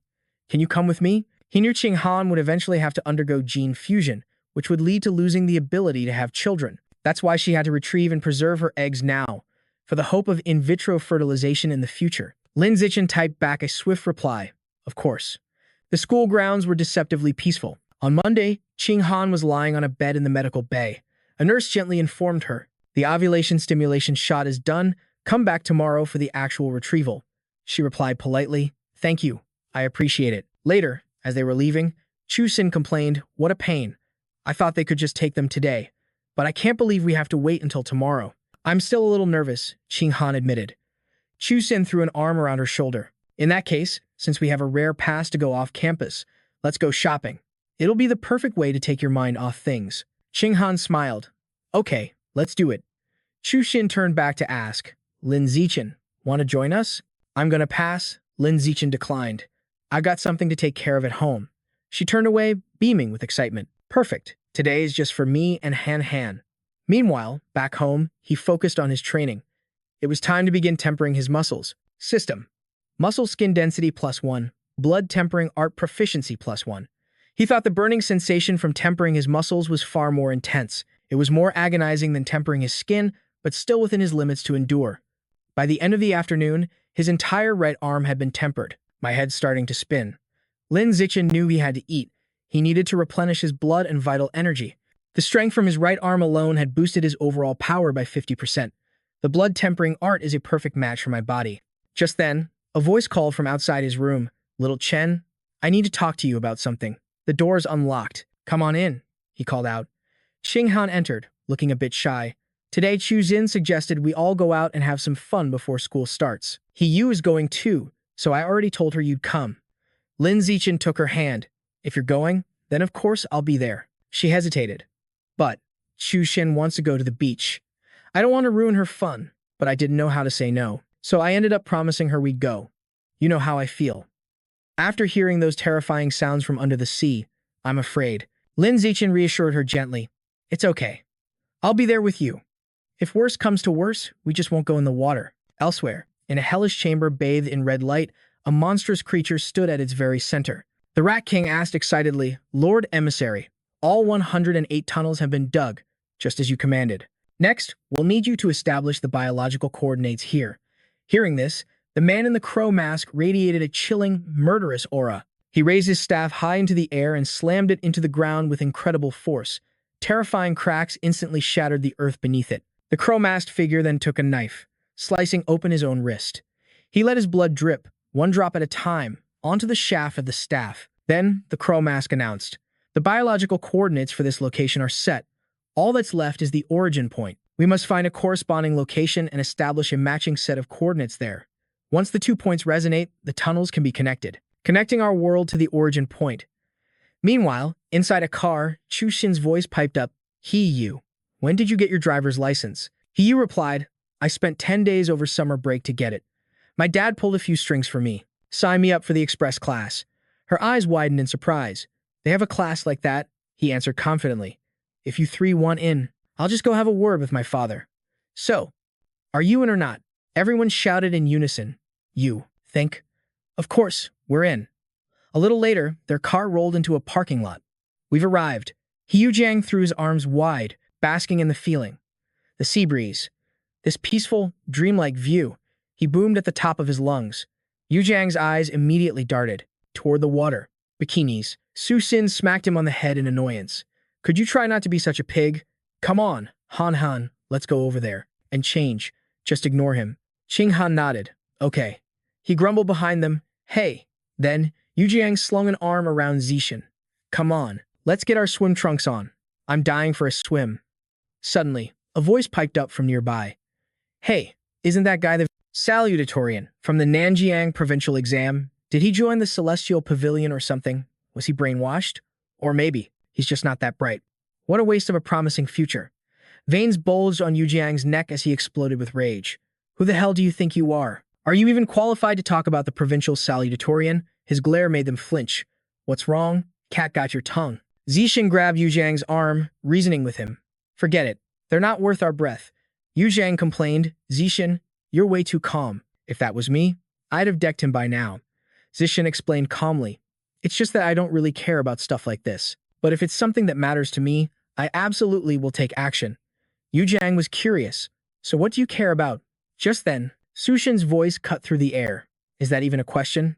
Obviously, Zishan cares about Han Han the most. Yu Jiang scratched his head, embarrassed. Right? Stupid question. She reminded them, you two hurry up and get changed already. A little while later, Zishan offered, Han Han, want me to put some sunscreen on for you? Ching Han, basking in the sun, replied, okay. And so, he knelt beside her. How's this? Ching Han hummed in agreement. Yu Jiang watched them, blushing as he remarked, wow, you've got some serious game. He then called out, Su Xin, Let me put sunscreen on you too. Sushin shot back with a single cold word, scram. Ching Han watched Zishin and blushed, thinking, oh, little Shen. But in that instant, a voice echoed in her mind, horrifying her. Great God. Confused, Ching Han shot upright. Awakens. Origin land of the sea. She looked around in a daze. That voice, it came from the ocean. Ching Han stared out at the distant water. Zishin noticed her distress and rushed to her side. What is it? Terrified, she answered, little Shen. I heard that voice again. It was talking about some great god awakening and the origin land of the sea. It's just as terrifying as before. He frowned. Could it be related to the Nexus land? Our knowledge is too limited right now, and we can't look anything up. We need to find information on this origin land first. Once we get to college, you can try to ask your master about it. Later, after Zishin had tempered every muscle in his body, he once again began the grueling process of refining his bones. But this was 100,000 times more difficult than honing his flesh. He collapsed on his bed, deep in thought. Finally, I've tempered all 206 bones in my body. A system notification appeared. Congratulations on successfully evolving to a 9th stage common organism. Zishin felt a surge of frustration. I'm just one step away from evolving into a high-level organism. If I can just open a single aperture in my body, even just one, I'll be able to break through. But how do you even open an aperture? The method in the book is incredibly vague. He snapped the book shut with resolve. It looks like I'll have to figure this out myself. Later, at Shanghai University, an excited voice called out, Little Shen, Han Han, we're finally here. Ching Han pointed excitedly. Little Shen, look, that ice cream shop is still there. He smiled. Yeah, it's the same one we visited last time. Wan Xin suggested, come on, let's go get some. It's still early, so after we eat, we can go register. We have plenty of time. Ching Han quickly agreed. Okay. A few moments later, Ching Han chirped, mine is strawberry milk tea flavor. It's so good. She gently lifted a spoonful toward his mouth. Little Shen, have a taste. But suddenly, Zishin tensed up. Give me another glass. A loud voice boomed from nearby. Jia Xin, that skirt you're wearing today is way too long. It makes it inconvenient for me to get a good feel. The girl, Jia Xin, replied coquettishly, you can just slip your hand underneath. I don't mind. Another person teased, Brother Yang, stop copying a feel and make your bet. Their table was a whirlwind of noise. You lost.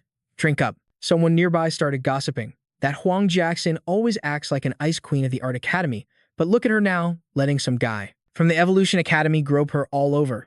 Well, can you blame her? Those Evolution students have bright futures.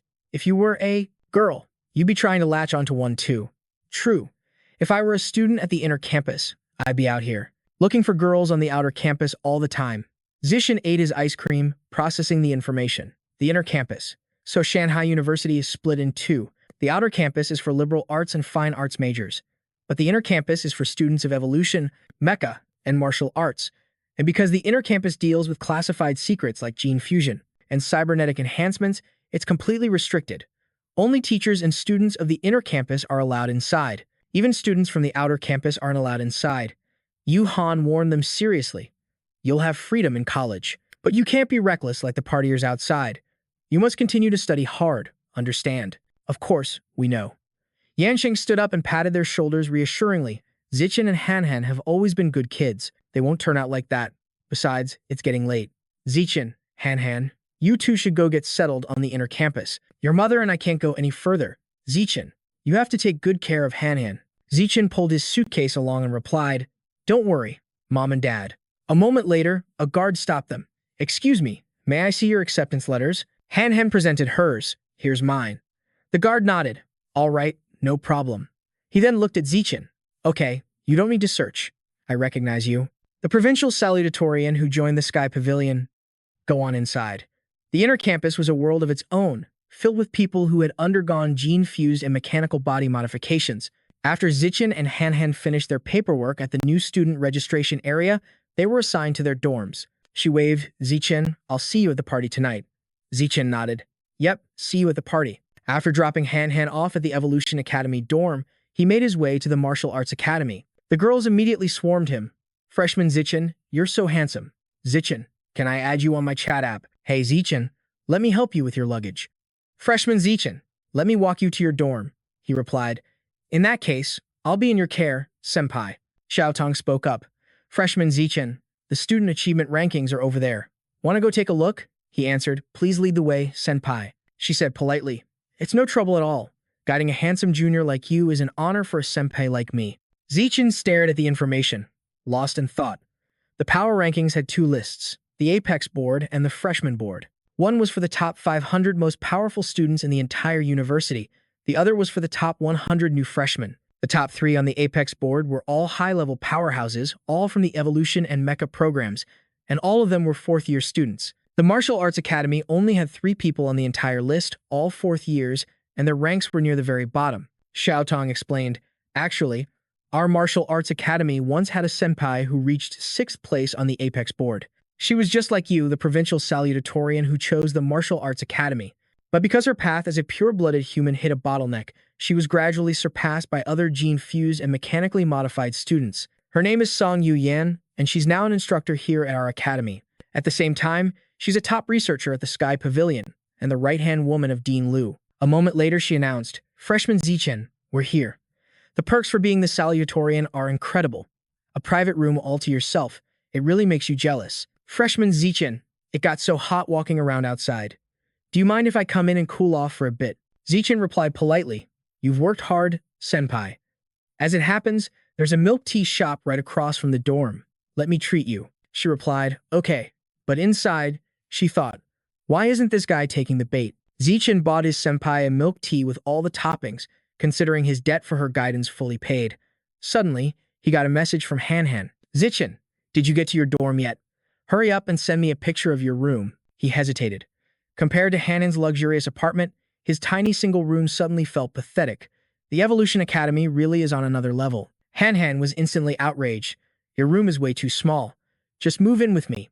My dorm bed is even bigger than the one at my house. Zichen agreed immediately. Deal. I'm definitely moving. I'm on my way over right now. He thought to himself, the Evolution Academy really is loaded. Their student dorms are insane. Compared to this luxurious apartment, the room the Martial Arts Academy gave me is basically a dog kennel, and that was supposedly their best one. Can that Dean Liu really deliver on his promise of triple the benefits? A moment later, Han stepped out to greet him.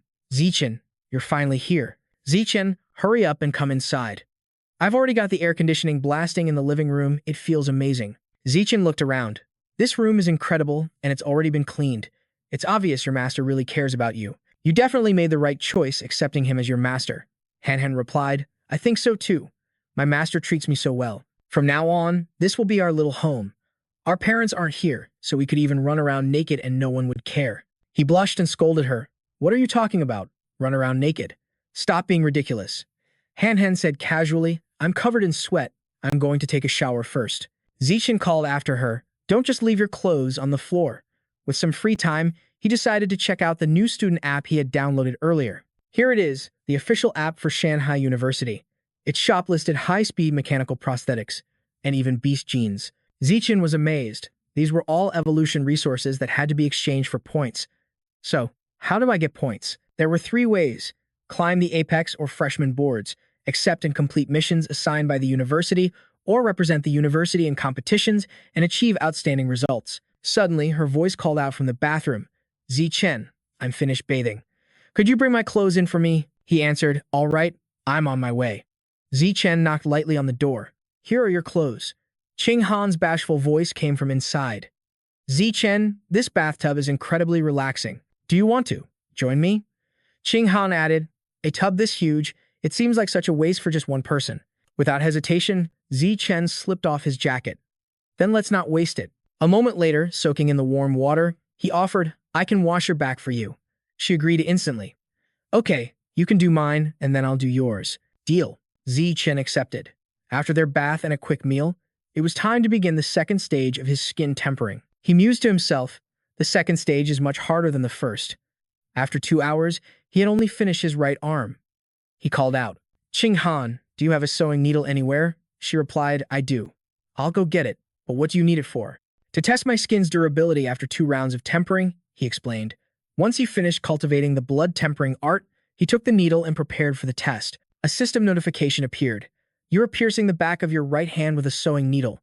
Skin durability of the right hand is increased by 1. Qing Han gasped in amazement. That needle is so sharp. You push with all your might, but it didn't even break the skin.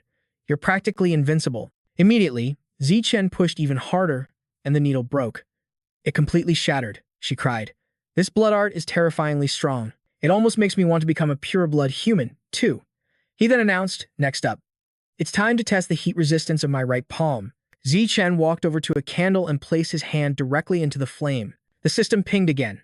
You are burning the palm of your right hand. Heat resistance of the right palm has increased by 1, he noted internally. It took over a minute just to feel a bit of warmth. The tempering effect of this blood art is insane. With this attribute that strengthens from use, my body could eventually become godlike. Suddenly, the chime of his phone cut through his thoughts. A text message.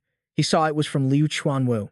The message read, Chen, have you registered at Shanghai University yet? I got here this morning. And the luxurious, single-person dorm I arranged for you? Is it to your liking? It's pretty good. Are you free right now? How about a tour of the Tianren Pavilion headquarters? I can show you around the place, and you can meet some of the other members while you're here. I'm free. Sounds good. Wait downstairs at your dorm building. I'll have someone pick you up. Actually, Dean, I'm not at my own dorm. I'm staying with my childhood friend, Zhang Yuan Building 8, Room 603. Liu Chuanwu replied, All right then, I'll send someone to Zhang Yuan Building 8 to get you. Chen sighed and decided to wait downstairs. He turned to Qing Han. The dean of the Martial Arts Academy just invited me to the Tianren Pavilion headquarters. I have to step out for a little while. Qing Han just waved. Okay, go on. As he walked, he spotted a shady area. I'll wait here for my ride from the Tianren Pavilion. But just then, a young man named Mo Yu approached him. I know who you are, the man said. You're Lin Chen, the runner-up from Nanjiang province on the college entrance exams. I heard you joined the Tianren Pavilion. Hello, Chen replied, thinking to himself, wow, I guess I'm pretty famous. The other guy immediately launched into a long speech. I really admire you, you know. Giving up gene fusion to walk the path of a pure-blood human. I've always believed that no matter what path someone chooses, as long as their intentions are good, they should be supported. I'm a freshman this year too, just like you. But I came here from the capital. My family lives right near Imperial Capital University. I used to wander around the campus all the time as a kid. You know, Imperial Capital University used to have a pure-blood research facility. But after more than 20 years of work, they never made any real progress. Chen thought, where did this motormouth come from? As Mo Yu walked away, he waved. I hope you can achieve great things at the Tianren Pavilion. Good luck. Just then, the roar of an engine startled Chen. A sleek vehicle pulled up, driven by a young woman. Hello there. Are you student Lin Chen? As Song Yuyan walked toward him, he nodded slowly. Yes, that's me. She introduced herself with a smile. My name is Song Yuyan. I'm an instructor at the Martial Arts Academy and a researcher for the Tianren Pavilion. I'm here to take you to headquarters. He replied politely, Hello, senior. An old memory surfaced in his mind. Song Yuyan, the forgotten university runner-up who also chose the pure-blood path. A moment later, Yuyan's voice broke his train of thought. Chen, you can hold on a little tighter, you know. Having a beautiful senior like me as your chauffeur. You must be thrilled, right? He replied simply, It's an honor. She asked, By the way, why was a martial arts academy student like you hanging around the Evolution Academy's high-end dorms? Chen answered truthfully, My childhood sweetheart lives there. I decided to move in with her. Yuyan sighed dramatically. Ah, to be young and in love. It's not like my life. I'm almost 30 years old. I've never even held a man's hand, let alone moved in with one. After a short ride, she announced, We've arrived. They stood before the Pure Human Research Institute. Let's head inside, Yuyan prompted. Chen looked at the building, a thought forming in his mind. So, this is the Research Institute. The Pure Blood Human Research Institute, she began, gesturing around the room. This here is the living and recreation area. It's for the Institute. Research work can be a real grind, so we come here to unwind. Everything in the fridge is bought with our funding, so help yourself to whatever you want. Come on, I'll show you the main research facilities. Chen asked quizzically, Jade, why is this place a ghost town? There's nobody here. Jade explained, the Celestial Pavilion has never been popular. The school gives us a tiny budget, so we can't support many people. To be exact, the current members of the pavilion are just the director, me, you, and 3 fourth-year martial arts students. Chen was floored. So, the first time I met him, all those people by his side were just hired to make him look important. Never mind. As long as I get triple the benefits, I can deal with anything else. Jade knocked on a door. Director, I brought Chen. A ragged voice answered, Chen, you're here? Come in. She complained, Director, you look like a wreck. Seriously, how long have you been locked in here? Almost half a month. I've been researching the blood orifice opening method of the blood tempering art, but sadly, I've made no progress. It's proven difficult. He patted the boy's shoulder. But now that Chen has joined us, the path of pure blood humanity is destined for greatness. And don't underestimate your senior, Jade, just because she seems easygoing. Back in the day, this kid was the second highest scorer on the Capital's University entrance exam. Jade boasted, my physical index score was 1 point higher than yours. Feeling the pressure? Professor Wu sighed, all right, we get it, you're brilliant. Stop intimidating the new guy. Still, it was her arrival that allowed me to finally break through a decades-long bottleneck at the second body tempering. I successfully completed the third tempering, using a common 9th rank pure blood body to crush those gene-fused fighters, the ones with high-tier initial genes.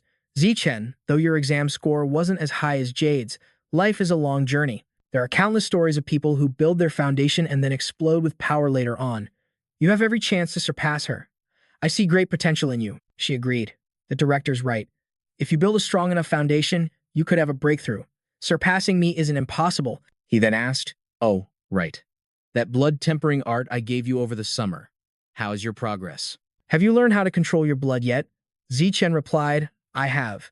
Professor Wu's interest was piqued. And your evolved creature rank? Have you reached 4th rank common? The boy answered, I have. The professor praised him. Excellent. Next, I'll have your senior Jade guide you through the skin tempering process. Back in her first year, she managed to complete the first tempering in less than 3 months. With her showing you the ropes, you'll definitely finish the first skin tempering within this semester. Jade puffed up with excitement. You can count on me. But Chen bluntly refused, there's no need. I already completed the skin tempering. I finished it during the summer break. She stared blankly. What did he just say? The professor was in disbelief. Are my ears playing tricks on me? Jade shouted. Are you joking? You spent the summer at home, alone, with no one to teach you, just grasping. The blood control skill would have been incredible. How could you possibly learn skin tempering too, let alone complete the entire process? It wasn't that hard. It actually took me half an hour of reading. Chen said calmly. The manual for the blood tempering art had detailed notes. I just studied them for a few days and figured out how to temper my skin. Professor Wu burst out laughing. Chen, you must be confused. You probably think you've tempered your skin, but it's something else entirely. Here, give me your arm and I'll confirm it for you. Biological attribute system. Natural camouflage. He thought to himself. Better to hide my true level. A moment later, Chen rolled up his sleeve. See for yourself. The professor's jaw dropped. This. How is this possible? This is genuinely the first stage of skin tempering. Jade was stunned. What? How did you do it? Professor Wu yelled. Chen, what is your current biological rank? The boy scratched his cheek, answering evasively, 9th rank common. The professor roared with triumph, a peerless genius. We're saved. The pure-blood human path is saved. With you here, the pure-blood human body will absolutely shatter the shackles of a common rank creature and evolve into a high-rank being. Jade thought to herself, so it's true. For every prodigy, there's always someone greater. But now, with someone this capable leading the way, we can forge a new path for pure-blood humanity and go further than ever before. This is a great thing. She spoke up, Director, we have to promote Chen's potential immediately. We can attract more geniuses. We could join the Celestial Pavilion and finally get more funding. But Professor Wu shook his head. Absolutely not. We'll keep Chen's abilities a secret for now. If we recklessly expose his incredible aptitude for the pure-blood path, it would only attract danger to him. Besides, we need quality, not quantity. Now that we have Chen, we need to focus all of our resources on him. We must give him our full support to help him break through the shackles of a common rank creature. Jade understood. I see. But if we do that, how much funding will we burn through? If our funds run out, how can we continue our research? He reassured her. Don't you worry about a thing. I'll use every connection I have to prepare evolution resources for Chen. Once he shows his overwhelming potential, I'll secure him a powerful backer to guarantee his safety. Then, we'll pour everything into his training and promote the ideals of the Celestial Pavilion. Yu Yan praised him. As expected of the Dean, your foresight is unmatched. Chuan Wu smirked proudly. But of course, Chen wondered, if I told them I'm already at the 9th stage, and that I've already completed both flesh and bone tempering, and am now on my 2nd round, just how badly would they freak out? The Dean's voice cut through his thoughts. Chen, From now on, you don't need to attend the Martial Arts Academy classes. Those low-level lectures won't help someone of your caliber. You'll report directly to the Research Institute, where your senior, Yan, will be your assistant. She complained immediately. You want me to be an assistant for my junior? Dean, do you have any regard for my reputation? Chuan Wu shot back. We are researchers on the path of the pure-blooded human. What use do we have for pride? Our skins are already thicker than fortress walls. Besides, tomorrow afternoon is the school's welcoming ceremony for new students. After it ends, there will be an assessment trial to select the top freshmen. With your current power level, barring any unforeseen incidents, the title of top freshman should be yours. When you participate in the trial, I want you to make an example of the freshmen from the Evolution and Mech Academies. Vent some of our martial arts academies' frustration on them. Once the job is done, I'll give you 10 key and blood pills. She chimed in. Ah, so that's your real motive, isn't it, Dean? Furthermore, winning the title of top freshman also comes with a reward of 10 academic points from the university. A glint appeared in his eyes. 10 academic points. Before long, the day of the Shanghai University freshman welcome party arrived. Murmurs spread through the crowd. Isn't that the guy who got the second highest score in Nanjing Province's entrance exam and joined the Celestial Pavilion? So why is he sitting with Shen Qinghan? What's his relationship with my goddess? Just then, Mo Yu swaggered over to their table. Lin Zishan, you remember me, right? Zishan looked up, gave a slight nod, and replied, I do. He eyed them curiously. So what's the deal between you two? Zishan took Qinghan's hand, raising it for all to see. Childhood sweethearts, we're engaged, and we'll get married after graduation. Hearing this, both Mo Yu and everyone else nearby were completely stunned. Throughout the hall, the excited chatter continued to grow. Her elegant figure moved with a serious air as she participated in the ceremony. Her gaze was impossibly cold, carrying not a single trace of warmth. Zishan felt a slight unease meeting those profound eyes, while Mo Yu quickly flitted from one group to another, striking up conversations. On stage, the host raised his hand to speak, but at that exact moment, a student suddenly stood up. The crowd buzzed with confusion. The freshman representative is him? That position always goes to the strongest of the new students. I thought for sure it would be Ma Shiwei, the one who fused with a strength-type gene. This Li Moyu guy has bleached hair and never shuts up. He doesn't have the air of a genius at all. I guess you really can't judge a book by its cover. Li Moyu smirked inwardly. That's right, be even more shocked. I went through all this trouble, bleaching my hair and acting like a loudmouth, just for this moment. This time, my grand entrance will be perfect. He stepped onto the stage, his voice booming. Has everyone here heard of Li Yijin? Zishan thought to himself, who hasn't heard of the top genius from Imperial Capital University? Li Moyu continued, then I'm sure none of you know that Li Yijin has an equally talented younger brother. The very same person who became the top scorer in this year's entrance exam in the capital. His gene fusion compatibility reached 16%, matching the top scorer from Nanjing Province, and his physical index is the highest in the entire nation. And that genius, younger brother of Li Yijin, is me, Li Moyu, the man standing before you all right now. When I was in middle school, I made a promise to my brother. He would be in charge of shattering every record at Imperial Capital University, while I would be in charge of conquering every record at Shanghai University. From now on, every record at these two great schools will belong to the Li brothers of the capital. Next, allow me to give you a small taste of the pressure from a fifth-stage being. Li Moyu's pride swelled in his chest. This is the aura of a fifth-stage being. Most of us are only at the third stage. Some are even at the second. Is this the gap between an average person and a genius? This is completely hopeless. He basked in their awe and declared, My name is Li Moyu. Make sure you remember it. Qinghan whispered quietly, Zishan, that Li Moyu guy is an idiot. He's only at the fifth stage and he already thinks he's invincible. He has no idea you could crush him with a single finger. Zishan simply reminded her, We're keeping a low profile. She nodded. I know. The host returned to the stage. Next, let's give a warm round of applause for the Student Council President, Zhu Shuahang, who will speak on behalf of the Student Council. The host bowed respectfully. President Zhu, the microphone is yours. Zhu Shuahang's voice echoed through the hall. Greetings, freshmen. I am Zhu Shuahang, President of the Shanghai University Student Council. I am here today to tell you three things. First, student discipline at this university is not handled by the teachers. It is handled by the Student Council. And the Student Council wields more power than you can possibly imagine. Second, the Student Council recruits 10 freshmen at the start of each semester. The only condition for entry is raw power. Any new students who want to join the council in the next 6 months will better be ready to prove their strength.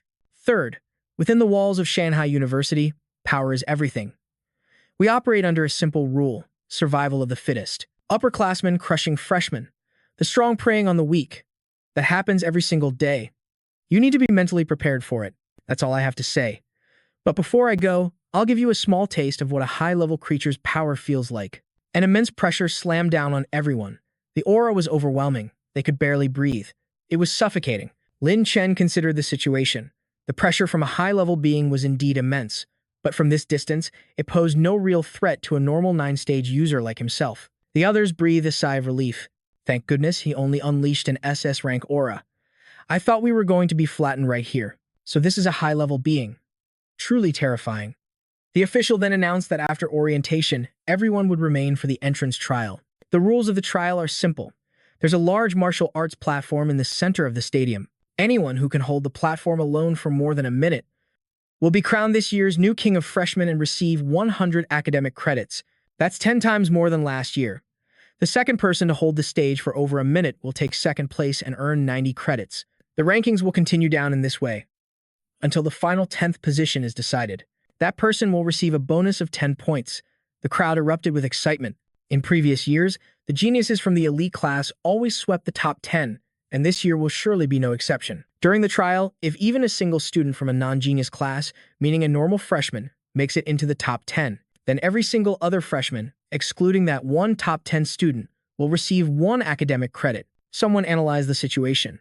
1 academic credit is equivalent to 10,000 yuan.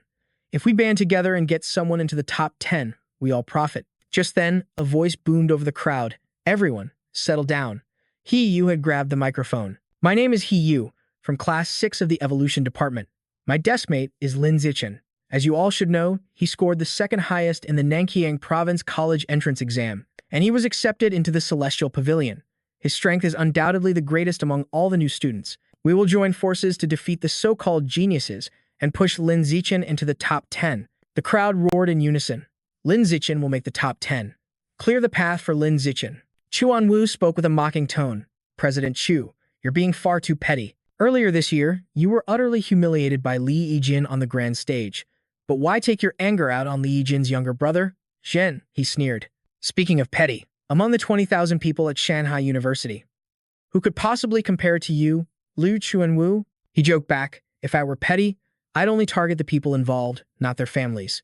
Just then, Sui Hong walked over to join them. Dean Ma, I heard your daughter scored incredibly high on the college entrance exam. Is that right? He replied. She did quite well. Placed 3rd in the entire capital. The man continued, Dean Ma, please let your daughter join the student council. I will personally train her to be a future candidate for student council president. Zhen, he agreed. She must absolutely join the student council. We'll be counting on President Chu to take good care of Siwei from now on. Sui Hong stated firmly, as long as someone is a genius, I will always look after them. The crowd was buzzing. Between Li Moyu and Ma Shiwei, these 2 outstanding freshmen, who do you think will become this year's king of freshmen? One guy said confidently, it's definitely Li Moyu. His creature level has already reached the 5-stage ordinary rank. His physical power is practically unmatched among the freshmen. A girl argued back. Dean Ma's daughter may have scored slightly lower on the exam than Li Moyu, but over the summer, she successfully fused with the genes of a shadow cat. Her current strength might not be any weaker than his. The guy held his ground. I still think it's Li Moyu. Even though Ma Shiwei underwent gene fusion, it was only a partial fusion. The increase in her strength is limited. At that moment, Chuan Wu's voice cut in. In my opinion, neither Li Moyu nor Ma Shiwei has a chance at winning King of Freshmen this year. The title of Freshman King will naturally go to none other than Lin Zichen, a member of my Celestial Pavilion. Dean Ma scoffed. Lin Zichen's physical fitness score on the entrance exam didn't even place him in the top 10 freshmen this year. How could someone like him possibly become the Freshman King? Is it just because he's a member of the Celestial Pavilion and got hyped up by some gossiping old ladies? He continued to provoke him. Dean Ma, if you don't believe me, how about a little wager? The Dean replied arrogantly. Why would I be afraid? Chuan Wu pressed on. Then let's bet 100 academic credits. Zhen, he chimed in. A bet's a bet. Don't you dare run away when you lose. The man urged the others. You all should place a bet, too, just for fun. They all agreed. All right, we're in. Trey chimed in. Dean Ma, how about you wager 1,000 school credits on her? Director Tong accepted instantly. He watched, cursing inwardly. That old fool dares to make such a bet. Did he bribe Li Moyu to throw the match? But his own daughter was right there. Could that kid, Lin Zichen, truly become the new champion? How could that even be possible? Just then, he approached Dean Ma. Lin Zichen, the second highest scorer on the provincial college entrance exam. He was originally a freshman for your Evolution Academy, but Dean Liu snatched him away midway. Feeling the sting, are we? The dean shot back. He's just a provincial runner-up. My Evolution Academy has plenty of those. We're really not hurting for one kid like him. He thought to himself, I heard old Ma recruited the other 3 fourth years from the Celestial Pavilion, and yet he claims he doesn't care? This is clearly a setup for revenge. Trey was secretly overjoyed. This is perfect. Everyone else bet 100, but one person bet 1,000. He was about to make a killing. The crowd below the stage roared, ready to crush the so-called genius class. Someone yelled, it's starting. The entrance exam. The arena floor erupted into chaos. Don't hit me. I surrender. Zichen stood still, observing. The genius class was full of students who relied on high gene fusion compatibility, but some had genuine power. This was the elite strategy of the genius class, a core group of 12 led by Li Moyu and Ma Shiwei. Suddenly, the system flagged a biological trait, danger perception. He considered this. The 2 strongest, Li Moyu and Ma Shiwei, had both reached the 5th stage common biological level. The other 10 were all at the 4th stage normal level or higher. Someone from the crowd shouted, the genius class is nothing special. We're knocking them all down. The genius class shot back. Stop hiding up there. Get down here and face your defeat. Suddenly, Kiji leaped down. Using your numbers to bully the weak. You think beating a few chickens makes you proud. Come on, I'm standing right here. Hit me with everything you've got and you'll realize just how pathetic you truly are. They roared, get him. There are tons of us. What's there to be afraid of? If everyone rushes him and throws a punch, he'll definitely go down. But the boy was utterly confident, swatting away their attacks. Insects. One by one, they rushed forward, and one by one, Kishi sent them flying. Countless regular students were knocked away. He gloated. Insects will always be insects. No matter how many of you there are, you'll never be able to topple an elephant. A student yelled out, Lin Zichen. This guy's too arrogant. He keeps calling us regular students insects. Go shut him up. Zichen walked up from the crowd below. If that's the case. He slid his hands into his pockets, speaking with pure confidence. Then let's go. Kiji sneered. So you're the top scorer from the Nanjing province physical exam? I've been wanting to have a go with you for a while now. I am Liu Kizi, the top scorer from the Yuntian Provincial College entrance exam. My 100-meter dash is 5.69 seconds, my standing high jump is 4.52 meters, and my one-handed lift is 1,150 kilograms. So, Lin Zichen, why don't you report your own physical exam results? Zichen's face turned serious. No need to report. You can just feel it for yourself. In the next instant, Kiji was sent flying with a single kick. The crowd erupted in praise. Lin Zichen is the GOAT. Moyu thought in shock. I expected Lin Zichen to win with a clever trick. I never imagined he'd win with absolute, overwhelming power. Director Tong wondered, what level of strength does this Zichen kid really possess? Chen, he observed. He looks refined on the surface, but deep down, he's ruthless. At that moment, another challenger stepped onto the stage. The champion of Dajiang Province, Luo Yongzhen. 100-meter dash. Before he could finish, Zichen sent him flying too. The students went wild. He's on fire. Wreck those arrogant elites from the genius class. The regular students have a monster of our own. Li Moyu, Ma Shiwei. If you don't step up, this year's champion will be one of us. Someone couldn't help but scream. Sister Vi is unstoppable. Crush him. Sister Vi, show him the true power of the genius class. Brother Chen, don't you dare go easy on her just because she's gorgeous. Brother Chen for the win, Ma thought to herself. This is a great chance to observe gene fusionists up close.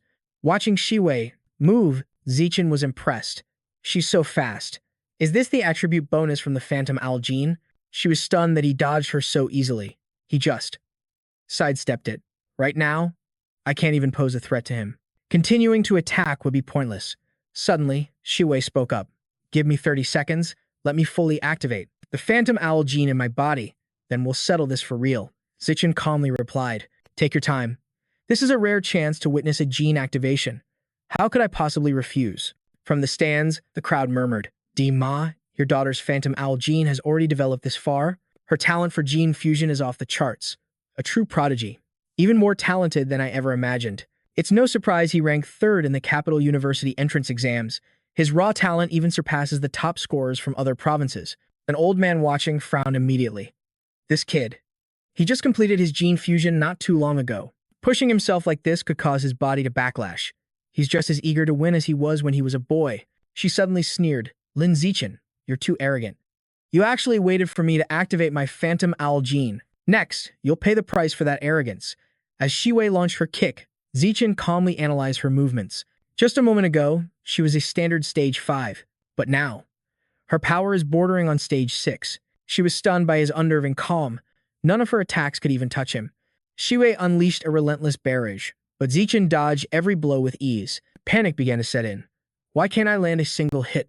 This is impossible. Meanwhile, he was calmly analyzing her abilities. He gathered nearly all the data he needed on the Phantom Owl gene fusion. With his analysis complete, Zichen clenched his fist. It was time to end this. No more wasting time. The moment he unleashed his attack, Shiwei was thrown into chaos. How? She was sent flying, completely unable to accept her defeat. The crowd erupted into chaos. Oh my god, her beautiful face. Lin Zichen just turned it into a swollen mess. She sat up, clutching her face and sobbing. My face. Zhen. He rushed her aside in a panic. Shiwei. Lin Zichen, how dare you do this to my daughter? Zichen shot back. And you call yourself a man? The path of evolution doesn't care about gender. It only recognizes the strong and the weak. From the stands, Li Mo Yu crossed his arms. Well said.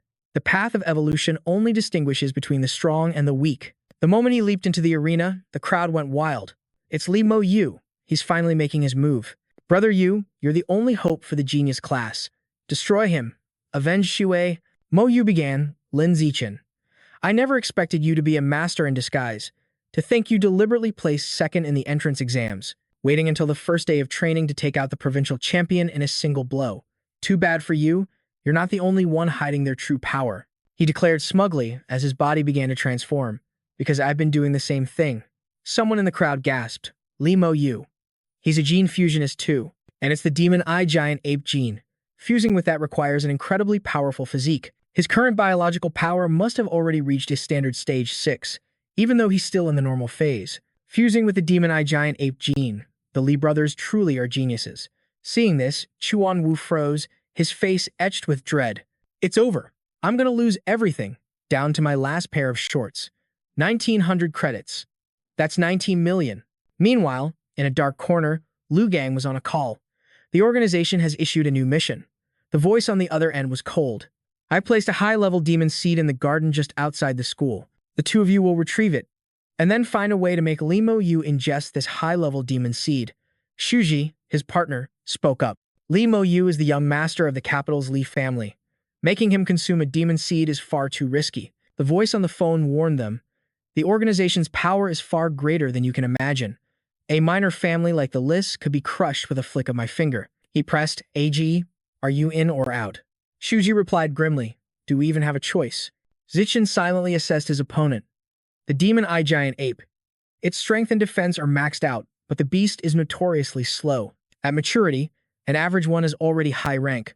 Only the strongest few ever reach the rare rank. Mo Yu crossed his arms, a smug look on his face. Lin Zichen and Ma Shiwei might be considered the twin prodigies of Shan University, but in reality, the gap between you is like heaven and earth. Let's see if you can handle me as easily as you handled her. Before Mo Yu could even finish his sentence, Zichen lunged forward with a punch. His reflexes were impressive. He dodged the standard stage 6 speed attack. Then let's try a standard stage 7. Zichen's next punch connected with enough force to distort Mo Yu's entire face. Zichen noted internally, his defense is solid. Definitely above a standard stage 6. Mo Yu roared in anger. A sneak attack. You have no martial honor. I've already been powering up for 12 minutes now. Your cheap shots won't land on me again. But before the words left his mouth, Zichen was already right in front of him. The crowd murmured amongst themselves.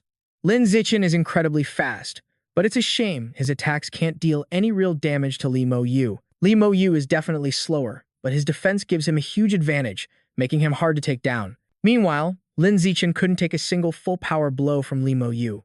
Looks like this match is already decided. Zichen thought to himself, the reaction speed test is nearly complete.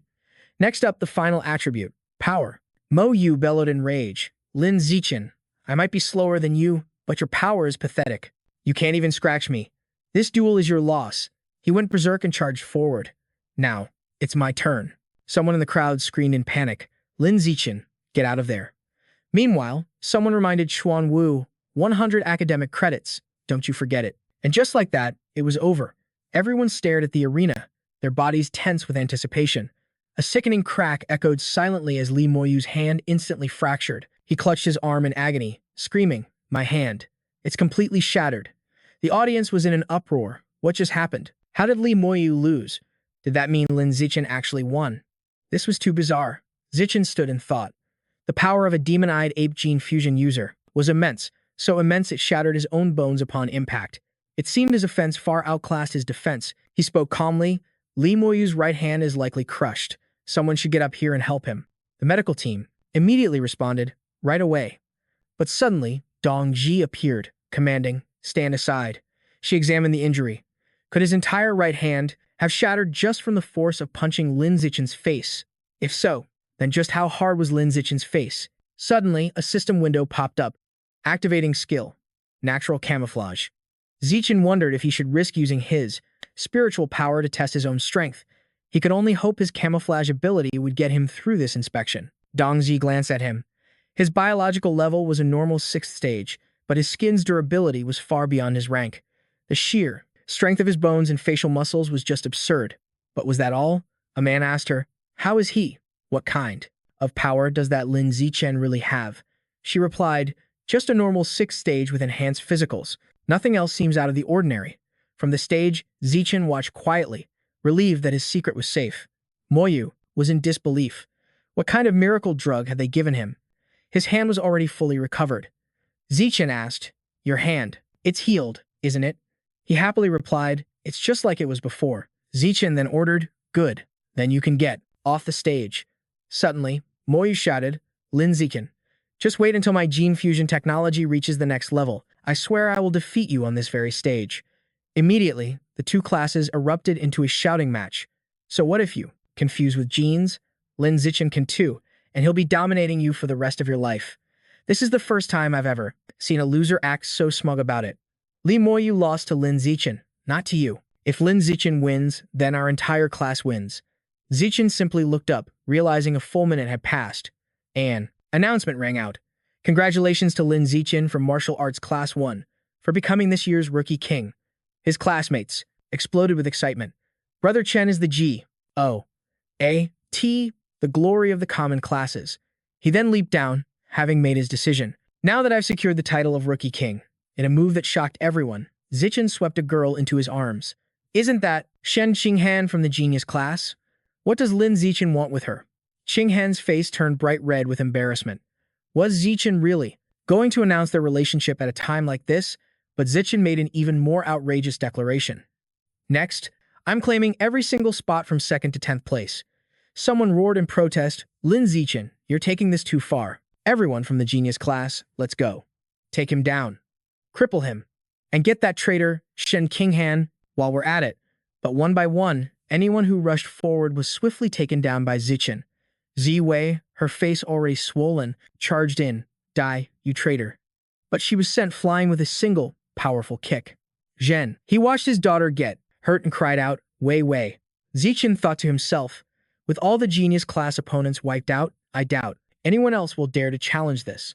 The system declared, "Congratulations to Shen Qinghan for ranking 2nd in the entrance trial." Zichen then announced the remaining ranks would be given to his classmates in order. "The rankings are yours, but all the academic credits belong to me." The other students cheered wildly. "Brother Chen, I'm here. I want to be in the top 10 too." And just like that, the total academic credits from the top 10 amounted to 550 points.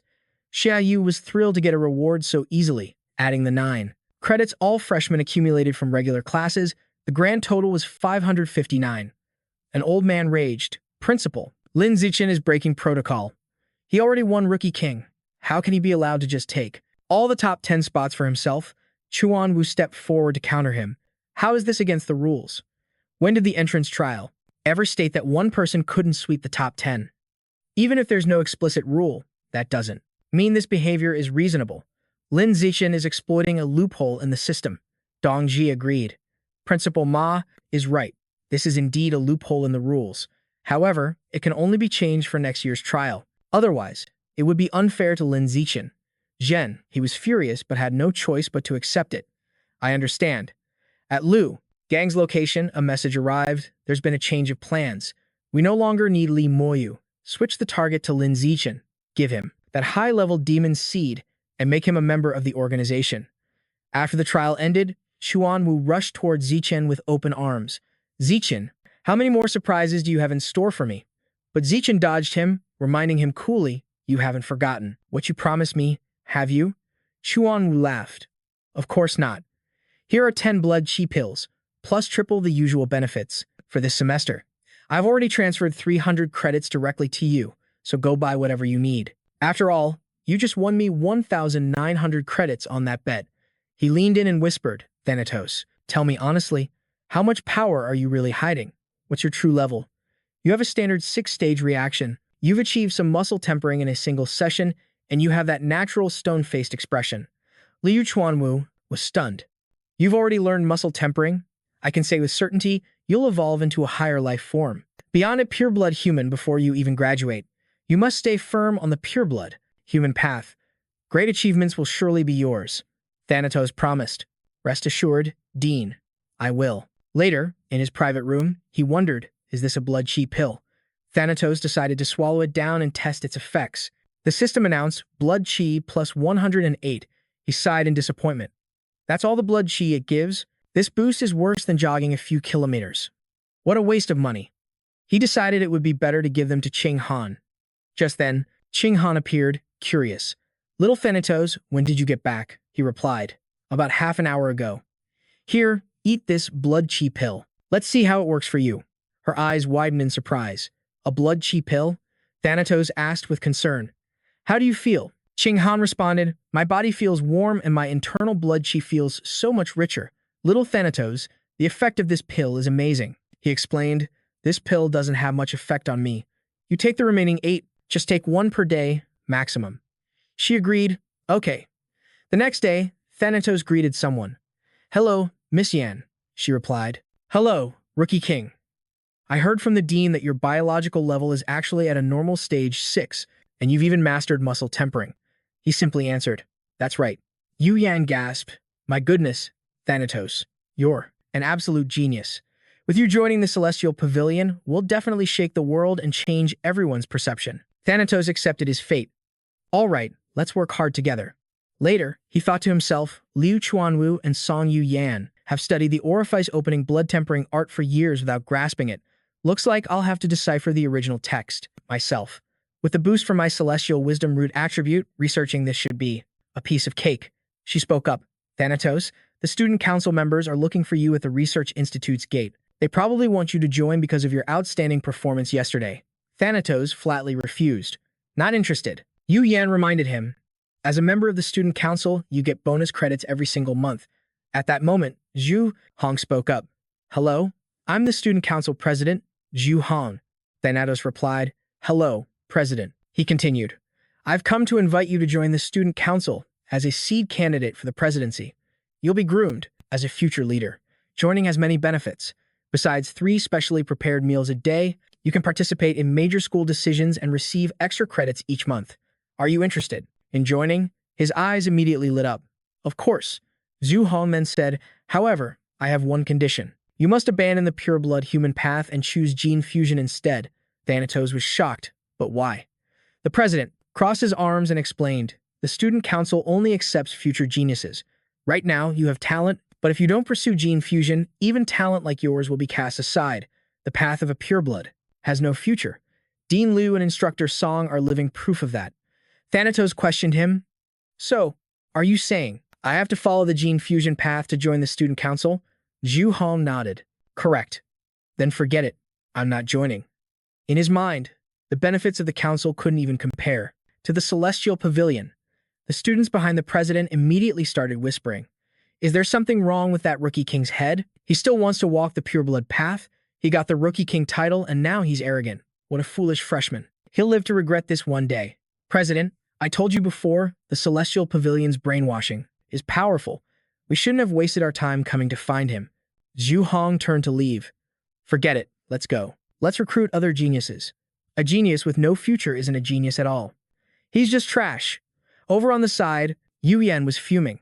Why are these 20-something kids in the student council still thinking like some stubborn old geezers? They're hopeless. She was about to slam her fist on the table when she stopped. The dean's back. The two of them were stunned by the look on Liu Chuanwu's face. Dean. Oh, Dean, you are truly magnificent. For the development of the pureblood human path, you've tirelessly worked day and night, even selling your own body to attract investors. On the future path of pureblood humanity, your name will surely be recorded in the annals of history. He cursed inwardly. Would it kill you to not add those words about selling my body? Liu Chuanwu walked over. He clapped his shoulder again. Zishan, remember this. Women are shackles on the path to evolution. They will shatter your bones and drain your very marrow. Avoid them if you can. By the way, Zishan, the academy provides housing for the families of its geniuses. They can even arrange internal jobs for them. Do you want to bring your parents here to live with you? Zishan replied, I understand, Dean. I'll head home this weekend and discuss it with them. The dean added, also, I've already unlocked your mission privileges, allowing you to accept quests from the school. With your current power, there's no need to wait until the second semester. Go ahead and start earning credits. Don't waste a single moment you could be using to get stronger. Yu Yan stood up, puffing her chest. Your big sis Yan here goes off campus every week to rack up credits on missions. In the future, you can join me to learn the ropes and get some hands-on experience. In a little while, I'll be taking on a beast extermination quest. I'll bring you along to open your eyes. He replied, then I'll be in your care, sis Yan. First, let's see what missions are available on the Academy's app. Zishan thought to himself, the missions assigned by the school are mostly minor tasks, typically worth only 1 or 2 credits. Though the credits are low, so is the difficulty, making them incredibly popular. Let's check the student-posted missions and see if there's anything suitable. A request to recruit a gene fusion training partner. Must be female. Best if she has beast ears, fair skin, a pretty face, and long legs. Are they looking for a training partner or a date? I'd better check the off-campus missions. The list of off-campus missions was huge, and the credit rewards were much higher, but the locations were a bit far. Mission: apprehend a gang of 7 robbers who have been hijacking trucks full of beast meat. Mission: hunt and kill a common 9th-stage aberrant beast. Finally, he made his choice. This one is perfect. The mission details appeared on screen. Capture an out-of-control Catgirl gene fusion. Accept mission. She leaned in, her curiosity piqued. You accepted the Catgirl mission? Want me to come with you? Zishan refused. No need. But how did you know? Sis Yan. Yu Yan looked puzzled. The mission page shows who accepted it. It's public info. Hearing that, he paused to think. It was true. A total of 28 people had accepted this mission. 26 of them were upperclassmen. Besides him, there was one other freshman. Ma Shiwei. She's just a normal stage 5, yet she dared to accept this mission? She must have backup. Zishan waved as he left. Sis Yan, it's getting late. I have to head back for lunch. She called after him. All right, be careful then. A moment later, on the path, he sensed someone following him. His danger sense activated. Zishan identified the pursuer as a common stage 7. Just then, someone ran up from behind, shouting, Lin Zishan. What in the world did Shiwei ever do to you? Why are you scheming against her like this? You struck her in the face during the entrance trials, and even kicked her. And now you're trying to steal her off-campus mission too? Did Liu Chuanwu put you up to this? What's so tough about bullying a girl? Do you have the guts to face me in a real fight? He asked. Did Ma Shiwei send you? Or was it Dean Ma? The guy roared. Neither of them. I came on my own accord. I just can't stand the sight of you. Zishan raised an eyebrow. And so what? The guy challenged. You dare fight me one-on-one. He turned and walked away, annoyed. I'm already in college, yet I still run into pathetic simps like this? The guy grew even more frantic. You! Stop right there. Zishan threw a casual punch. You're so damn noisy. He then checked on the guy. This time, are you satisfied? Later, back at his house. I'm home. Qinghan answered, welcome back. Dinner's ready. Go wash your hands. Zishan, the 10 pounds of raw snail meat you ordered from the mall yesterday has been delivered. I went ahead and put it in the fridge for you. He replied, I know. In his mind, he thought, I was going to buy out the entire stock to unlock the full diagram, but that would be too flashy and draw unwanted attention. So I only bought 10 pounds to test the waters. System, you have absorbed a large amount of raw snail life force essence. She approached, curious. Zishan, why did you? Put the snail meat in a trash bag, Zishan explained. This meat has already spoiled. You can just toss it. Qinghan was confused, but when I signed for the delivery, it looked completely fresh, he explained. It was fresh when you signed for it, but I just absorbed all the essence inside, which is why it spoiled so quickly. She was stunned. Absorb its essence? Is that your superpower? He nodded. That's right.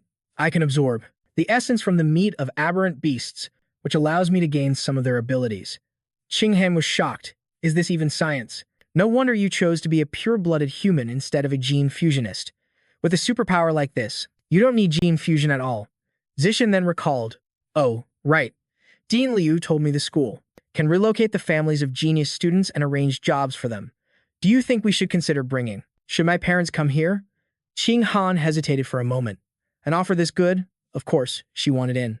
Chen suggested they take the weekend off. Let's go home and talk to our parents about this. Then she added, Xiao Chen, my teacher mentioned something in class. There's a top-tier match happening at the arena today at 3. It's supposed to be incredible.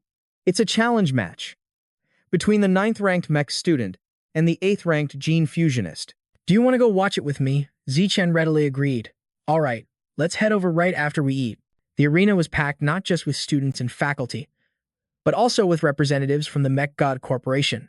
The Mech God Corporation was the biggest partner of Shanghai University's mechanics department, so their presence was to be expected. A spectator pointed up to the second-floor corridor. Hey, look, it's that mechanical genius girl, the one you always see online. She's here too. The reason the Mech God Corporation poured so much money into the Mechanics Academy was simply to expand its own sphere of influence.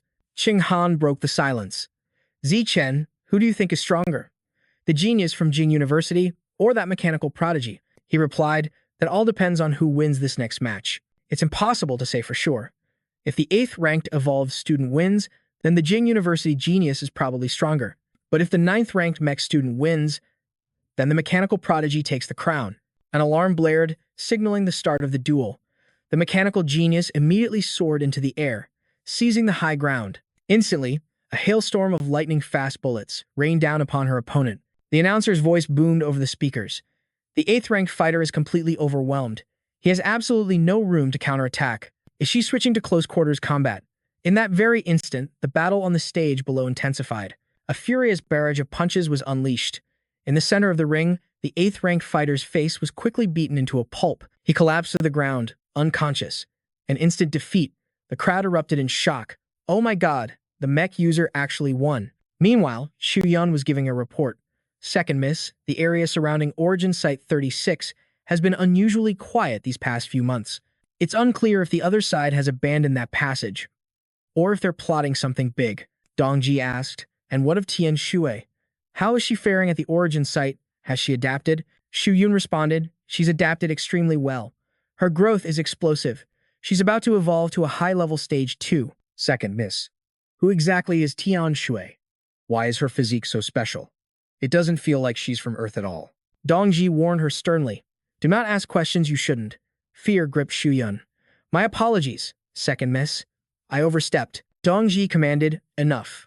I have a student meeting to attend. We'll speak later. Carry on with your duties. Yes, ma'am, Xu Yun replied. Dongji switched channels, commenting to herself. Mech users have a clear advantage against evolved beings. This Mech God Corporation is more formidable than I expected. Mechanical augmentation has the advantage of wide applicability. However, no matter how powerful those augmentations are, they're useless inside an origin site. The moment they enter, all electronic and mechanical devices malfunction.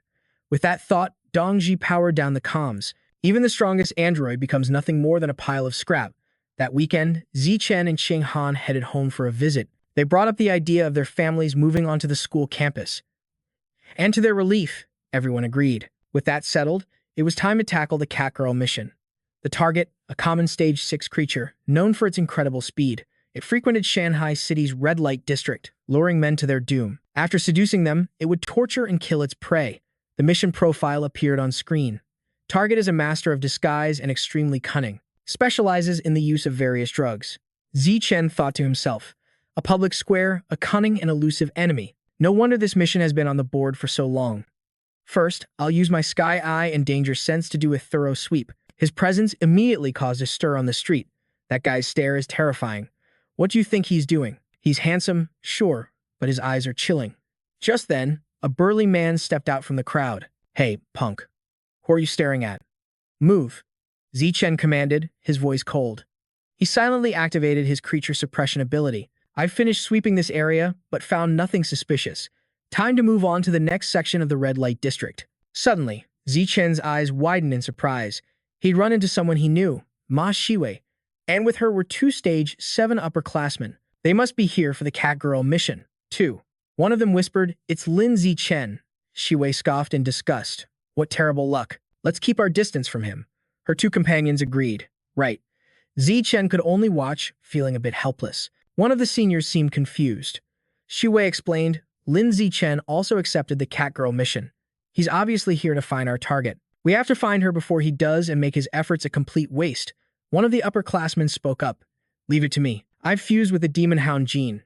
My sense of smell is incredibly sharp. I'll definitely find the Catgirl before he does." Suddenly, he froze. "I smell her. The Catgirl's scent. It's coming from that bar across the street." Ivy shot forward. "Once we catch the Catgirl, we'll drag her right in front of Lin Chen. That'll wipe the smirk right off his face." Ivy's steps halted. "Where is she?" she demanded. Her senior pointed a finger. "Right over there." Ivy squinted, skeptical. "Are you sure? She just looks like some ordinary college girl." "Her scent," he explained. "It's unmistakable. It's the exact same one I picked up from the Catgirl's personal items back at the station. There's no mistaking it. That Catgirl is a master of disguise and dangerously clever. We can talk later. First, let's go get her." But as they approached, the Catgirl looked up, a faint, knowing smile playing on her lips. In the next instant, she shattered the glass door, launching herself into the street. "Damn it," they yelled. "She's making a run for it." Ivy's team immediately gave chase.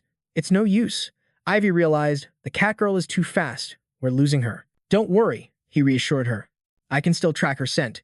She has to stop for a break eventually." "We've got her," he called out. "She's hiding in there." Ivy gave the order, her voice sharp. "Move in. End this quickly. Don't let her escape again." Suddenly, the Catgirl's voice echoed from the shadows. "If I truly wanted to run, do you really think any of you could keep up? The more skilled the hunter, the easier they become the prey. Have you never learned that simple truth?" Instantly, they were on high alert. A crushing pressure, an overwhelming aura began to radiate from her. The group reeled in shock. This was a stage